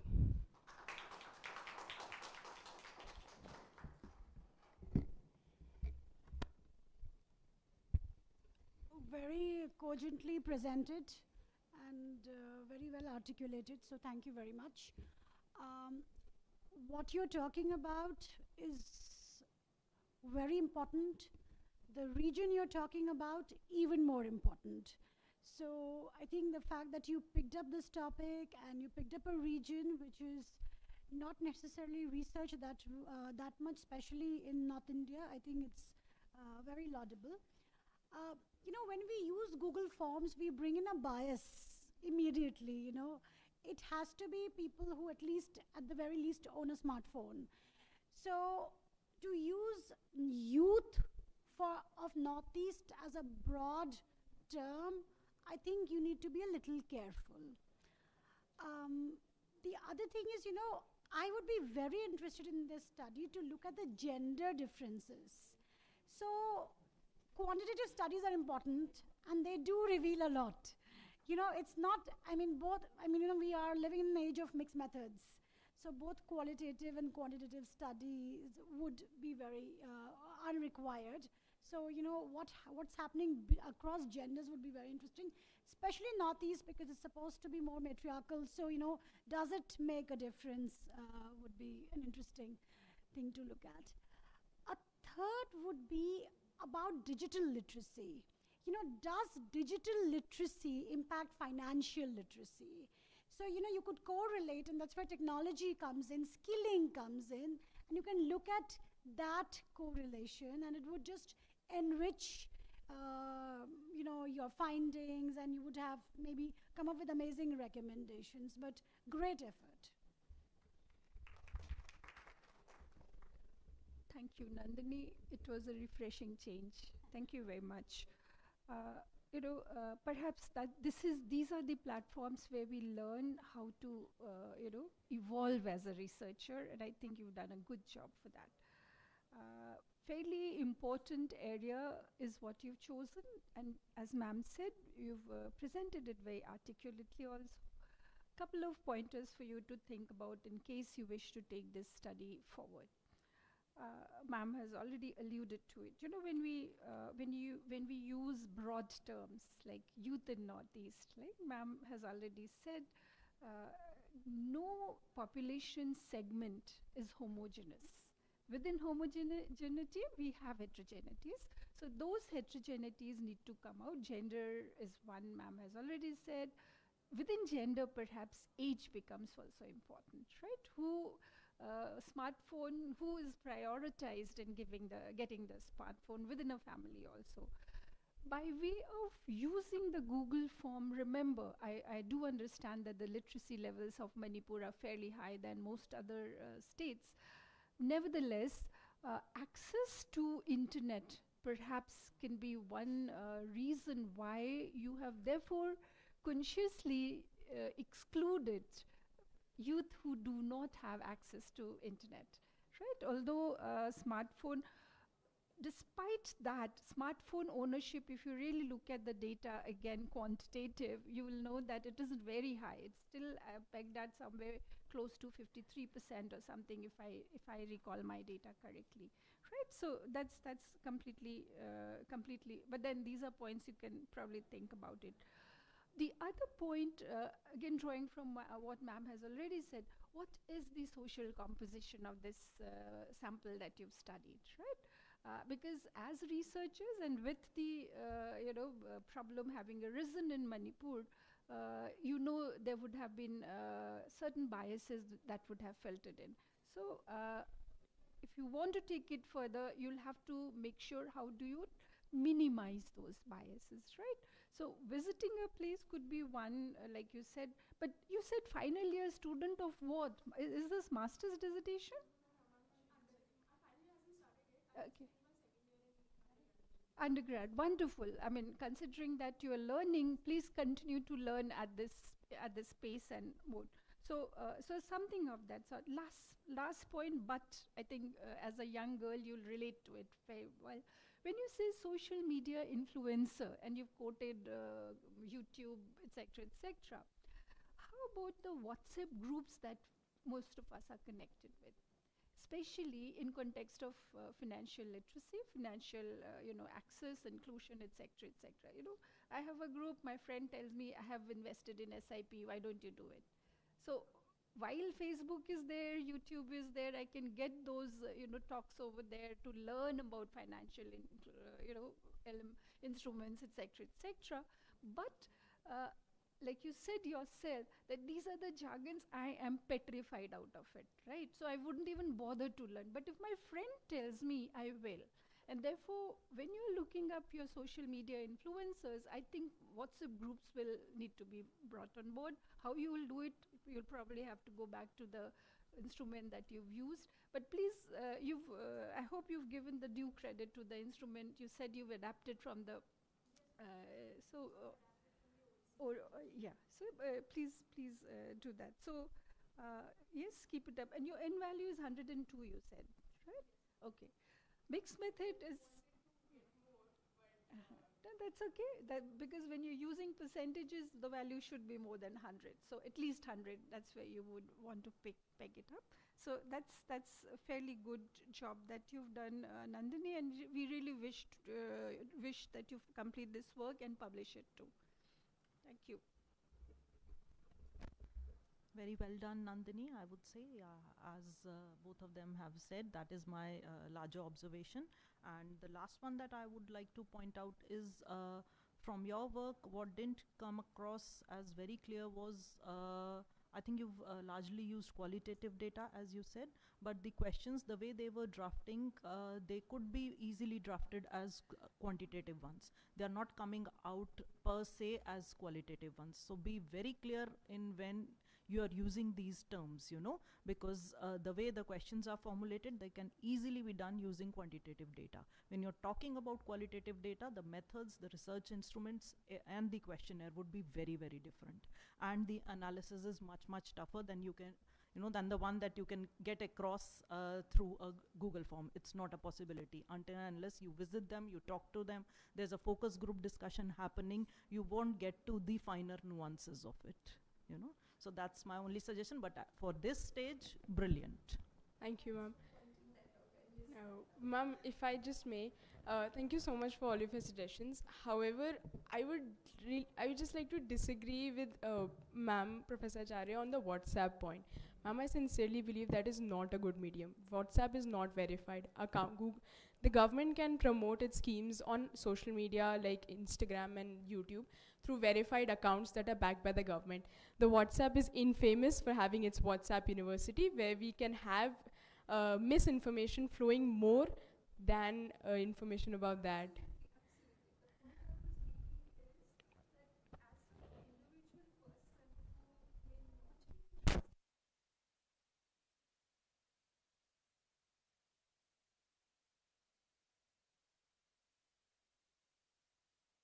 I understood it is differently, right? Right. Yes, ma'am. I Thank think you. ma'am's point takes from the point when you're talking about YouTube influencers. So if we are using outside influence, We could have our we may informal as well, circles. use our own influencers, in our circle, because money is something we are very touchy about Yes. as Indians. So when you've already said, people are listening to their family and friends, that is the first, community that info is coming on. So I do not see, of course, family and friends using YouTube and Facebook to communicate with a family member on Yes, that ma'am. count. Somebody may be away, so that's why. To send it.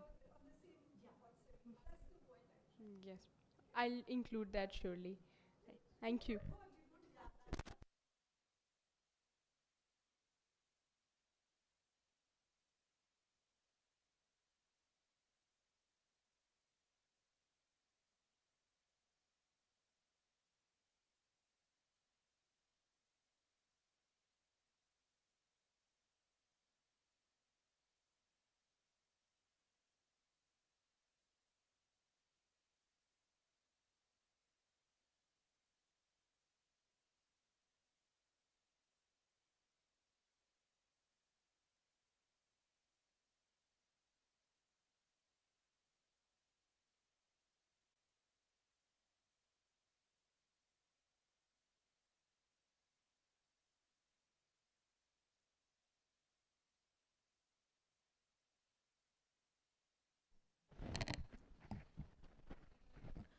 Thank you so much, Nandini, for this wonderful, wonderful presentation. I'll now request Jan to take over the dais.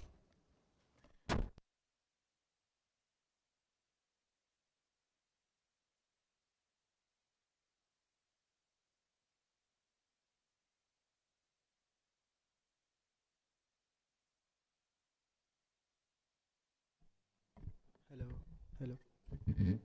Am I audible from? So, afternoon judges, I am Jen Sangwan from Kirodimal College, pursuing BA Political Science Honours right now, second year, going on to the third year. And topic for presentation and research was social adaptations to AI in India, balancing opportunities and challenges. It was a topic which intrigued me a lot because it is something that is happening right now as we speak, and it's unraveling as we know, and things can change within seconds. So, starting on, the objective of this presentation or this paper tries to understand how the advent and burgeoning of AI affects different aspects of society, and how we can scoop up with with certain adaptations from the gray areas of artificial intelligence. The rest of the sections of this presentation would be what are these new tools of AI, a general understanding for the room, opportunities and challenges that it presents, and then we're going to look into new tools affecting the Indian job market, which is really what we are focusing right now, and how upskilling and educational reforms can help us getting through this wave of AI tools. So, introducing it, the recent burgeoning of AI and other technologies have rendered many literacies and skills that humans had for a long time useless. COVID-19 pandemic further accelerated the shift towards an online or a virtual world, prompting technological companies to capitalize on these opportunities presented. Consequently, what do we have here? Individuals find themselves equipped with technologies surpassing their understanding and utilizational capacities, and these powerful applications have changed a lot, especially in the post-pandemic world. The fourth industrial revolution, the age of AI, or the post-human era as people call it, is upon us. And it is important for us to address these societal implications and suggest strategies for its adaptation. So what are these new avenues and what are these new waves of AI? Just to get a hold of it, these current waves of AI, which a lot of scholars have been intrigued about, and some of them going further to say that these are dangerous and can term as dangerous in coming years, and 50% of AI researchers say that there's a 10% chance of AI becoming dangerous or having negative effects on human civilization as well. That is equal to 50% of airplane engineers saying that this plane will crash. There's a 10% chance. So will you get on that plane? So we have to remain cautious in that understanding. So the different types of AI tools which are right now in our understanding are the generative AIs and the LLMs, called the large language models. A simple understanding would be generative AIs is a type of artificial intelligence that can create new text, images, and sounds. Large language models are a type of generative AI that are trained on massive data sets and text and codes. These LLMs can be used to generate text, translate languages, write different kinds of words. They essentially change the way we interact with computers and our smartphones, so as to say. So a formal example of this, well-known, would be ChatGPT itself, DAL-E for creating images, Midjourney for creating videos. So everything you can see can now be synthesized with the help of AI, and this destabilizes our entire foundations of society. First we had images, then we had Photoshop, so we could not trust images. Now we have videos and we have AI, so we cannot trust videos as well. We have deepfakes as well. So this is what I'm talking about. The basic literacies of human societies are in shambles, are shaken right now with these advents of technologies, and thus we need to focus on them. Another was the attention economy, which we had been working with, the Instagram, the posts, which are targeted ads, which are targeted informations according to our perspective or the perspective of person who wants us to think like we did.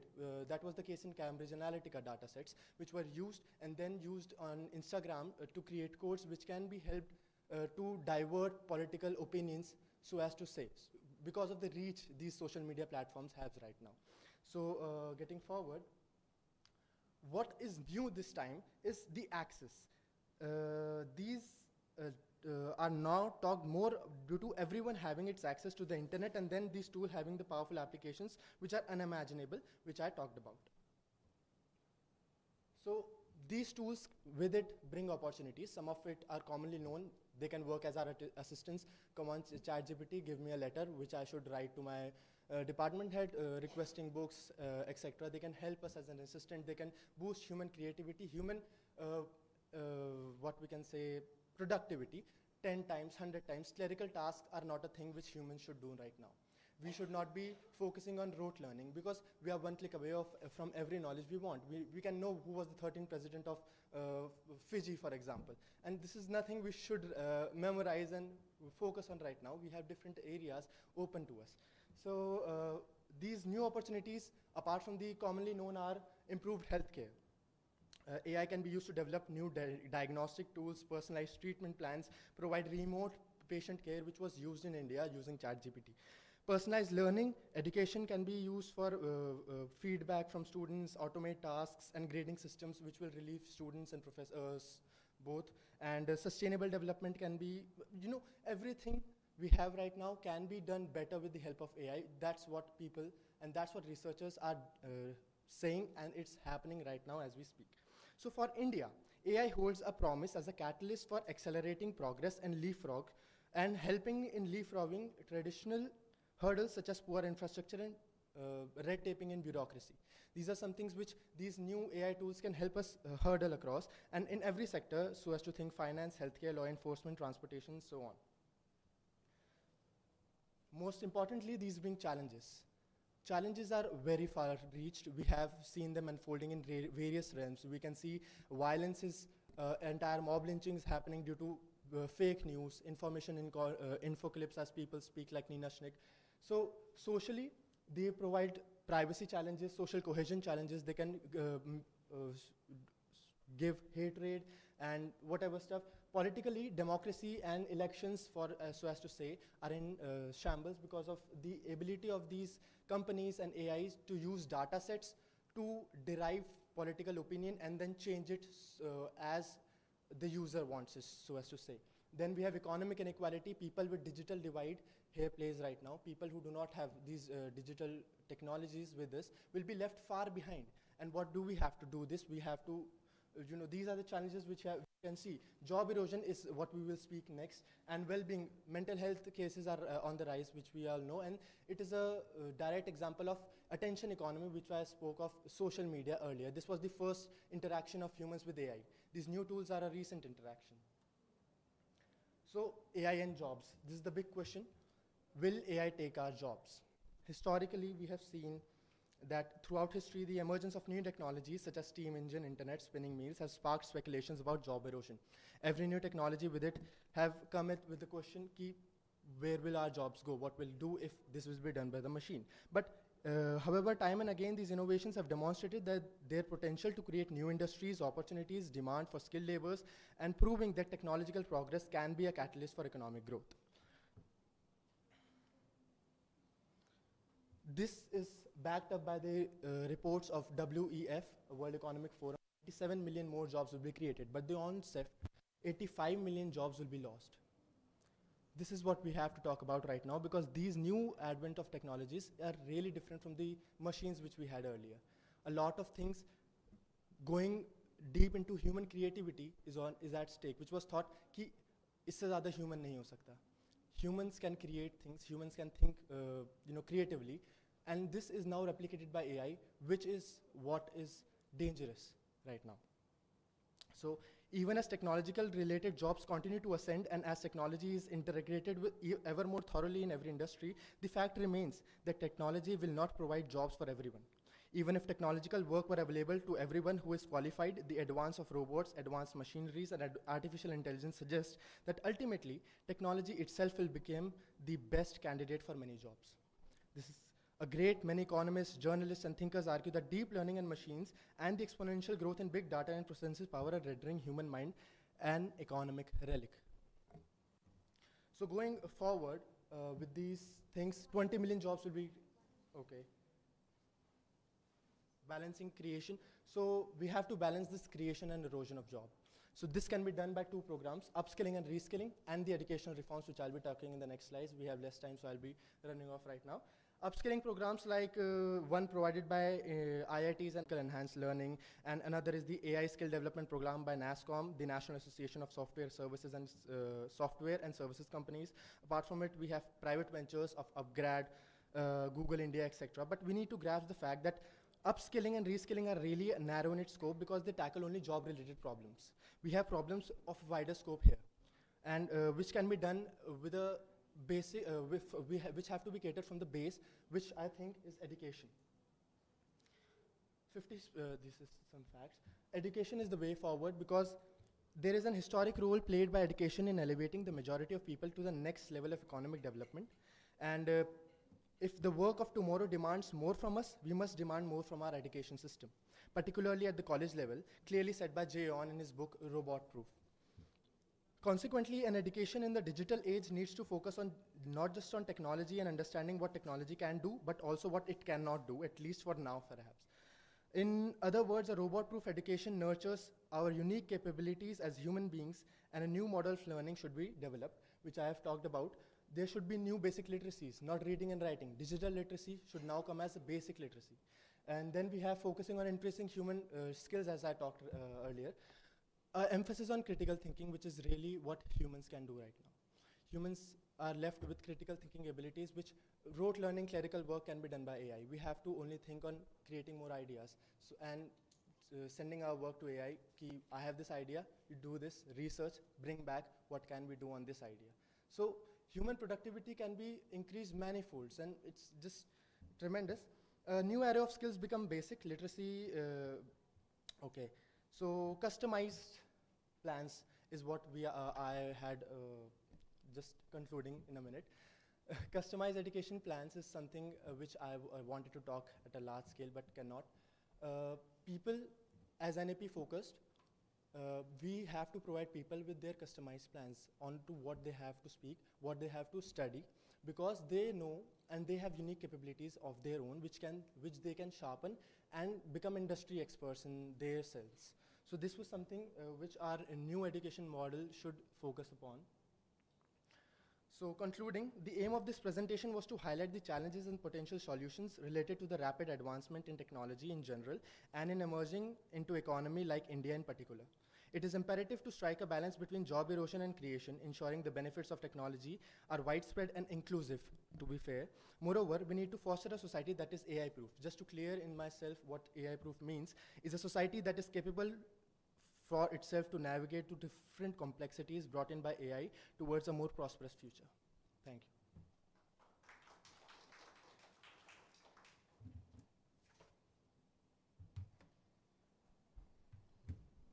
Thank you, Jayant. I think, anything without AI is incomplete these days.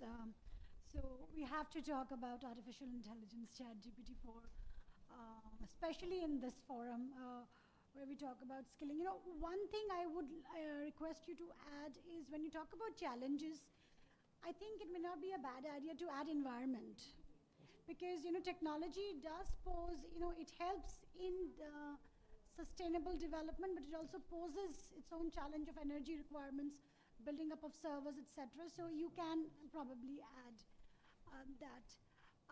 Somewhere in your slides, you have mentioned that job proofing is the biggest challenge that needs to be addressed because of AI. Yuval Harari talks about what happens when artificial intelligence not just takes over jobs, what happens when they take over human beings. I think that's really the way we need to start thinking, because right now, because we live in this world with this construct where there is an education and a job coming, what happens when both of these, you're already saying that we don't need to study who's the 13th president of Fiji. So we're already, saying we're doing away with this part of education, and then there will be a time when we do away with, the more cerebral part of education, and jobs we're already seeing that there is a threat. So, the whole human existence comes into question, and then I think maybe it's not a bad idea to also think in those terms, but I think it's a good presentation, especially at an undergraduate level, thinking about AI and what are some of the areas it poses immense challenges to. Thank you. Thank you, Jayant, for your presentation. First thing first, I think your presentation, the PPT, was to the hilt. Normally we load the PPTs like a Word doc. So for that, you get full marks. That's how a PPT should be, and I hope you haven't asked GPT chat to make your PPTs. I tried, but they were asking for money. Yeah, it wouldn't be able to do it if you do the whole thing. No, but sincerely, that's a very good way to do your PPTs. Just a couple of points for you, Jayant, to think about. Certainly, it's an important area, and it's like AI is sitting on us like something which we can't do without. And when we are using it, we have to be very cautious about it, especially in academics. I'm sure we've all been experiencing as teachers, particularly, what is it that you are copying and what is it that the GPT chat is making you do. The point is, which you've already said, that if you're using it as an assistant, that's the way it should be done. It should not become your master, and therefore, your skills become useless. So when you say critical thinking versus, the use of GPT for X, Y, Z purposes, now, when we really want to execute it in the light of skilling, capacity building, young people, etc., etc., how do we draw that connect? You've tried to allude to it. You've said a good number of points also. When we are skilling, and I'm trying to probably throw up a difficult, or an unpleasant question. When we are skilling, access to that environment which enables me to get the skill are not homogeneous, right? So how do we bring that in this skilling proposal or skilling element that we are bringing in this? It's certainly going to be there. We need the skills to happen. But the digital divide, for example, the digital divide which is executed on the basis of age, for example. You know, your generation versus our generation, then there's a notion of difference when it comes to technology, right? So how do we bridge that? Very simple than that, socioeconomic disparities. How many of us have access to the gadgets where AI can be made use of versus how many of us who do not have, So when you're making these, you fairly neatly put your conclusions there. But, as a researcher, you ought to be going beyond that as you move ahead from your BA to your MA to perhaps PhD, or even when you get into your management. How do we translate these on grounds, right? So while you ensure that GPT, chat, Quitball, etc., Quitbot, is it? What is it? Quillbot. Quillbot don't become your masters. How do we get there in terms of ensuring that that doesn't happen? That's the point I wanted to make for you, and that connects with the job proofing that you've talked about. Let ma'am make her observations, and then you can come in. I have two suggestions. I also like the tone and tenor of your presentation, fairly evocative, but contrary to ma'am, what I would like to add was, I would have loved if you could have added, a little more text and images when you are, describing terms like generative AIs, LLMs, because this is not a tech audience to whom you are talking to. It appears so. So when we are in a policy or a public administration environment, maybe we are not familiar with the terms. To get the hang of it and to associate skilling with it, and not build up a kind of a fear syndrome that we are not able to understand the jargon. Oh my God, what will happen to my job? That should not be the thing which should come immediately out of it.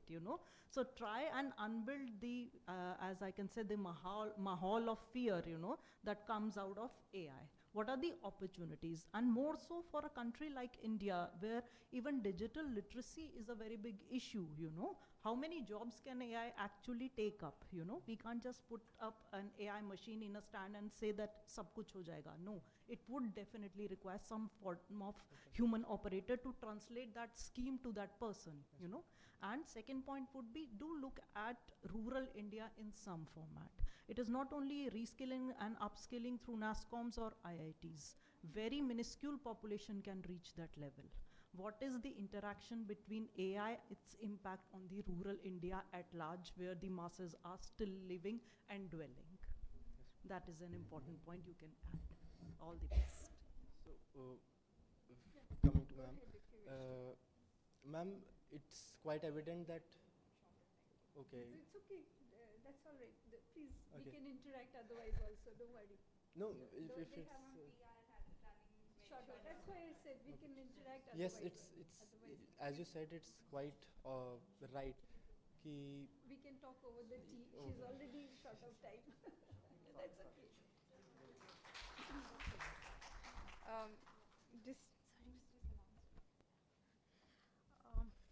Thank you, Jayant. We are actually running very short of time, so we'll request the judges to pose only one question to each of the presentations and keep your observations short. So we are done with our offline presentations. We'll start with our online ones. There are 6 of us waiting for us in the Zoom meeting.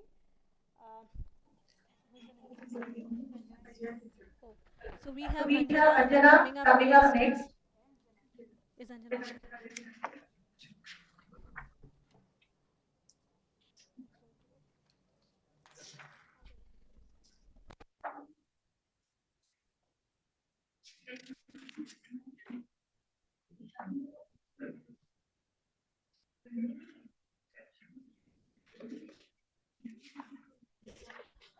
Okay, somehow we have lost. Nandini, can you hear us?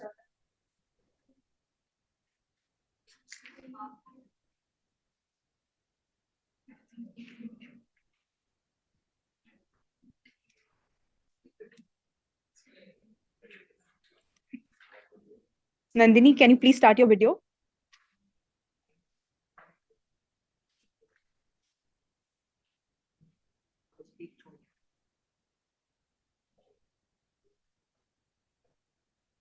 Machine.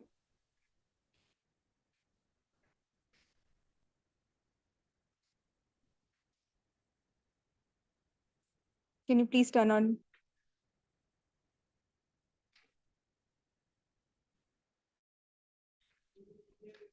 Can you please unmute yourself, Nandini? Am I audible?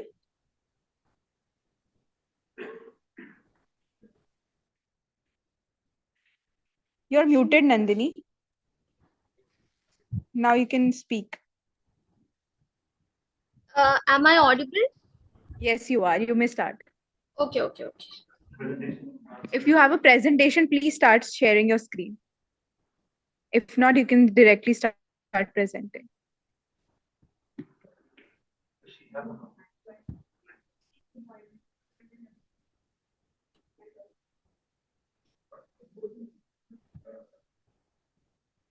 Is it visible?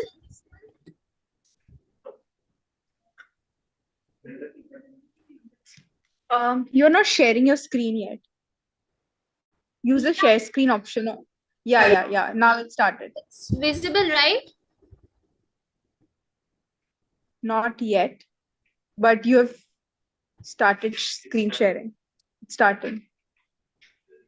It is not. Is it not visible? No. Is your internet connection stable?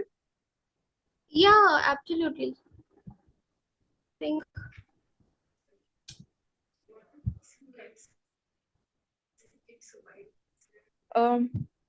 Should we proceed to the next? Acha, okay, it's visible now.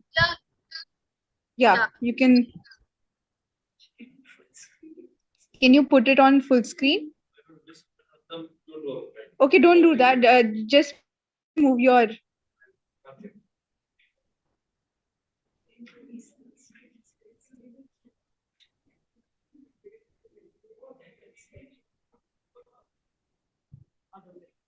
Is it visible? Yes, you may please start. Good afternoon, everyone. I am Nandini Das, a third year political science student studying at Indraprastha College for Women. So before starting with the actual body, let me draw your attention to this famous art by a famous artist, Jamini Roy. In this picture, we see Ma Durga, Ma Saraswati and Ma Lakshmi with Ganesh being in the front. So as we know, goddess Durga represents Shakti, goddess Lakshmi represents wealth, goddess Saraswati represents knowledge, and Ganesha being in the front represents the Lord of the world, Lord of the people. And this picture pretty well sums up the India's identity and the values it worships. So when this artwork can define a nation, can anyone fathom the power this artwork has? I believe, being an artist myself, this realization has given me the creative power to write a research paper titled Art, Economy and Diplomacy, Scaling a Creative Economy, an Era of Cultural Trade and Relations.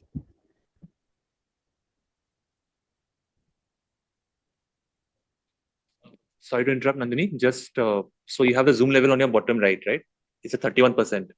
Can you do around like 100%? This one? Bottom right, 31%. You see that number? It's a zoom level. Bottom right on a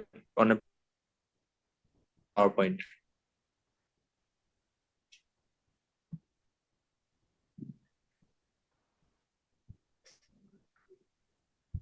I think it's not visible to me. It's okay. You start. Just exit the presentation mode. Exit the presentation mode. Go to the normal PowerPoint window. Exit the presentation mode.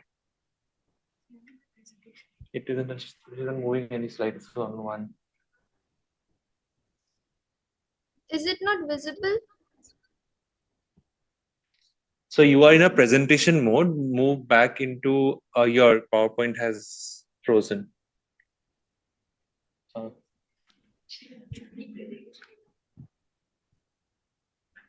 No, it's a computer issue she has.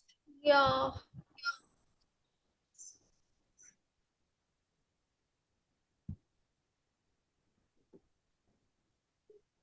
Okay, you're back. Yeah, just let it be this way. Yes, yes. You can just go through the different slides on your left corner. All right.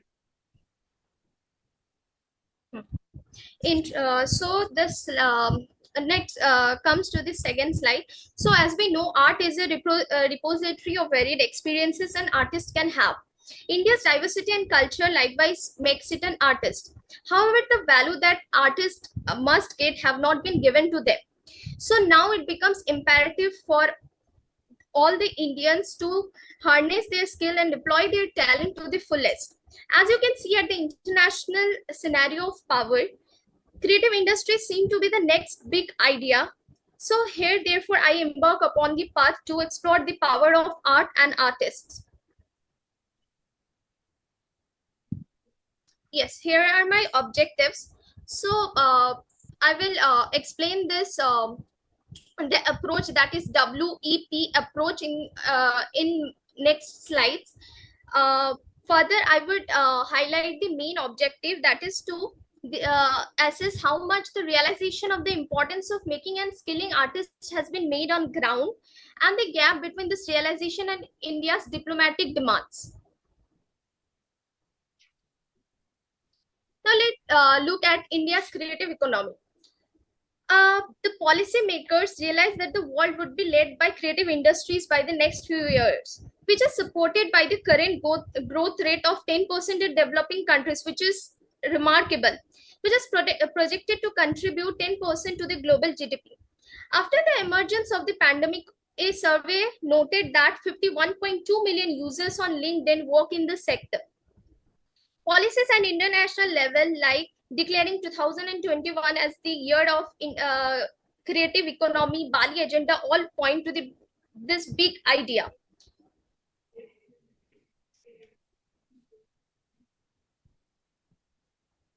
Yes. So here I have given three tables. This first two tables are the representatives of the economic situation of artists.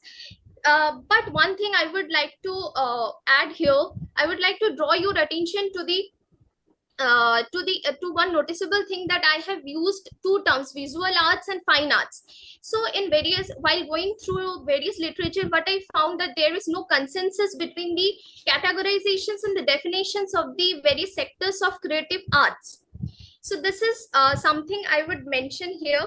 Next, the table 3 contains that India's attitude towards the products of art is not that of a pleasure and a result of intellectual understanding, but rather that of showing how affluent one is. And there lies the difference between India and other countries. And therefore, we export more and not consume.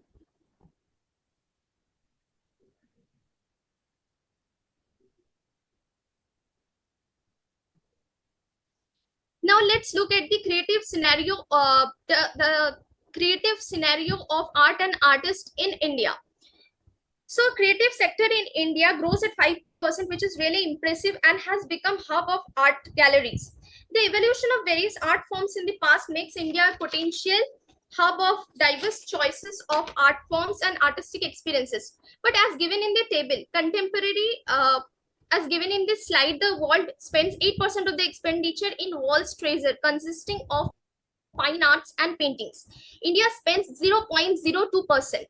In the period between January to September 2017, 183 artworks of Indian contemporary art have been sold in auctions around the world, while 333 artworks were sold in the same period in 2013.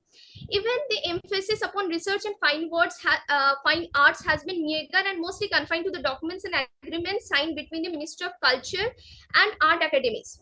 The biggest evidence comes from the fact that that India's pavilion is missing from Biennale, a result of failure to paint itself as an art manufacturing hub, but it painted itself as an art itself, as it is being looked by the world. Now, what is my approach to the problem? So I've adopted a very subjective approach. That is, I have looked around the three aspects. That is, first is wealth, then second is education, and third is power. So first I looked at I collected data from various relevant sources looking at economic values of creative industries, especially at art sector, comprising 5 sectors: art and crafts, visual arts, painting, photography, and sculpture.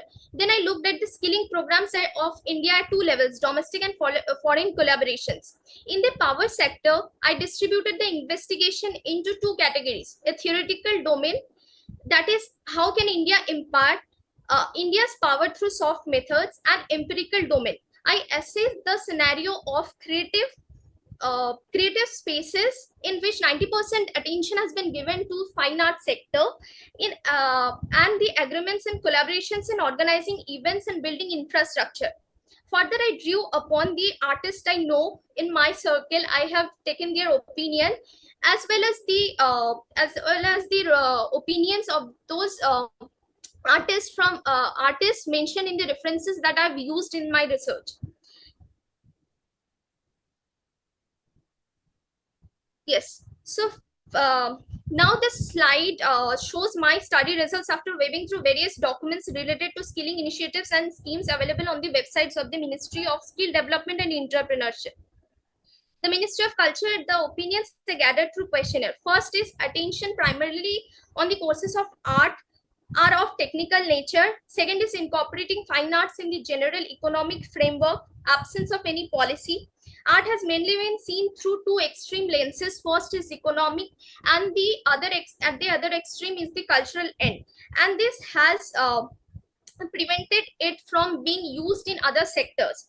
Then there is a lack of grand database of student artists, their varied degrees of skills, assessment of art teacher skills, lack of imparting of theoretical knowledge in drawing and painting have all contributed to the crummy situation of this sector.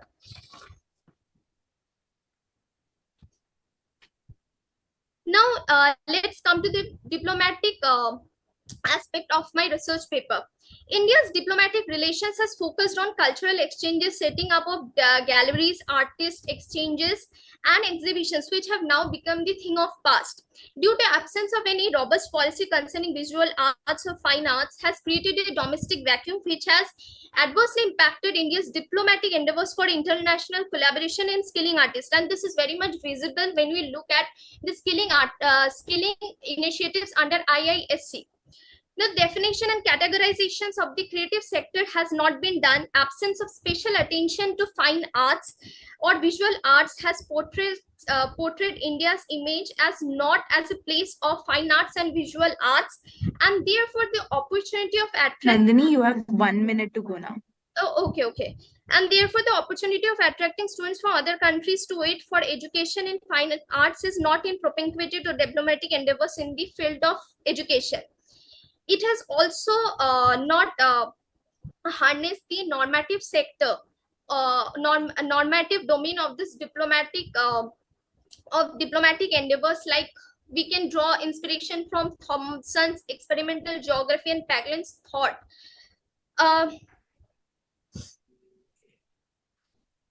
Now let's come to the last slide, which is the conclusion.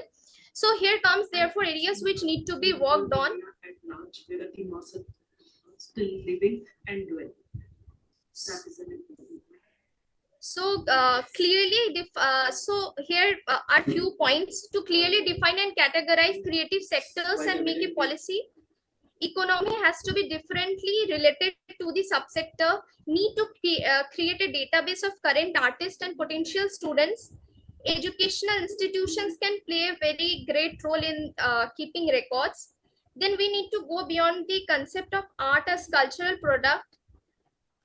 Then yes, it's as you said, it's quite right. Nandini, your time is up. Yeah, just one point is left. Yeah, but time is up. One point is left, which is very important. I should mention it. It is actually running very short. It's 1 point, just simply pose only one question to each of the presentations and keep your observations short. Okay. So we we are done with our offline presentation. And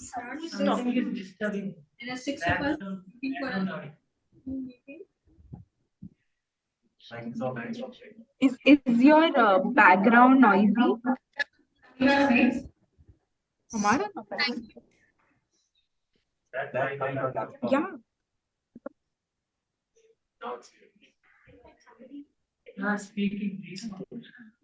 That is getting captured. Yeah, go ahead, please. You already. Okay. So we can leave on that. We can also want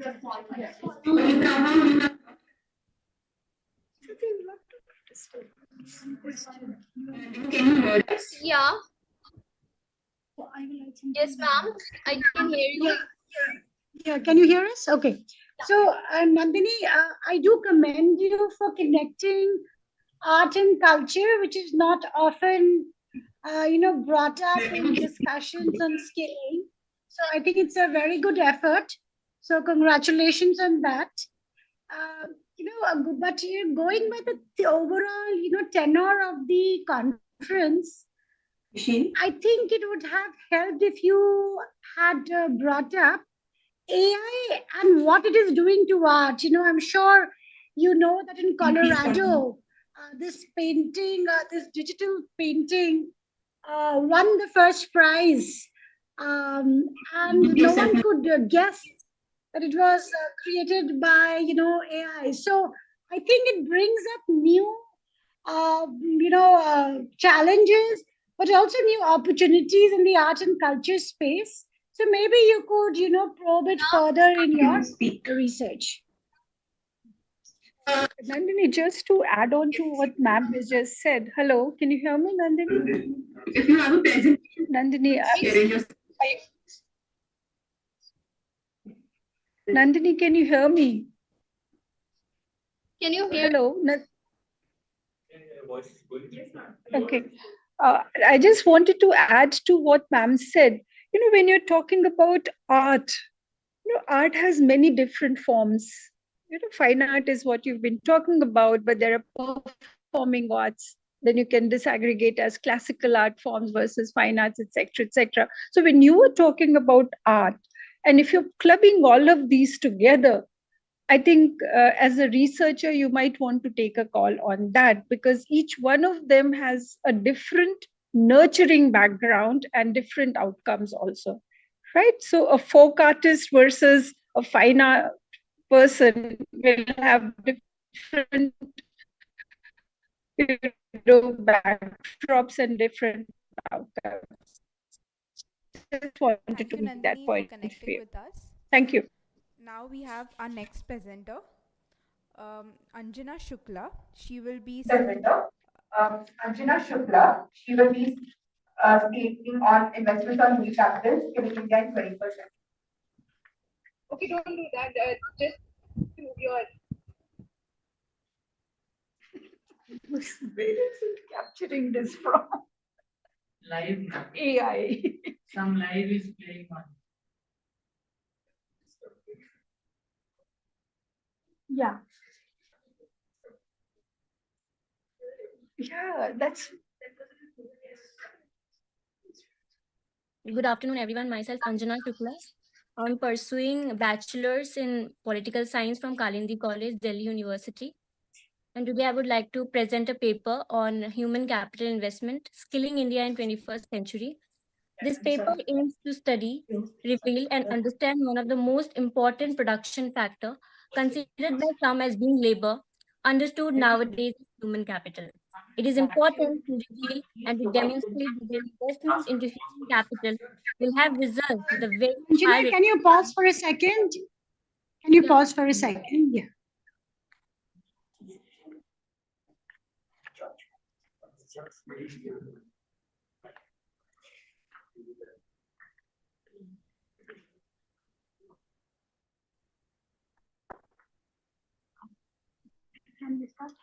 So Anjana, can you increase your volume? Maybe you can increase the volume of your speaker. Yeah, sure, ma'am. Am I audible now? I see. It seems like you're too far. You're too far away from your phone, right? You're using a phone. Yeah. So the phone mic is unable to catch your voice. I mean, it's okay, but we can be if you can be closer, it'd be better. And you don't have a presentation, right? You don't have a PPT.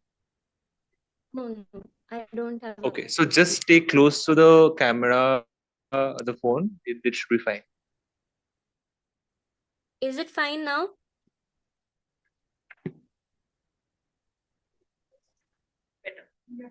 Better.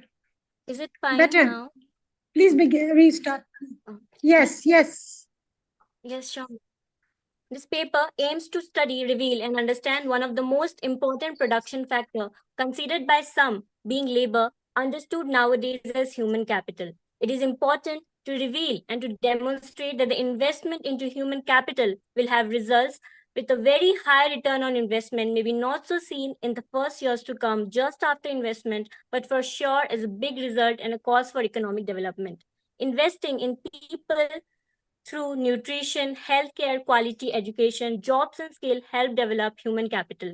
And this is the key to ending extreme poverty and creating more inclusive societies. This paper highlights the various government initiatives towards skill development. The aim of this study is to provide a detailed overview on and theoretical research investigating the role of human capital to develop an economy by expanding the knowledge, skills of its people. This paper is based on conceptual studies and secondary data source. Humans as a resource allude to individuals who are important to the labor force. Population becomes human capital when there is investment in the form of education, training, and healthcare. Human capital refers to the stock of skills and expertise of as early as 1776, Adam Smith identified the abilities of individuals as a source of economic progress for the country, termed as human capital. Human capital treats human beings as a means to an end, the end being the increase in productivity. The concept recognizes that not all labor is equal, but employers can improve the quality of that capital by investing in employees. Humans are the most important asset any business can have, and the widening skill gap is hampering economies, companies, and individuals in ways we can't imagine. Here, I would like to give a brief introduction about the human capital theory, first put forth by Adam Smith, which contains that each worker possesses a set of abilities, skills that can be enhanced through training and education.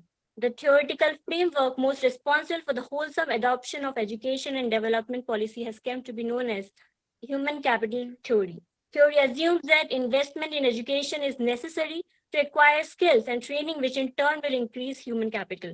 It explained that people who invested in their skills and education will live in a better economic conditions and earn more. We need investment in human capital to produce more human capital out of human resources. To reap the demographic dividend, the government is committed to improve the outcomes in education and skilling and to provide affordable healthcare to all. The importance of investment in enriching human capital is immense and long-lasting, as the global market has been undergoing a transformation over the past several years with major shifts in focus from degrees to skill.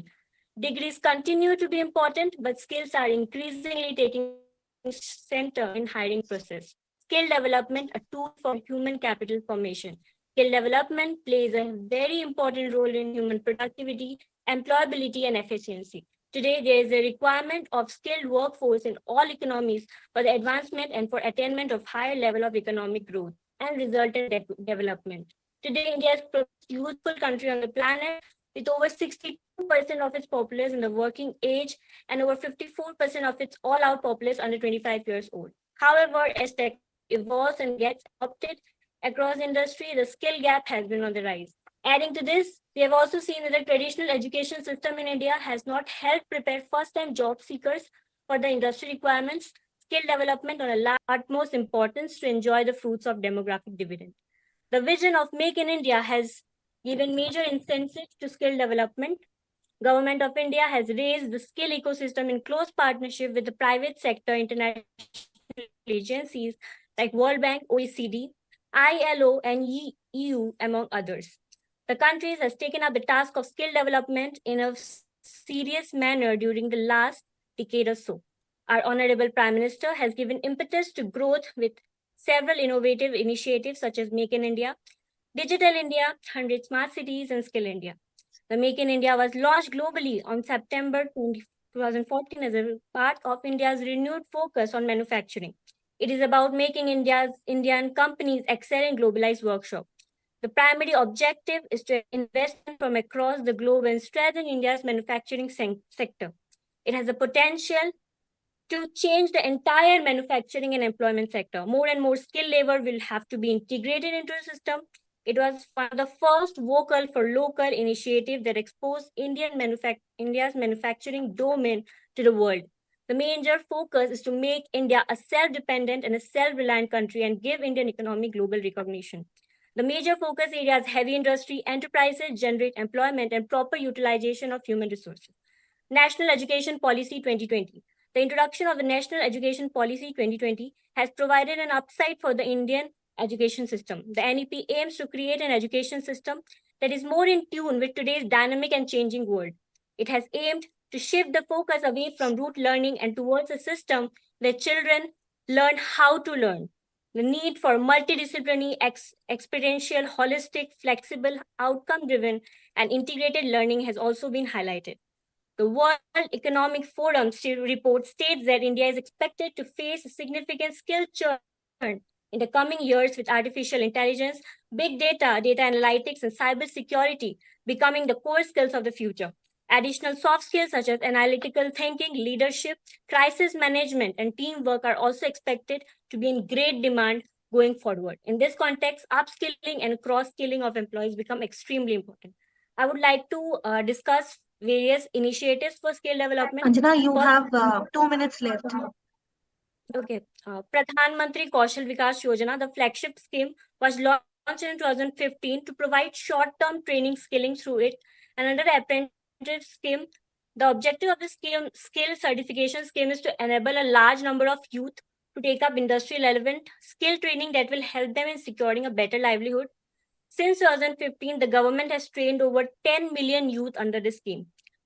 The initiative from several ministries, nearly 40 skill development programs are implemented by 20 central ministry departments. The Ministry of Skill Development and Entrepreneurship contributes about 50% of the skilling achieved. Initiatives by all ministries have resulted in nearly 4 crore people being trained through various traditional skill programs in 2015. The Digital India Internship Scheme, it is launched by the Ministry of Electronics and Information Technology. Through this internship scheme, students will be provided internship so that they can get practical exposure before stepping into the corporate world. This internship is offered in various sectors so that the students can gain knowledge and experience in various sectors. There are numerous schemes implemented by the government. However, India faces persistent challenges of unemployment and underemployment, which call for urgent attention. By 2026, the country will require around 30 million professionals with digital skills, and approximately 50% of current workforce will need to reskill themselves in emerging technologies. The challenge lies not only in a huge quantitative expansion of facilities for skill training, but also in raising their quality. Then only India can become the global sourcing hub for skilled employees. At the end, I would like to quote a quotation given by our Honorable Prime Minister Narendra Modi ji. The more your time is up. Can you wrap up in 15 seconds, please? Sure. The more we give importance to skill development, the more competent will be our youth. Implies that as the Indian youth is the future of our country, so they should be skilled enough to create a future. All in all, skill development is an essential part of the Indian youth education and growth. It is thus important that we continue to encourage skill development among our youth so that they can reach their full potential and help create a brighter future for themselves and India alike. Thank you.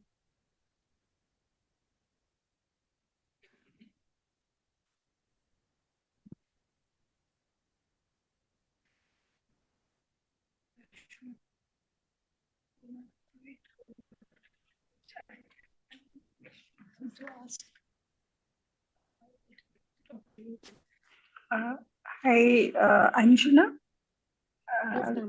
Fairly interesting paper that you picked up. I just want you to think about it, right? Invest of skilling, which is much needed.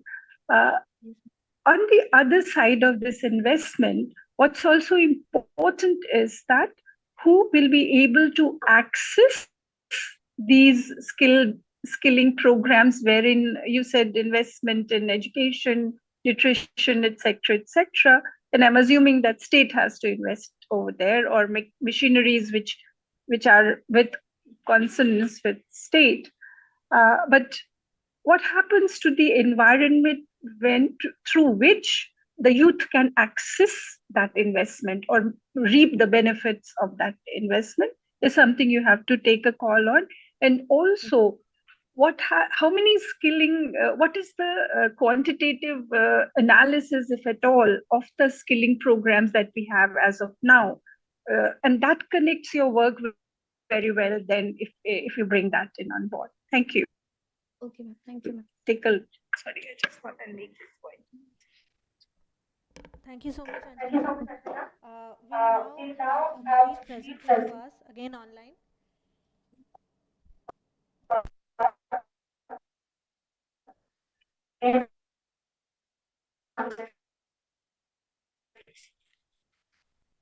Abhijit, are you there?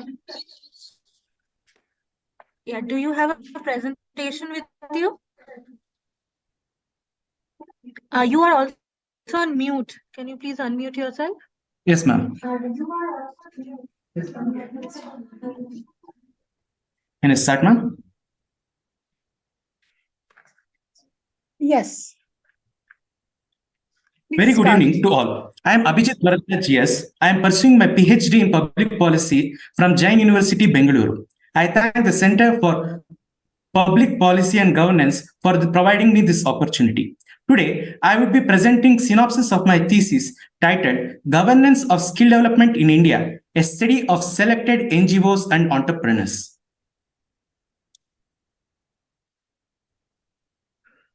To begin with, the background, skilled manpower is crucial for the success of any economy, and a major factor observed in developed countries is the higher population of skilled manpower. For India to especially to ensure that this demographic dividend does not become a liability. The Government of India hence revamped the policy focus by launching a for the success of making India a manufacturing hub, which the Make in India envisions. Industry 4.0 is fast approaching, and facilitating a smooth transition also requires policy focus on skilling. While skill is not completely an alien concept concerning the policy spectrum of the country, post-2015, the policy focus shifted not only on training programs and apprenticeship, but also on organizational revamp. The focus was given on filling the immediate demand with short-term training with the flagship PMKVY courses. The policy also has an entrepreneurial angle added to it, encouraging the PMKVY trainees with Mudra.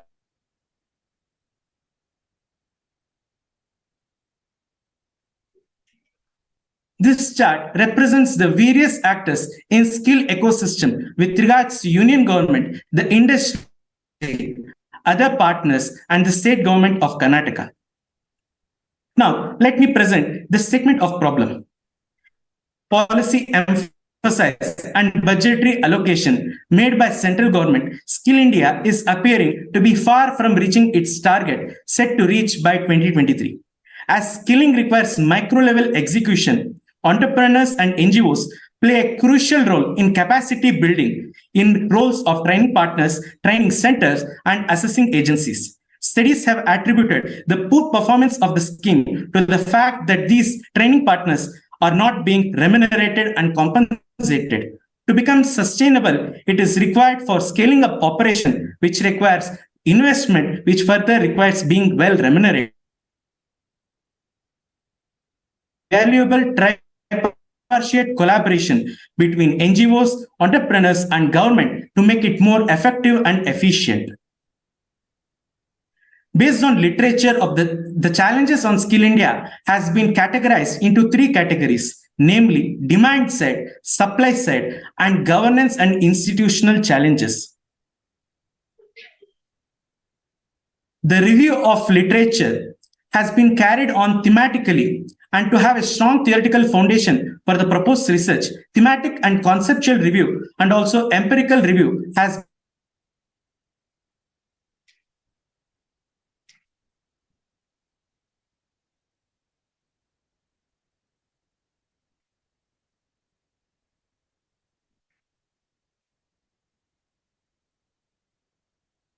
disconnected or frozen.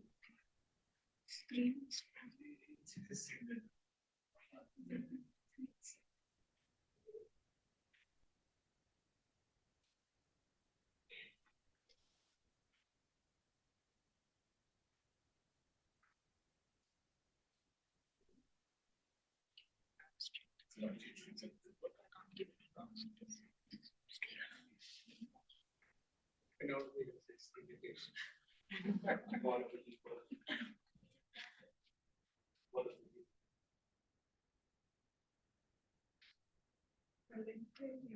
Nice. Back. It's back but frozen still. Yeah. Yeah. It's in Bangalore, is it? Maybe he doesn't do the screen share. Do you have his PPT? You're on mute, Abhijit. It's muted. Yeah. The review on political economy approach focuses on interrelationship among individual, governments, and public policy. Hence, this theme would guide to assimilate insight into the relationship between VET, the labor market, the government, and other stakeholders. The review on institutional approach, which emphasizes the political institutions and political environment to explain decisions made by the ruling party, which provides crucial insight into the policy foundation of Skill India and also to understand the political institutions and political environment impacting it. The review on management theory. Luther Gulick provided a framework bringing scientific management to government by coining postdoc. Further, the Minobrook 1 and 2 conference further gave rise first to NPA and further to NPM with an aim to guarantee the quality of service to citizens and facilitate collaboration. And Skill India runs on collaboration. The review on organization theory assists to understand how organizations in Skill India function and how environment in which it operates affects their functioning. Modern theory, for instance, advocates use of technology, and Skill India has been a technology-driven policy. Public policy theory approaches and models. Under this theme, literature regarding sociological policy theory, domestic regime theory, stages heuristic model, and multiple streamwork framework and punctuated equilibrium model has been reviewed, which is essential to anchor this research into the reality of public policy. In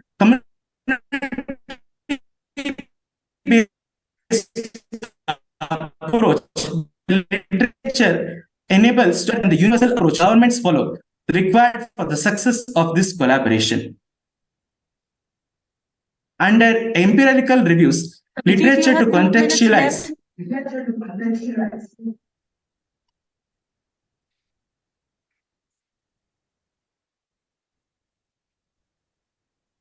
Okay, these are the existing the importance of Skill India mission also suggests the importance of players such as NGOs, entrepreneurs in the mission. Along with narrating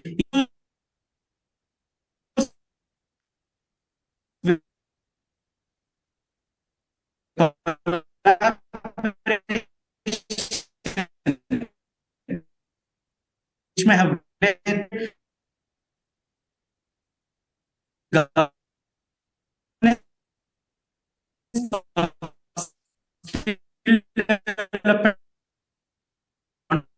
entrepreneurship in India. In the ways in which entrepreneurs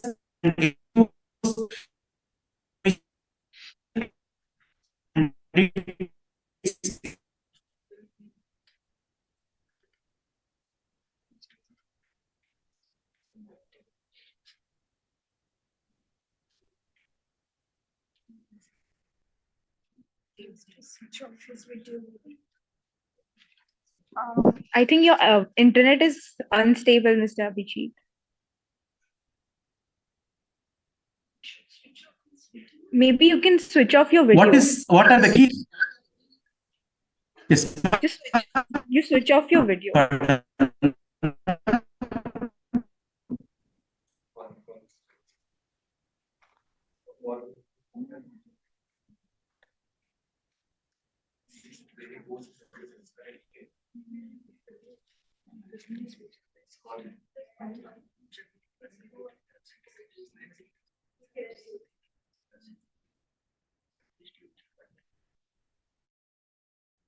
Since Sanjeev has some technical glitches, we'll get connected to again. But for the time being, we are moving forward.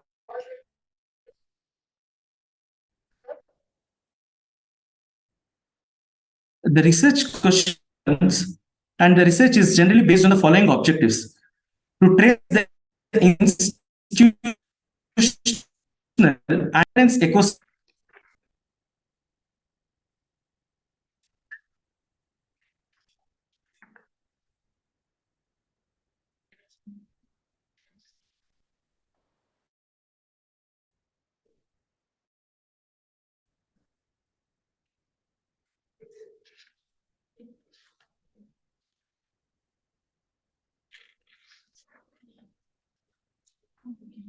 Hi, Kiranjot.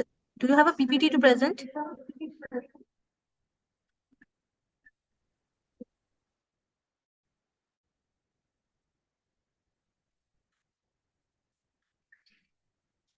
You are muted.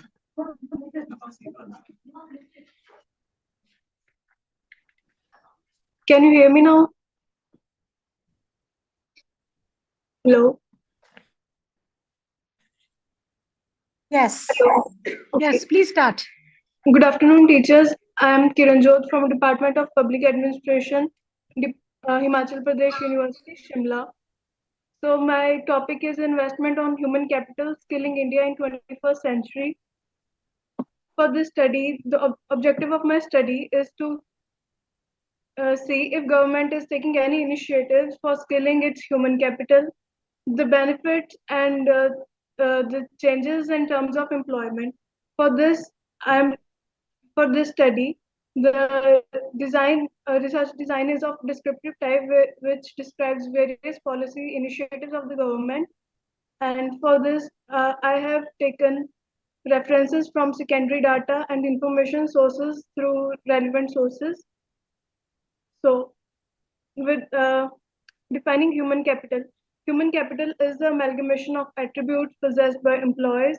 It can broadly be defined as stock of knowledge, skills, and other personal characteristics. So, I think, in my opinion, human capital is the only key to satisfy the desire of employers, in the sense that employees would get a trained work, employees would get better income resources, and employers would get a trained workforce. For this respect, there were many reports which highlighted the need of investment in human capital. The International Labour Organization's report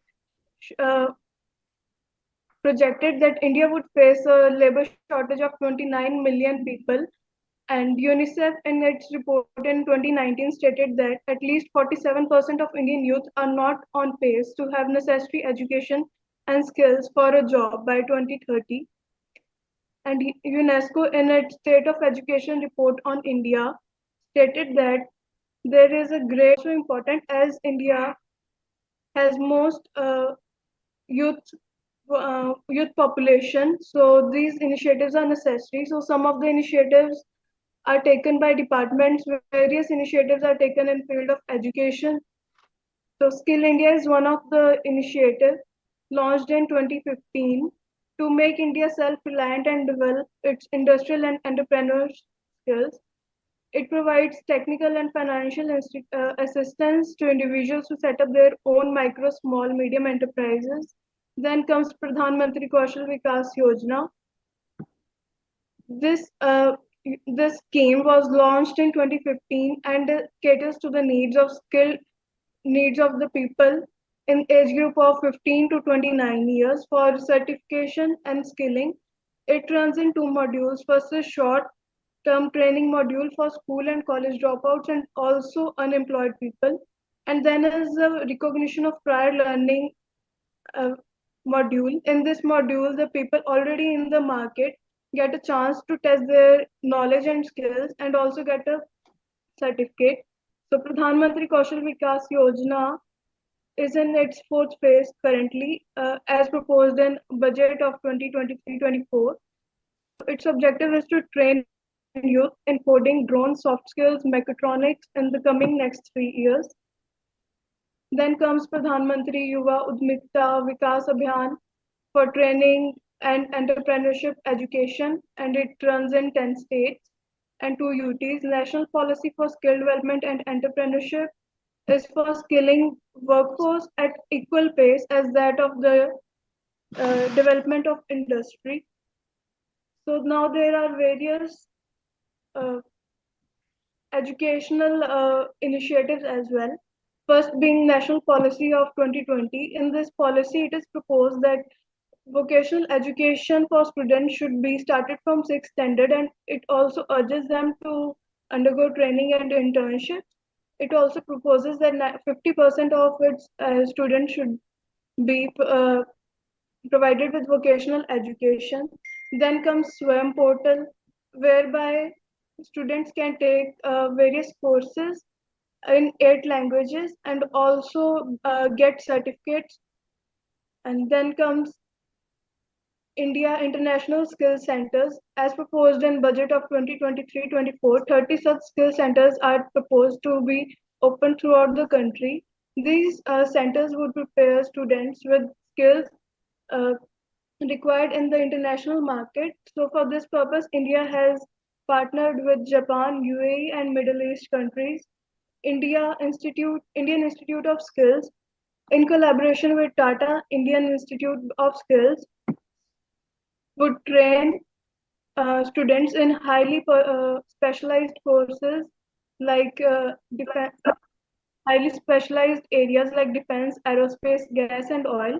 Indian Institute of Entrepreneurship Guwahati is an autonomous institution to train, provide consultancy and research in small and micro enterprises. So next comes various portals. So first portal being Bharat Skill Platform. This is a platform whereby both trainers and trainees can take access to the repository for study material, question banks, videos, notes, and other material. And then comes e-skill platform, whereby the people falling in age group of 18 to 35 years can take knowledge and from both Indian as well as global institutions and also receive certificates. So now comes Sankalp and Strive scheme. Sankalp scheme is provided assistance from World Bank of $500 million to improve quality and quantity of short-term training. You have 1 minute left. Okay. And Stripe scheme is a collaborative effort whereby businesses and industries would provide industrial IITs, ITIs to incentivize their overall performance. And now comes some benefits of investing in human capital. By investing in human capital, we can train youth of deliberately of the skills that are required in the industries, and they can be deliberately hired from campus placement, skill centers, and Rozgar Melas. By investing in human capital, people also get opportunity of advancement as they become master of their skills. It also improves problem-solving approach, decreases employee cost that is incurred on recruitment and other processes, and it also leads to improved retention rate. So now we come to the findings. By the Human Capital Index prepared by World Bank has shown improvement in score, but not in terms of its rank. And Human Development Index prepared by United Nations Development Program also showed where India also showed improvement in its value, but not in rank. This could be due to COVID outbreak and all such reasons whereby people could not uh, get the required opportunities. And as a result of investment, now we have 37 sector skill councils, 33 national institute, 30 international skills training institutes, about 15,000 industrial training institutes, and Time is up. Can you quickly wrap up? Yes, yes. As a result, now the budgetary allocations and the budgetary allocation is increasing with every significant year. This year's allocation stands at 3,517 crores, and Ministry of Skill Development and Entrepreneurship's vision of 2025 also creates a healthy and highly skilled ecosystem whereby employees, enterprises, and economy are in focus. The Center for Monitoring Indian Economy reported that there is a significant decrease in unemployment rate to 39.5% in 2023, and periodic labor force report states that there is decrease in unemployment rate to 4.2% in 2021. These are all the outcomes of investment in human capital. Thank you so much.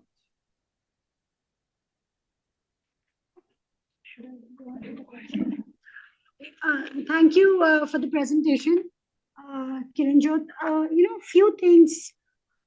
You have talked about skilling and you've listed, a whole lot of schemes that the government has come up with. But I've listed them. You have not explained what is missing, doing, or what is different from what was being done earlier. You could have done an analysis, and that makes it a research paper. Okay. The other thing I think is that, you have talked about findings which are not correlated with what you presented before. So your findings are on HDI, on unemployment, but your presentation is on skill development. So, but how do you jump to that conclusion, to those findings? Not very clear. Lastly, do you have data which supports that there is a decrease in unemployment and the decrease is because of skilling? I don't think so we can conclude it that easily.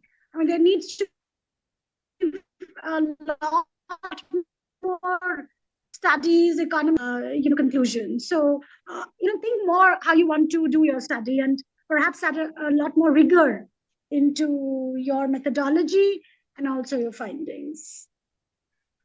Okay, ma'am. Thank you. Thank you so much, Kiranjot. We will now have presentation from Om, Kush, and Kushi, presenting to us on catalyzing innovations through the startup ecosystem.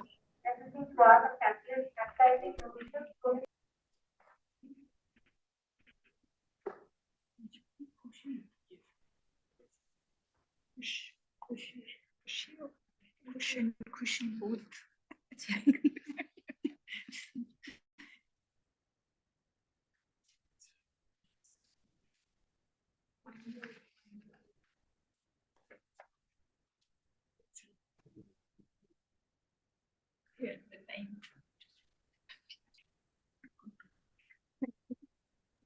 Hi, do you have a PowerPoint presentation?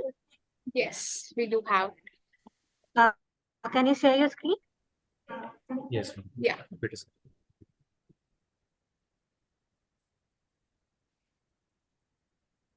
Wait.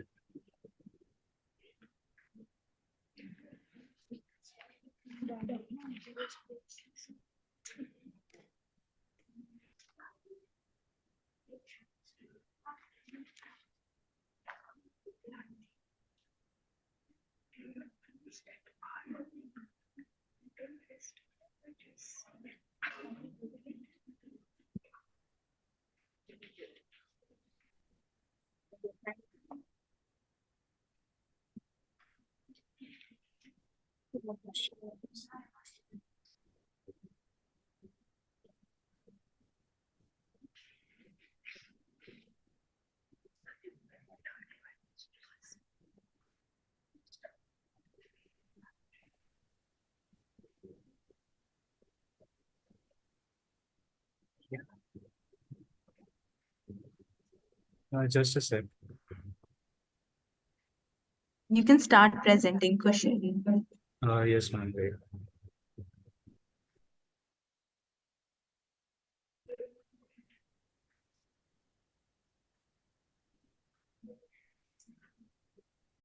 Right. Been shared. Yes, ma'am.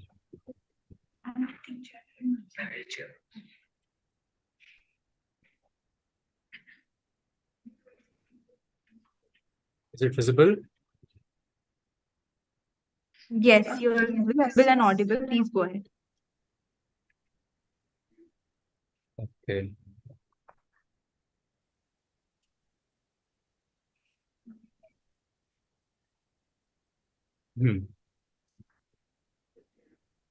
Hello. Am I audible? Yes, please go ahead. Yeah, good afternoon.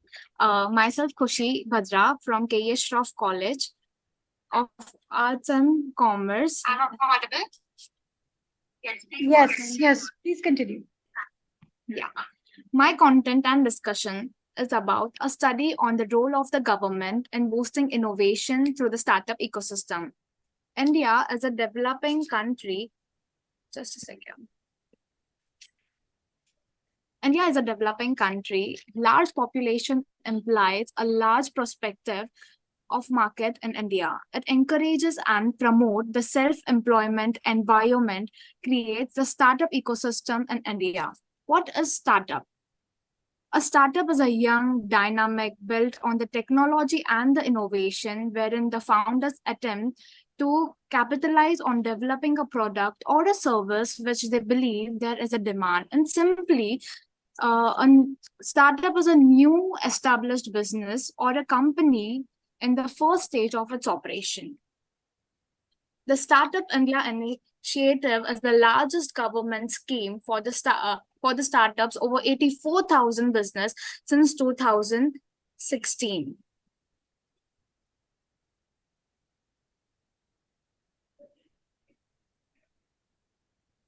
I would first like to bring up the evolution of the startups in the last decade and how it is led and rapid economic development to the digital transformation and the innovation. Since then, in August 2019, startup in India raised 1.4 billion across 50 deals.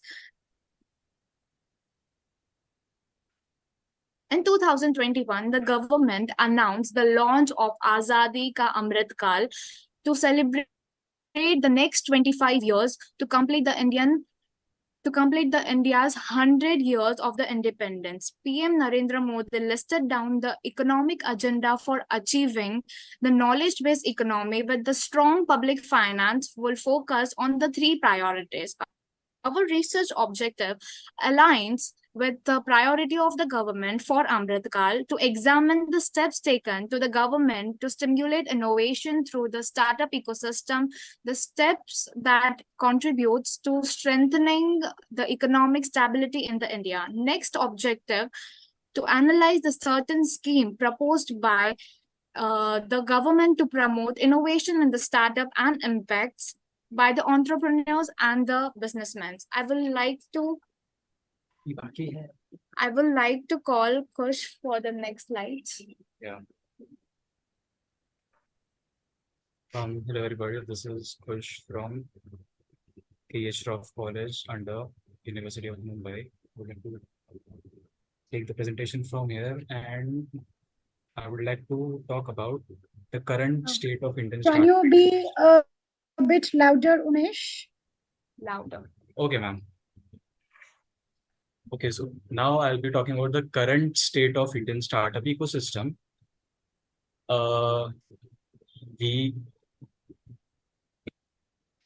Currently, India is in a developed phase when it comes to startup ecosystems, based on previous years, 14,000 recognized startups were created in 2022 alone.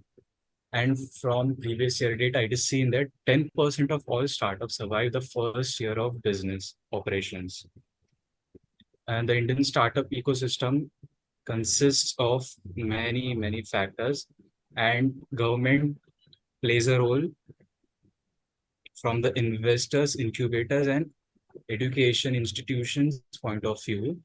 This is where the government comes in, and any financial support, any strategic support the government provides under these factors.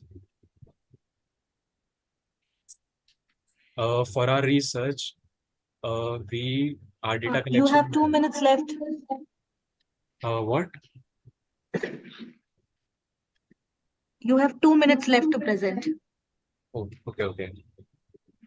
So, most of our respondents were undergraduate, with 95% of them being undergraduate, and 28% of them had a specialization in accounting, 38% had in financial markets, and 38% in management specialization. So most of the people out of our respondents were interested in being an entrepreneur.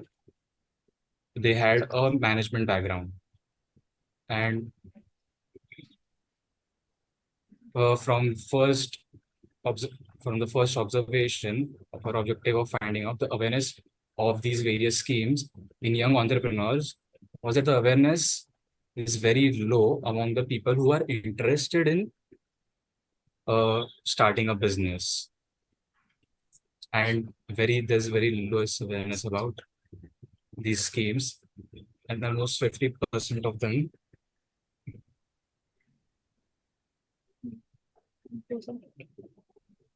Okay, so I'm skipping this part because I don't have much time now.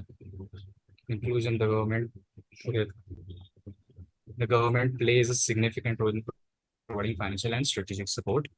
Yet the awareness of these schemes is very poor among young people because the presence of these schemes is online and not physical. From the research, it could be determined that the various schemes among you aren't known to maximum respondents, and the government need to create awareness for these schemes designed specifically for sector-specific phases of the society.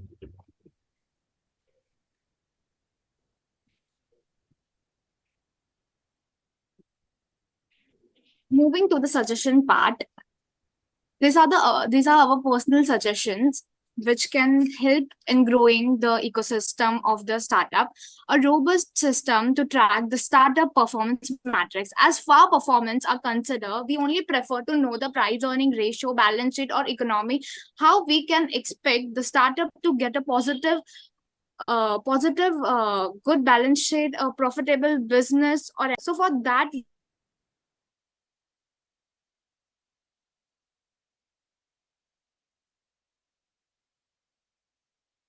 Higher education institute fails to inculcate the interest in the entrepreneurship among the student and hence they should communicate about the supportive schemes that the government offers. Increasing my third point is ecosystem of startup for unorganized sector. There should also be some government offers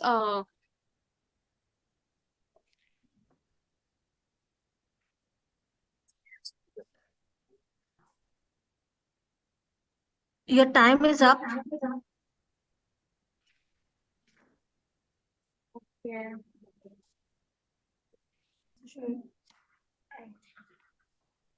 Yeah, Khushi and team, thank you for the presentation. It's an interesting topic. What you perhaps needed to do most was to time your presentation. I think the real, material that you wanted to perhaps present and which perhaps would have made it a great presentation came at the very end. And so you could not, do justice to your study. Another thing to remember in any research is that your research objective, your literature review, your data, your findings, and your suggestions all have to, complement each other. You can't give suggestions which are not based on findings, and you can't have findings which are not based on your results, and you can't have results which are not part of your data, gathering. So everything connects. There's a domino effect here, so you need to kind of, think through it. But, most important, I think the interesting stuff came at the end and you were out of time. So better luck next time, but good effort. Thank you. Thank you, ma'am. Thanks, Khushi and team. We'll move forward to the last presentation of this session, which is by Ms. Neha on new work age models.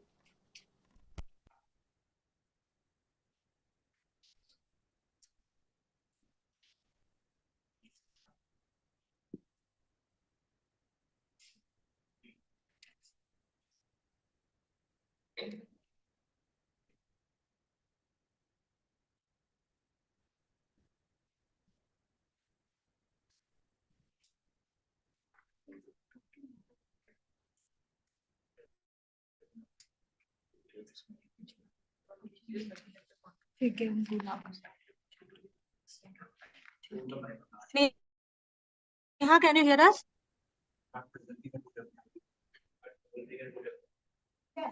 Yes, you're audible. Please start. Oh, sorry. Neha, are you there?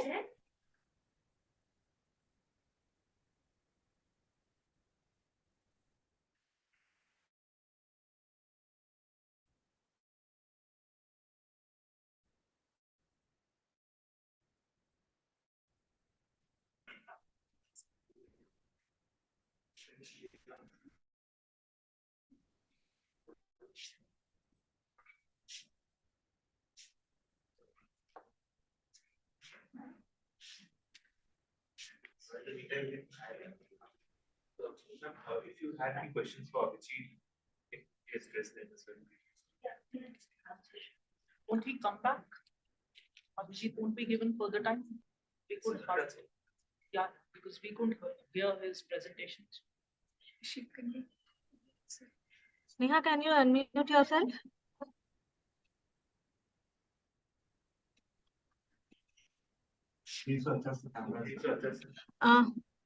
Can you please adjust your camera as well?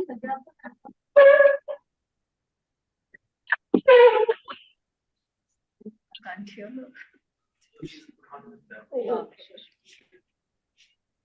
Do you have a presentation?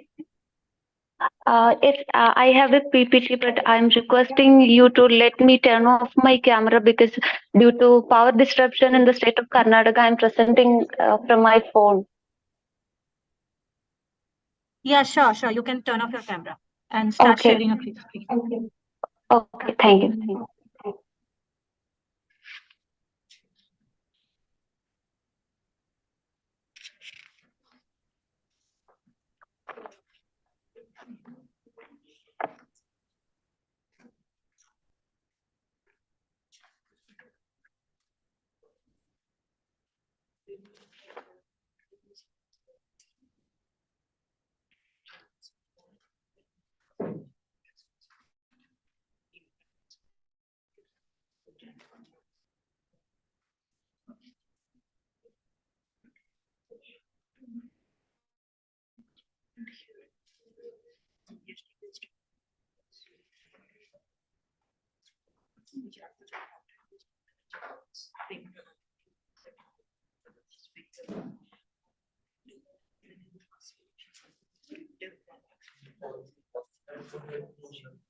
We have lost you. Not presenting.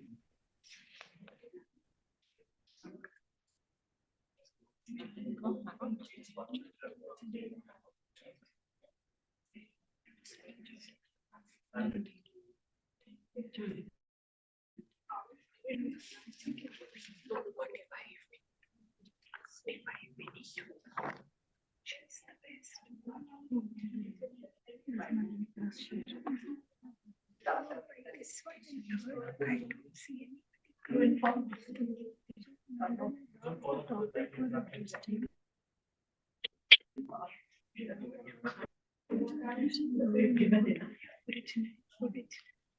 I think your power shortage is hindering your PPT also. We can't see anything, we can't hear you. Am I at least audible?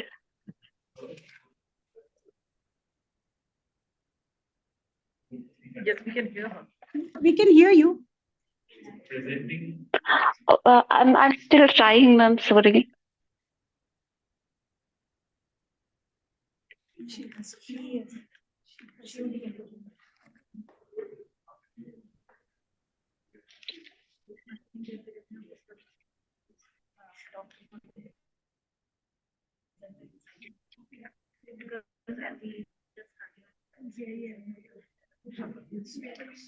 You can see our work.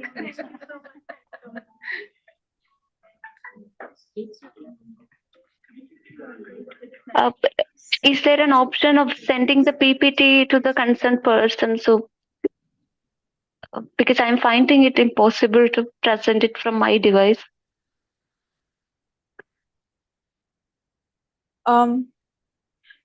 You can just present your PPT in the sense that you send it us later. You can just talk right now. Okay. Thank you.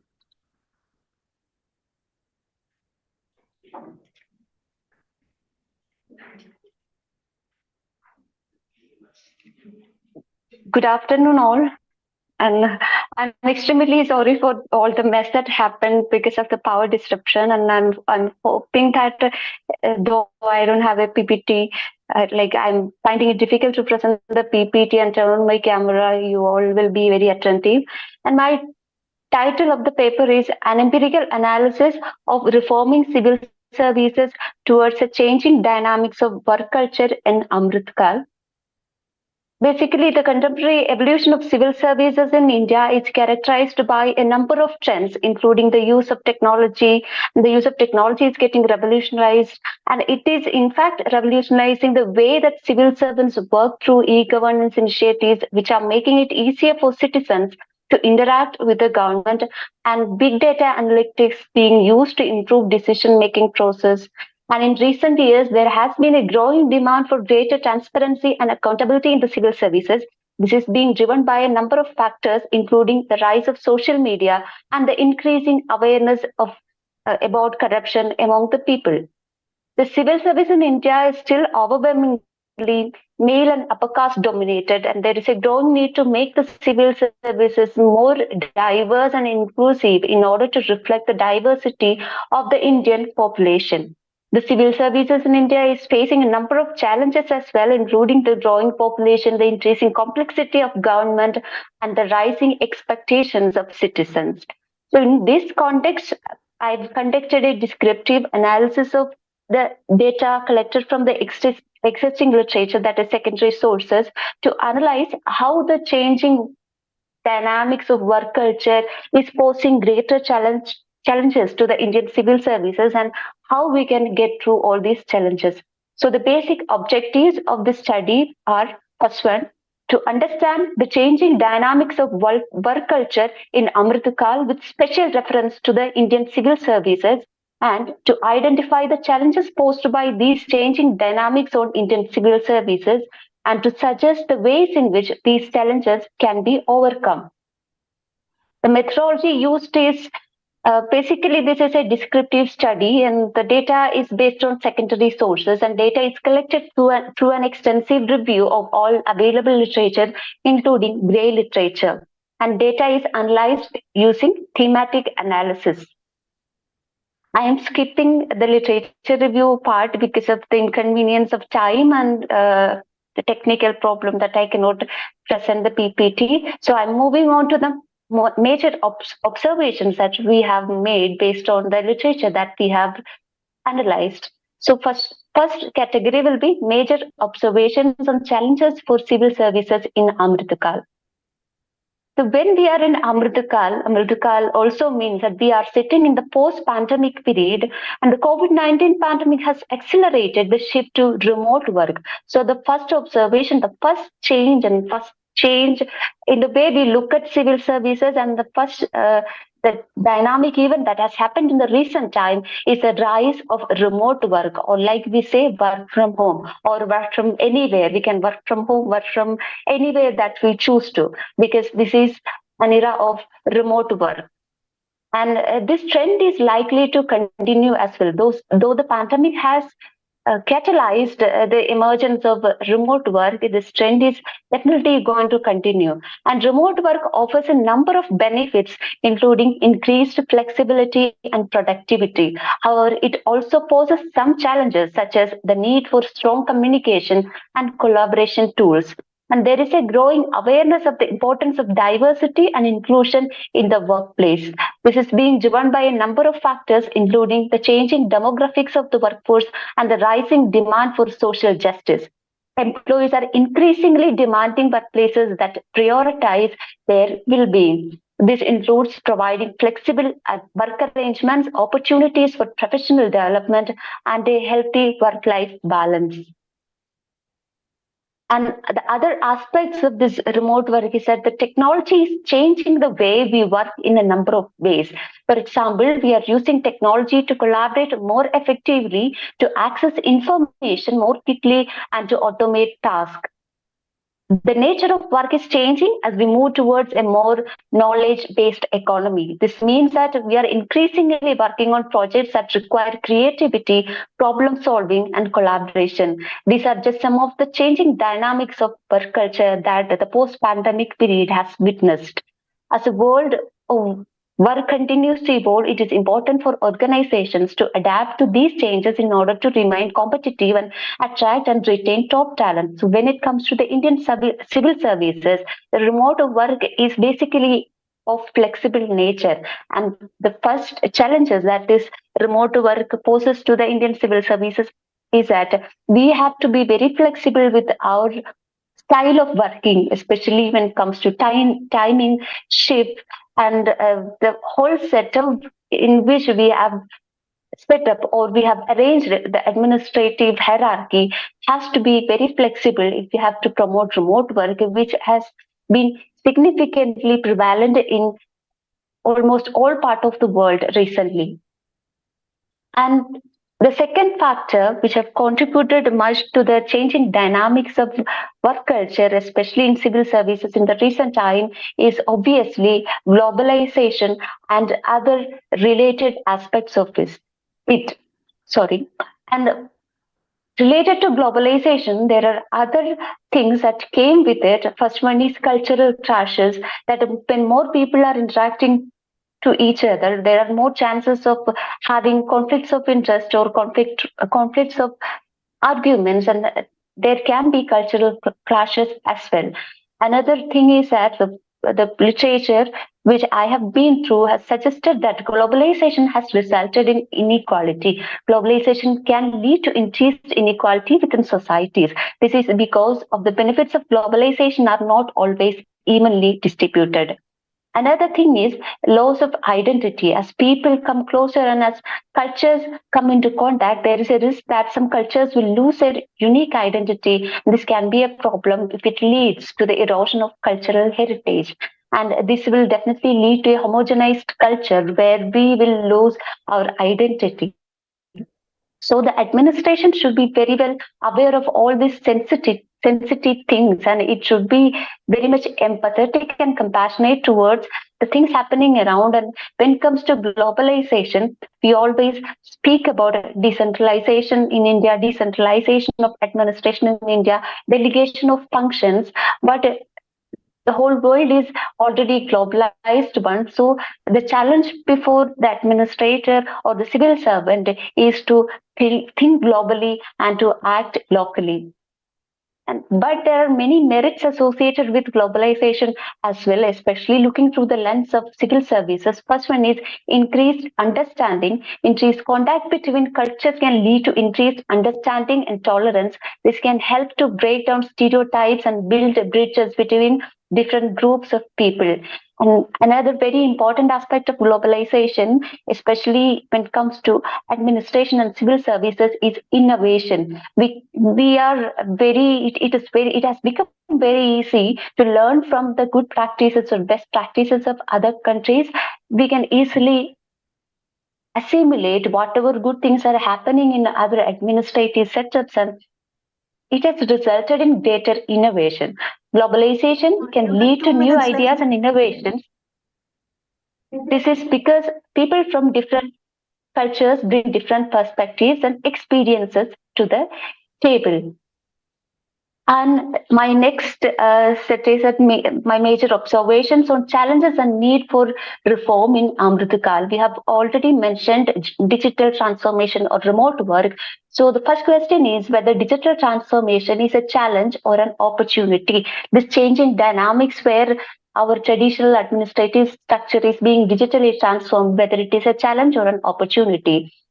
It is obviously an opportunity where it will improve the productivity and efficiency, but it poses many challenges. First one is security risk.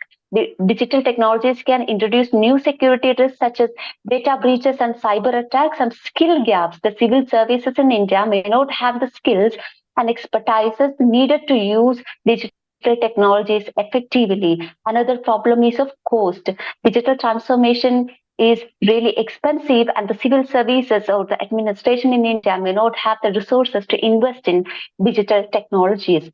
Another thing, another very significant challenge which I've observed is the shift from generalists to specialists or the shift to technocrats. When all these things, artificial intelligence, digital transformation, remote work, and blockchain technology, all these things are coming into the forefront. We need more specialists than generalists, but this also poses some problem because more specialization may lead to a distorted image of the whole process of administration.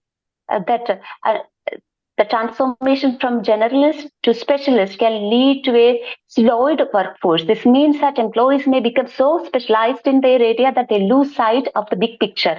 This can make it difficult for them to collaborate with other employees and to see how their work fits into overall goals of organization. But despite the challenges, the transformation from generalists to specialists is a necessary step for many organizations. In order to remain competitive, organizations need to be able to adapt to the changing demands of the workforce and the marketplace. By hiring specialists, organizations can ensure that they have the skills and knowledge they need to succeed in the new work culture. Yes, ma'am. Yes, ma'am. So the basic things that we have observed is that in this era of Amrit Kaal, in this post-pandemic world, digital transformation and this transition from generalists to specialists is posing a greater challenge to our civil services, but it is not beyond our capacity to solve. So I'm suggesting some solutions. First one is emphasizing the flexibility and agility. The civil services can become more flexible and agile by introducing new work arrangements such as remote work and flexible hours. The civil services can also make its rules and procedures more flexible. And the most important one is investing in training and development. The civil services can invest in training and development to help its workforce develop the skills and specialization. Your time is up. Thank you, ma'am. Thank you, ma'am. It's done.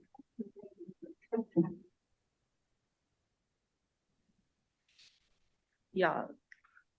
Can she hear me? Yeah. Good evening, Sneha. Your points on innovation and the problem between generalist and specialist can hold some water. But in general, you need to look at it very deeply because the are very problematic as the way you are stating. It feels in the civil service itself. You need to, first of all, learn to define what is civil service. There are very many civil services under the larger umbrella. Please specify which one is that which you are researching.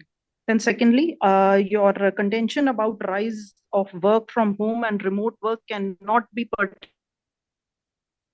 pertaining to civil services, which are at the forefront of public service delivery. Even at the time of Corona, they were the ones who at the forefront and dispensing all the responsibilities, whether it be in a generalist role or in a specialist role. Please do your research work thoroughly. This is the largest public sector organization that, as if we can say, that we are talking about administering the whole country. They cannot sit at home and administer the general public.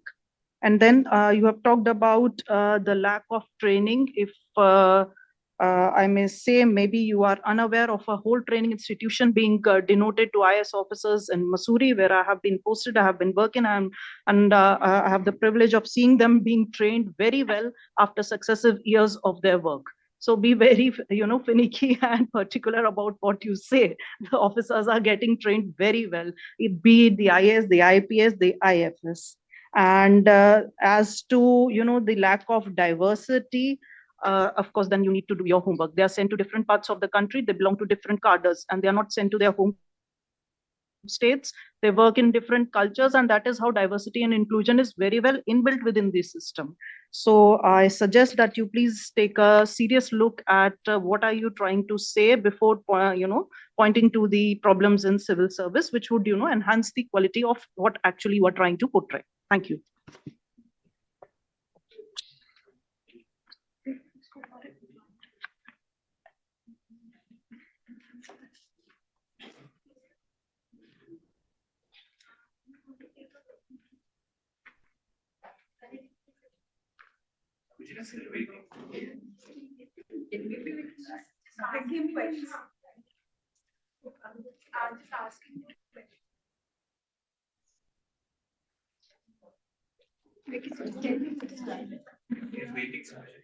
We can just close it. Just close it.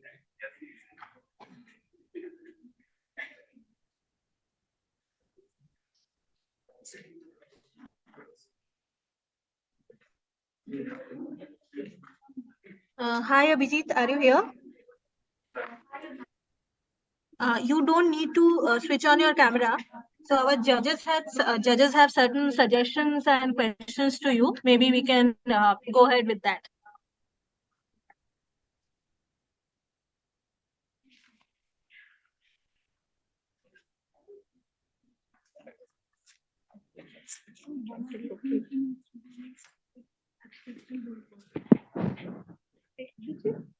Just to point out for you, while you made a fairly good presentation, but there are a couple of things you might want to think about when you really want to make the kind of inferences you were drawing, especially what we understand that you already are a social entrepreneur. If I understand your it's disconnected. Still him. Yeah, we can inform that. Yeah.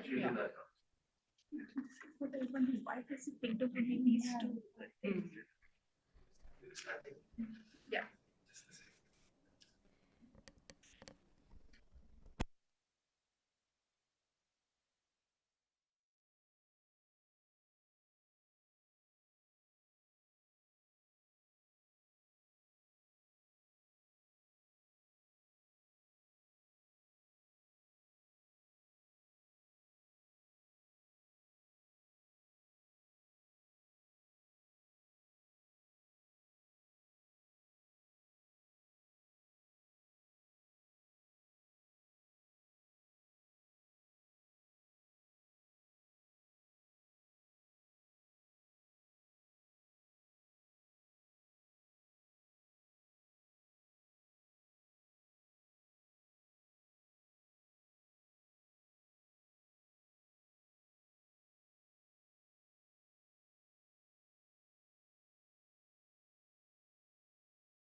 So sorry for the short delay which we had. So with our last presentation, we have come to an end to the Young Researchers Symposium, which was a part of a 2-day national conference on future of work in Amrit Kaal in India, in association with G20 and Y20 Secretariat. And due to paucity of further time, we will be directly starting off with our valedictory session. In that, I would like to request our 4 speakers, Dr. George Matthew, Chairman, Center for Public Policy and Governance, Dr. Bidisha Banerjee, Associate Professor, Deputy Director, Amity Institute of Public Policy, our esteemed guest from Y20, Mr. Anand Matthew, and Professor Rumki Basu, Conference Convener and Head of Center for Public Policy and Governance, to please come to the dais.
Weightage, why students will, or in fact, I indeed saw some researchers as well, took their time, brought in their research and delivered a wonderful presentation that you would put in. Of course, there are some difficulties in presentation, that's true.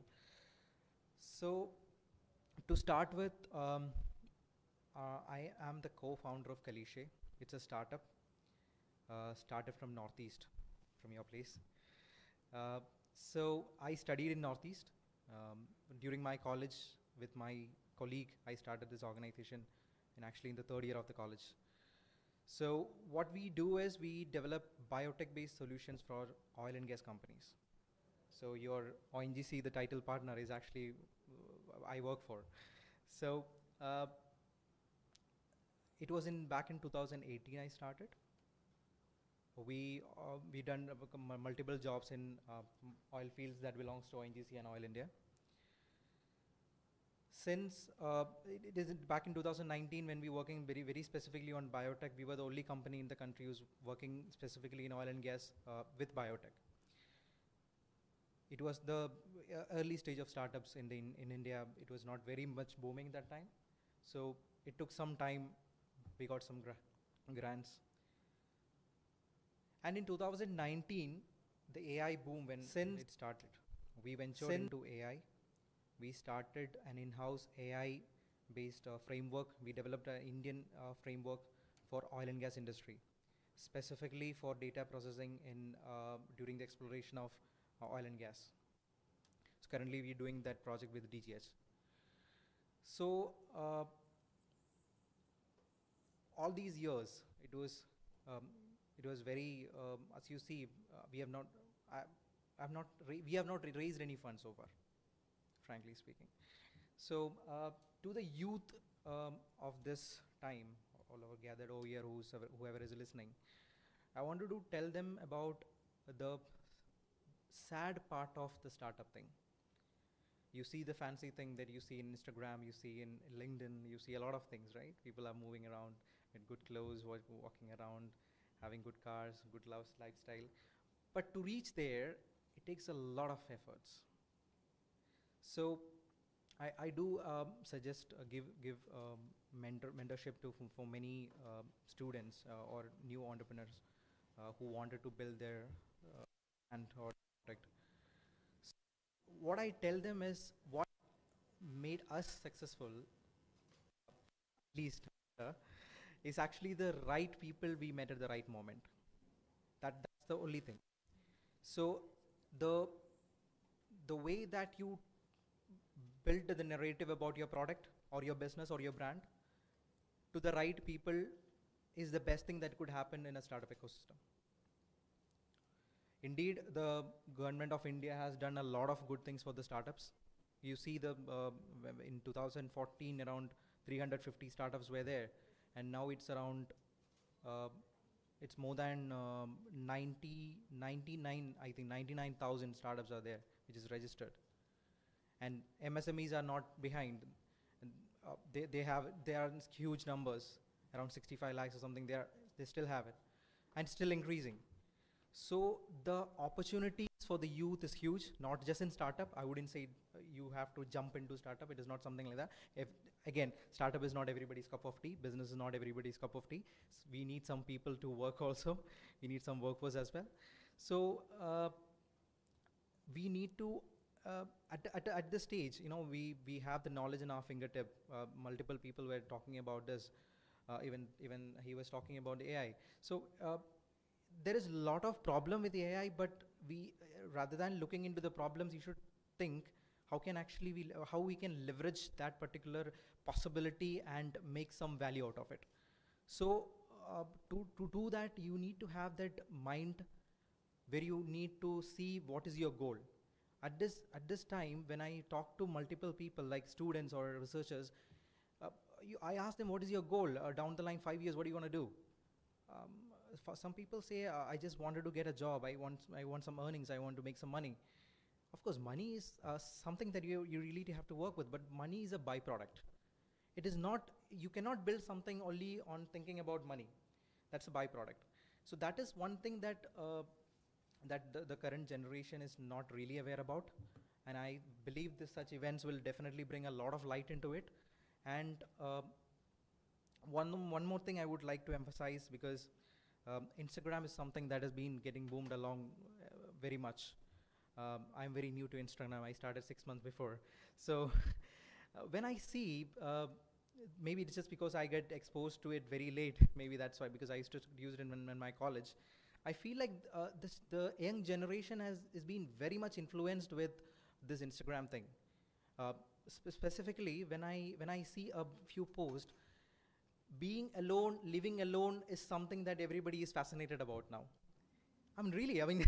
It's quite, you see a reel, there was a girl walking through the, sorry for being that boys also walk. so I don't want to become viral in this, so that's why. So a person was walking, so then you see a very wide music. It's very, very popular music, and they're saying being alone is the best thing that you have to explore. This is the way that you want to build your life. This is something that makes you happy. And I asked this question to whomever is possible. That I asked them, if you get sick, who will take care of you? Who will take care of you? It's a simple question. If you get sick, who will take care of you? And similarly, the same mentality is towards the parents. Who's going to take care of them? So such events will bring a lot of light to this, I'm sure, because we have access to the knowledge, but we should actually know how to use the knowledge and where to use and how to build, of course, our country. And Indian youth has a lot of scope in across the globe, because you name any MNC, any big company, the top position, the CXOs will be one Indian. So that's the level of opportunity that we have for the Indian youth. So we have to use it, because currently a lot of things are coming. We have a lot of supportive mechanisms in AI, where most of these presentations which I can see here, most of them are from ChatGPT. I'm sure about it. All right. So it just make sure, even if it's from ChatGPT, have some decorum, that you prepare yourself and talk something about it. So use the knowledge and the resources the best way that is possible, so that it will improve your character and your personality and your life. All right. So with this, I am concluding my pep talk. Thank you so much, ma'am, again for sir, again for inviting me here and have an introduction with the gathering. Thank you so much, and wish you good luck. Anyways, I'll be leaving my cards to someone. Anytime, if you want some suggestion or anything, I'm not the best, but I can give you some suggestion about the reality of life in startup ecosystem. Thank you so much.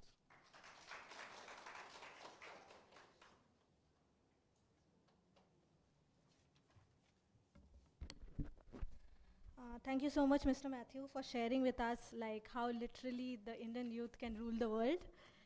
So with that, I will now again request Mr. George Matthew to felicitate Dr. Bidisha Banerjee.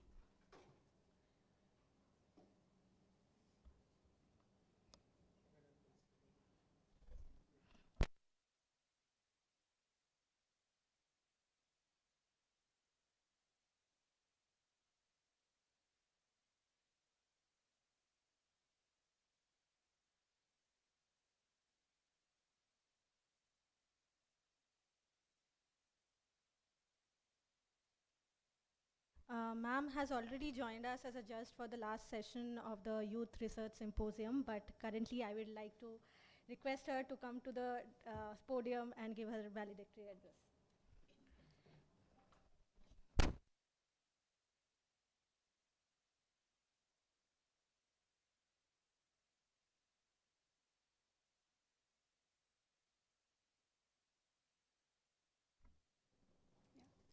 Good evening, everyone.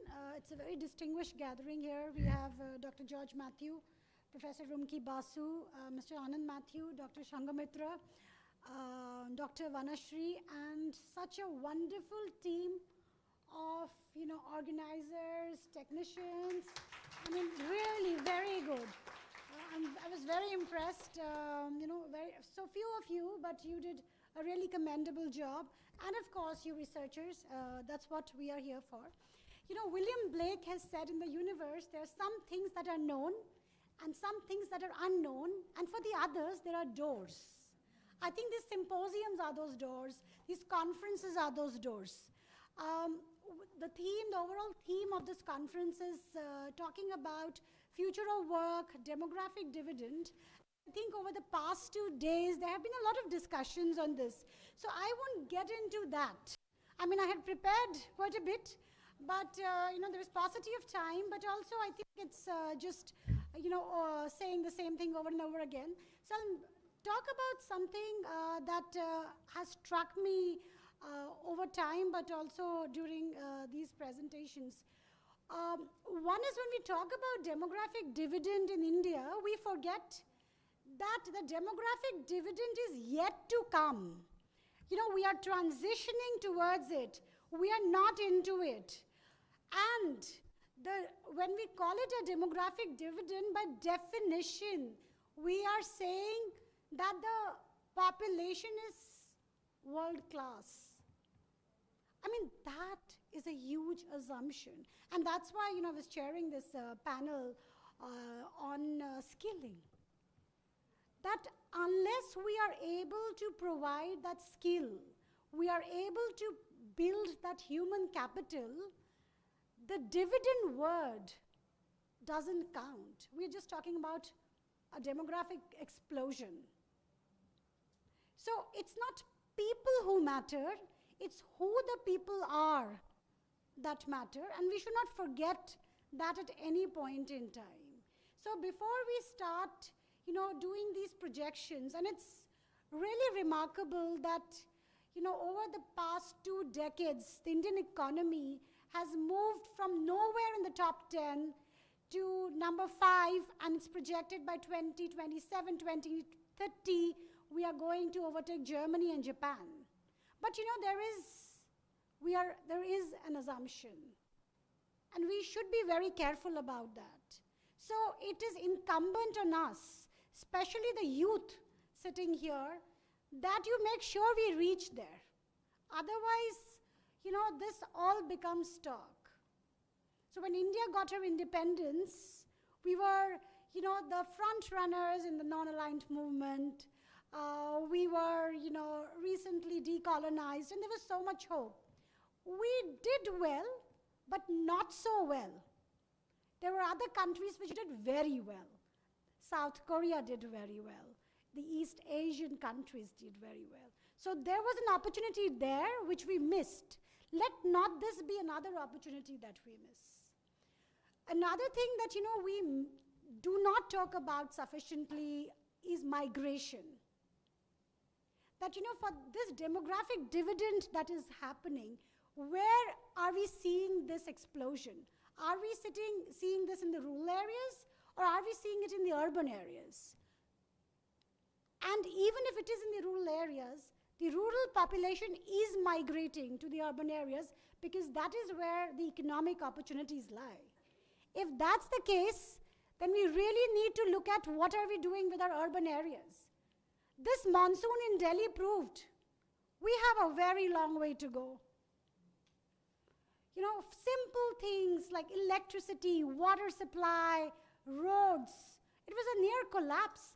And I live in South Delhi. And I was stuck.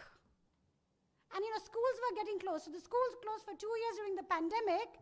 And this was similar to the pandemic, 3 days of rainfall.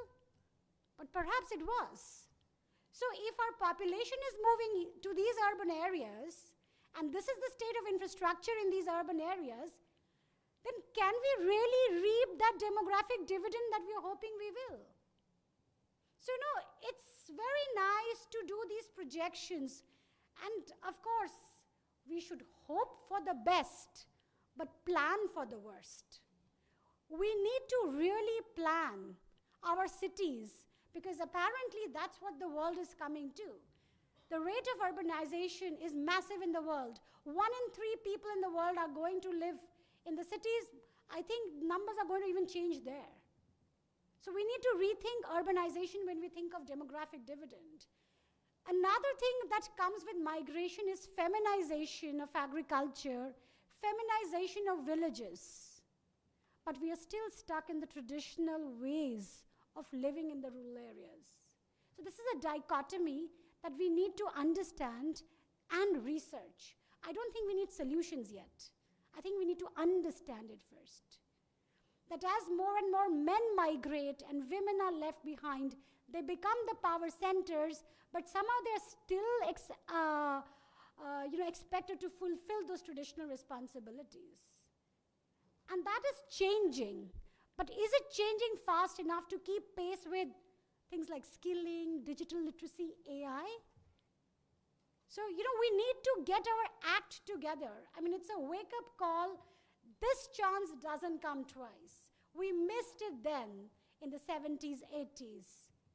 We can't afford to miss it now. I think this is the big lesson that such forums reveal to us. I won't go further, but I'll stop here. But I would like to end with this Dickens quote. It's a very famous Dickens quote, but so apt for India right now. It was the best of times, it was the worst of times. It was the age of wisdom, it was the age of foolishness. It was the epoch of belief, it was the epoch of incredulity. It was the season of light, it was the season of darkness. It was the spring of hope, it was the winter of despair. Let not India get into the winter of despair once again.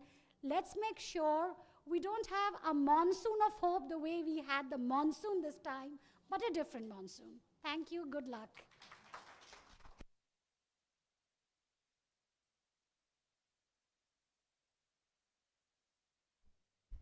Thank you so much, Dr. Banerjee, for making us understand that until and unless we upgrade our skills or our cities to have enough infrastructure, we are not going to leverage upon our demographic dividend. And being a professional city planner, I second you on that. So with that, I think our most awaited part of the session or the conference for the 2 days. So I'll request Professor Basu to announce the results for the Youth Researchers Symposium, and Dr. George Matthew to hand over the certificates to the winners.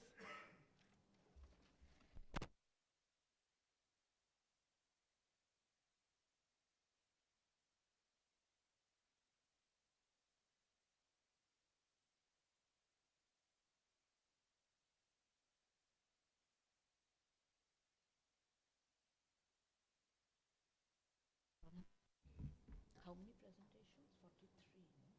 Just let me at least make the announcements.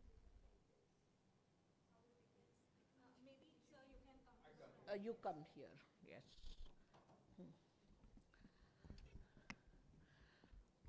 All good things come to an end.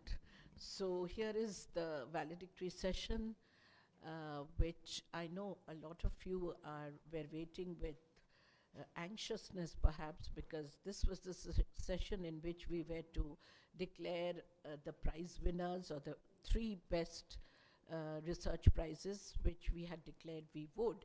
Now a little bit, let me just go into the symposium once more. When we gave the call for papers, the call was to give abstracts to about 10 themes. We were asking young researchers to respond to 10 themes within a particular deadline. And the idea was they would develop these themes into research papers and come and present in the symposium. We realized that there were many who wanted to go online. So the original format of an offline conference where everybody would come and make their presentations didn't quite happen. So almost 50, we finally selected 43 abstracts for presentation, and maybe half of them were presented offline and the rest half online. And we just finished the presentations in the 4th track. We divided these abstracts into 4 tracks, and yesterday there were 2 tracks in which students made presentations. There were on an average 8 to 10 presentations per track. And finally, we had chosen 43 presentations for presenting in 4 tracks. Some dropped out, but there were a sizable number of presentations made offline and online. Now, the reason why we wanted this symposium was, I was very familiar with competitions for students. This was the first time we rethought, in the Center for Public Policy and Governance, we rethought our focus, and we felt that we should shift to young, redefining the youth in some way as not necessarily to mean students. We could invite young professionals,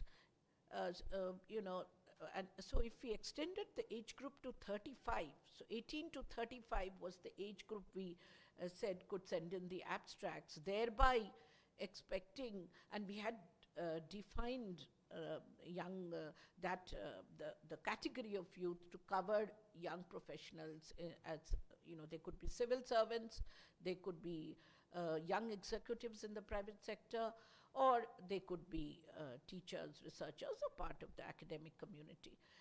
And that is what really happened. And we are very happy to say that when we do our Youth Connect programs, which we've been doing for some time, we will now, whatever we declare, competitions or anything else, would really target this age group, 18 to 35. and we expect a good response.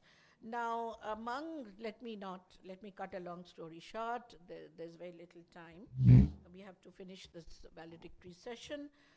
In the 4 tracks, we had announced that there'll be 3 best paper prizes. There are 3 best paper prizes in track 1, 3, and 4, and only 2 because there were 4 presentations finally made in track 2. So therefore, we thought that only 2 prizes are enough. Now let me start with track 4 and then move on to track 1, and from prize 3 to prize 1. So you want to start from track 1? Okay, good. Yeah, right. Let me do it the normal way, but let me start from track 1. 3rd position, Mr. Ritvik Singh Sabharwal. He gets the 3rd position. If you are there, yes, when I make the announcements, if you are there, because I know many of them may not be here. So if you are there, please come up and take your certificate. These are cash awards which we had declared. We maintain they are still cash awards. You take your certificate and the cash will be transferred to your bank. So we couldn't do all of that today. So please, your certificate, Mr. Ritvik Singh Sabharwal, 3rd position. He's there. I'm glad he's there to take his certificate. 2nd position, Dr. Debahuti Brahmachari and Garima Sangwan. Are you there? They had made a joint presentation. So they are the second, they won the 2nd prize. They are not here. The 1st position has been won by Mr. Shiva Kumar V. Again, a presentation made online. So therefore, he's not there to take the prize.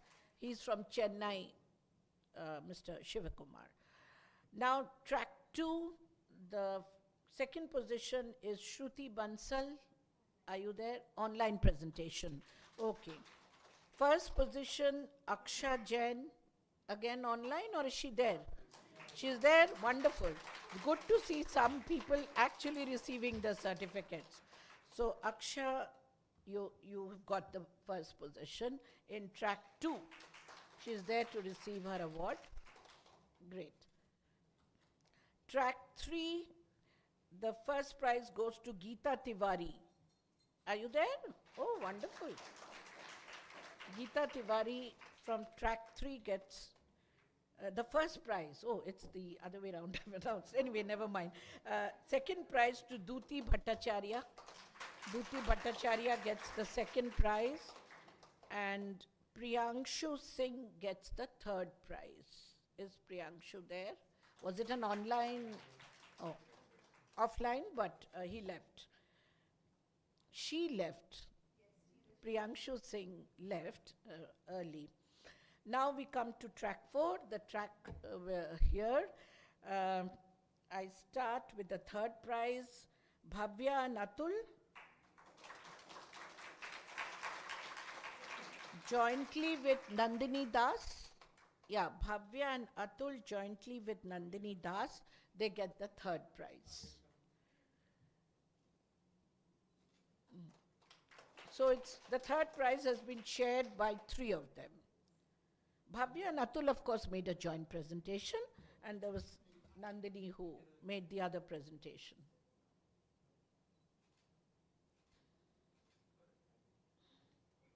Second prize, Jayant Sangwan. Jayant Sangwan, are you there? Good. The 2nd prize from track 4. The 1st prize goes to Nandini Parashar. 1st prize, Nandini. There she is. I think track 4, everyone was present here to take the prizes offline, which is great. So the suspense is over, and it's been going on for months since we made the announcement for abstracts. It was wonderful seeing the response. It's been very heartwarming, and I can promise all of you that we continue with Youth Connect. There'll be programs which will be informed through LinkedIn and Twitter. And whatever competitions we do, please do participate, and we will, yes, and respond to whatever we do. So the prizes have been announced. I think, sir, your turn next to make some concluding observations before I give my vote of thanks.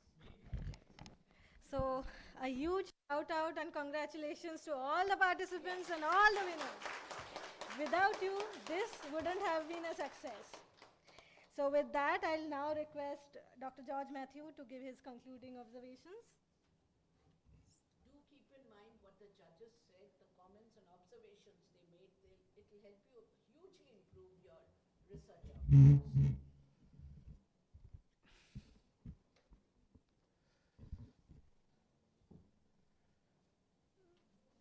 When we were growing up, we were taught to say, we have no words to say on this occasion. So I am also in that position. No words to say thank you or anything for this program. You see, this Institute of Social Sciences, which is walking distance from here, 8 Nelson Mandela Road. It is now 38 years old. 38 years old. And how did it start? It started with an idea, not with money or political this or land or this or nothing. Just an idea.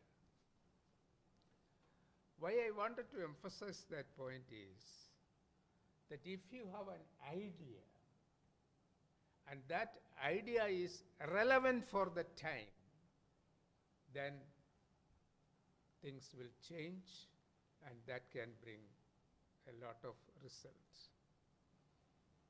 And after 38 years, when we are looking back, we passed through difficult times, but we could face that and we could challenge them and then go forward. And 2 words were in my life: never give up. 3 words: never give up.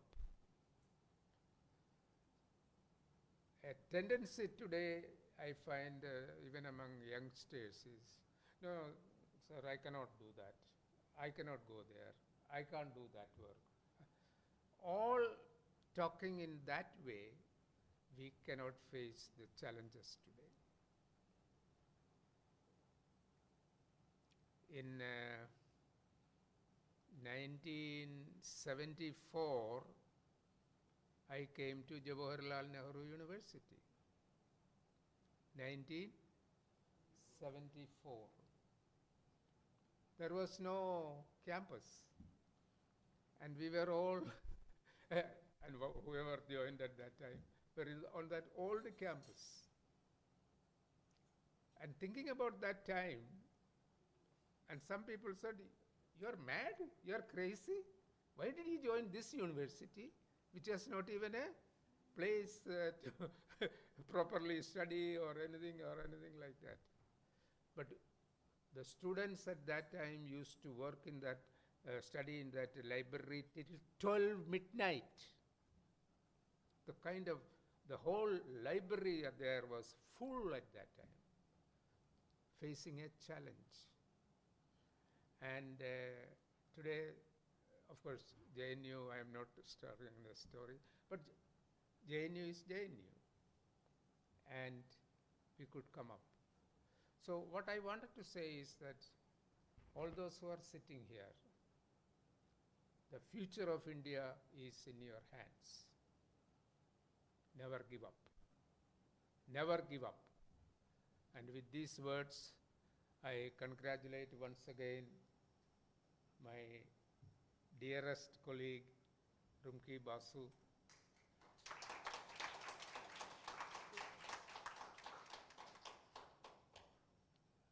the institute, we begin the talk in the morning, and it continues, a lot of discussions and debate.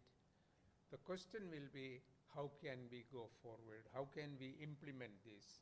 There are a lot of challenges, but let us face the challenges.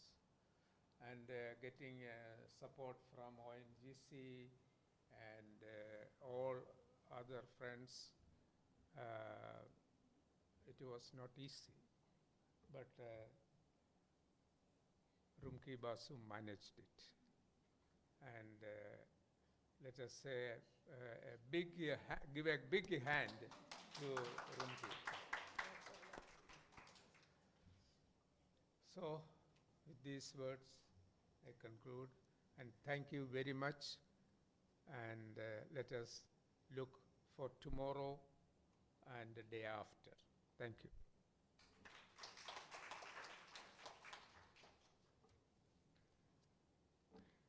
As we come to an end to the two-day national conference, we are very delighted that we could collaborate with the G20 and Y20 Secretariat for this.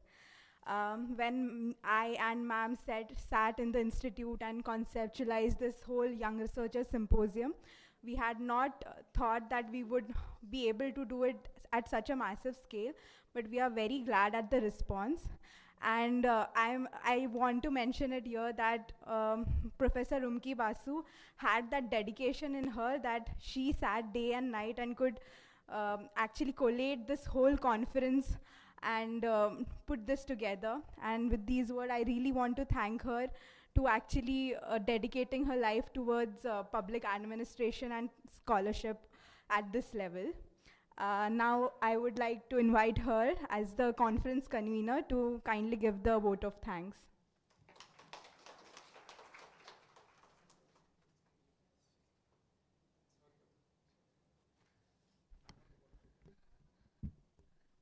There's not much that I have to say except thank my team and those around me who actively in every way made this conference possible. So this is my vote of thanks to my team. Lest I forget, I've actually written it down because I don't want to disappoint anybody who's been working actively with me. Not only over a period of time, my Center for Public Policy and Governance looks big on screen, but it's just a baby center, 1.5 years old. I retired as a professor of public administration from Jamia Millia Islamia in 2021. That is the same year when I joined on his very generous offer to join as a senior fellow in the Institute of Social Sciences. And that's where my journey began as a retired professor in the Institute of Social Sciences, where I started my work with my young center, which was again given to me by the Institute to develop, to evolve, and try and do something with a new center called Center for Public Policy and Governance, which is, I mean, I'd given them the proposal and they very graciously accepted and gave me. And in these 1.5 years, the first thing that I understood, that think tanks to me when I joined appeared to be very lonely places compared to universities. I still remain in my heart a university professor, and therefore when I joined this think tank, I felt it was a very elitist place where only senior people who are retired faculty have joined, and they do their own research work in their own rooms and maybe host a couple of things at the institute, but I didn't see young people or very many students around me. And that is when I took a call and I said, among the other things which my center will do as the Center for Public Policy and Governance, host symposia, conferences, workshops or debates or lectures or whatever, I must have a forum whereby I could connect with the youth. And I've just said now it's not just university students. I started this program called Youth Connect 6 months back. And from January 2023, we've hosted quite a few programs on various themes of national and international importance, calling or inviting speakers to debate and discuss or discourse. Let's go ahead and have a discourse on topics which would interest the youth, that is 18 to 35 again, which includes students plus young professionals. And I will continue with my Youth Connect programs. The latest was this connection which I happened to make with Y20, who were very kind to give me their logo, and I requested, could I take on their themes and start doing something till September, which is when they take back the logo from me. So I won't be able to do anything on Y20 themes. No logo can be used on any banner after September connected with G20-Y20. I was in a desperate hurry, and I said, at least let me have one theme, which I must say, they had a white paper. They have published, Y20 Secretariat has published 4 major white papers. There may be more now on their major themes. So I looked at the themes and I decided if I could take maybe 1 or 2 at least before September. And the first one which really caught my attention was this theme, which I felt in today's world, when we are talking constantly of demographic dividend and 21st century skills or whatever, skilling India and demographic dividend, this seemed pertinent, timely, relevant, and I took on the Y20 theme and we planned a conference in a very short while. So the conference has come to an end. Let me now really thank others who need to be thanked. Of course, our chairman, Dr. George Matthew, is always open to any idea that I give him, and I told him long back that, look, we've got the Y20 logo and I'll be doing a couple of things with that logo, and please assist me, help me, give me the permission to do that. And he happily agreed and said, go ahead, and which I'm therefore very grateful to the Institute and their staff who've been here for the last 2 days trying to help me out in whichever logistic support that I required. So I thank the Institute and the staff, and of course I must say that this venue, when I first had a look, I was extremely happy because this not only gave me conference halls, there was a nice dining hall, a lovely campus and an ambience, and of course a guest house. The DELNET staff has been wonderful. They've been so cooperative, so nice, and so helpful. It's been just wonderful to host a conference, this conference at this venue at this point of time at very, very short notice. Virtually, I think a month back or less than a month, I booked this, and ever since then they've been cooperating, the DELNET staff. So thank all of you, you're here and watching that, how much I'm grateful to you for giving me this venue.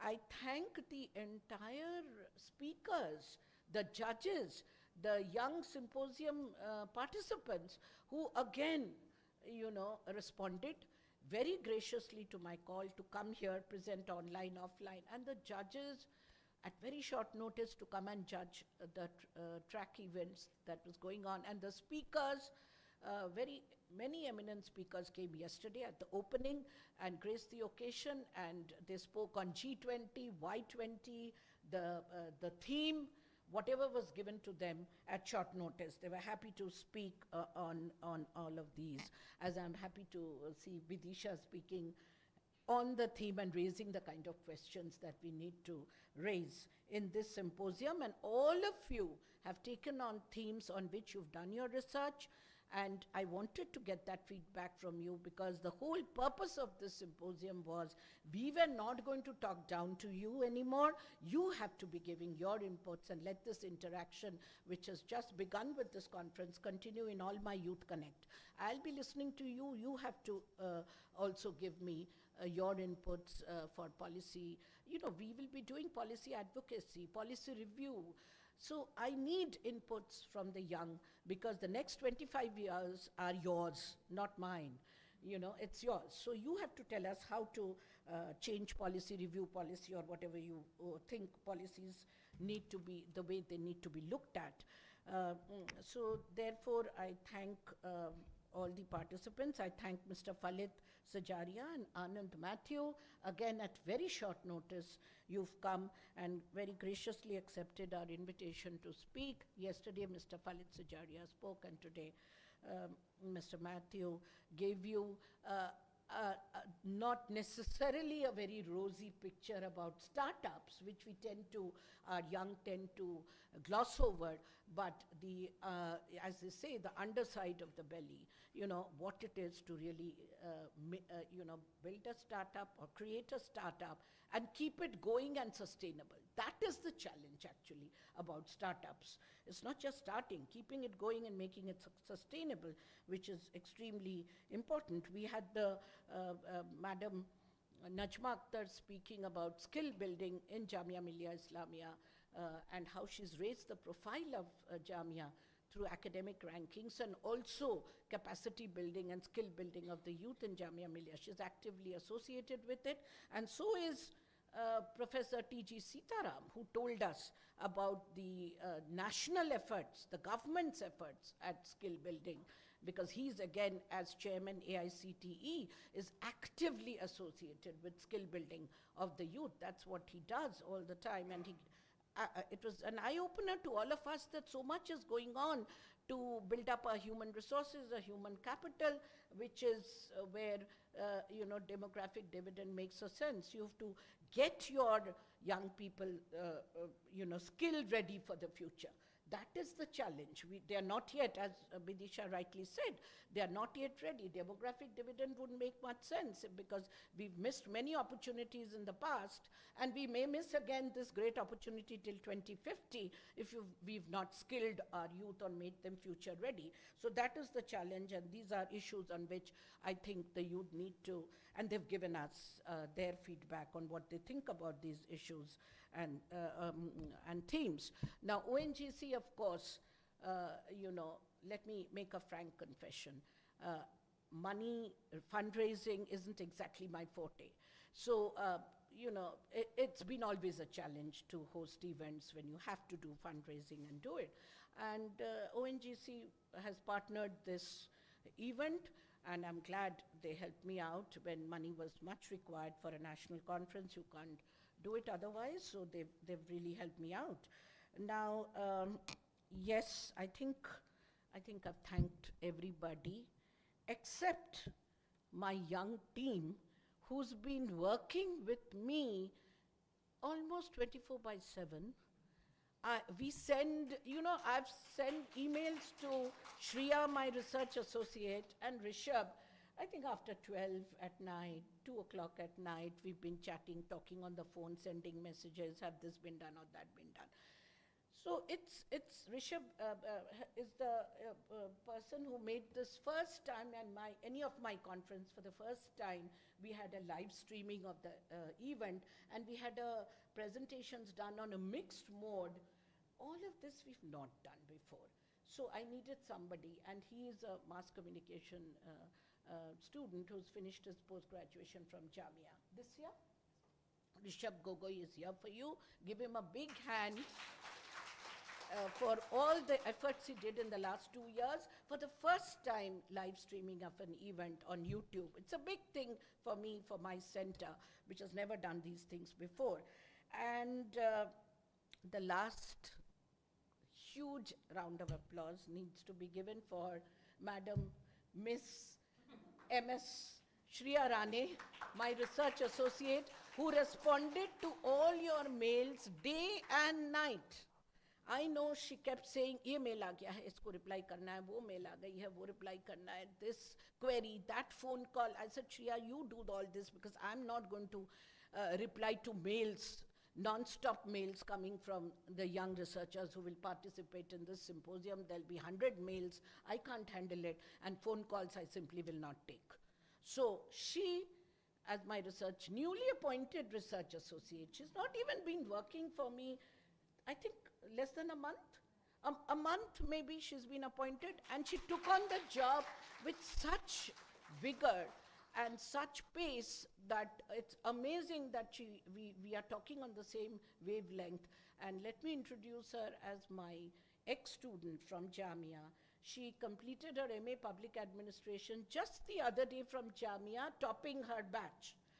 And I thought, what better human resource could a professor get in all her work except a student, an old student? Who could be better, who would understand me and my wavelength and the way I think and act and work? She joined me. I give her a pittance, let me tell you. It's nothing. She'll get much more outside when she ventures on her own. But right now, she's assisting me doing the kind of work, as I said, 24/7. Yes, absolutely, absolutely. But I'm sure after the conference, it'll again settle down to normal working hours. Nothing like what I've made her do for this conference. So let me just announce that we have a lot more which I want to do in my new center. All the announcements, because social media is so important, I can't have a group mailing big list where every day something or the other will be sent. I think group mail and all that is very, very cumbersome. The best thing is LinkedIn, Twitter, and all the new social media communication modes, whereby I instantly give you information about what is going on in my center, what more I wish to do. If you're in Delhi, drop in, come and meet me, or participate in my programs. I'll keep informing you. It's your right to information about whatever I do, and I'm the gainer at the end because you do come and participate. That helps.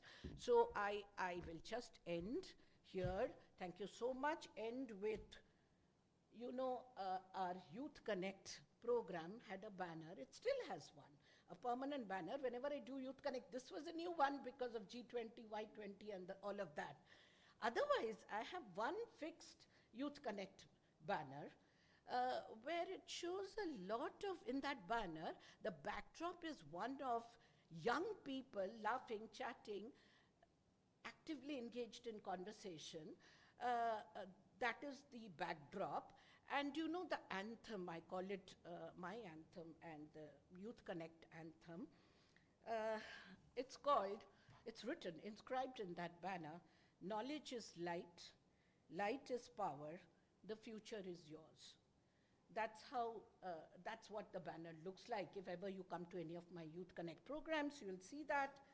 So that's the aim, that's the mission that the Youth Connect, besides other things, as I said, I'll keep doing. This part of my activities will continue. How does one connect with you? Through the program, through other things, and you have to respond to me. Thank you so much. Thank you very much. With these words, the symposium, the conference, not the symposium, the two-day conference comes to an end. Wish you good luck, all those of you, safe travels for those of you who have to go back, and goodbye till we meet again. Please join us for tea. Tea is waiting for you in the dining hall. So all of us here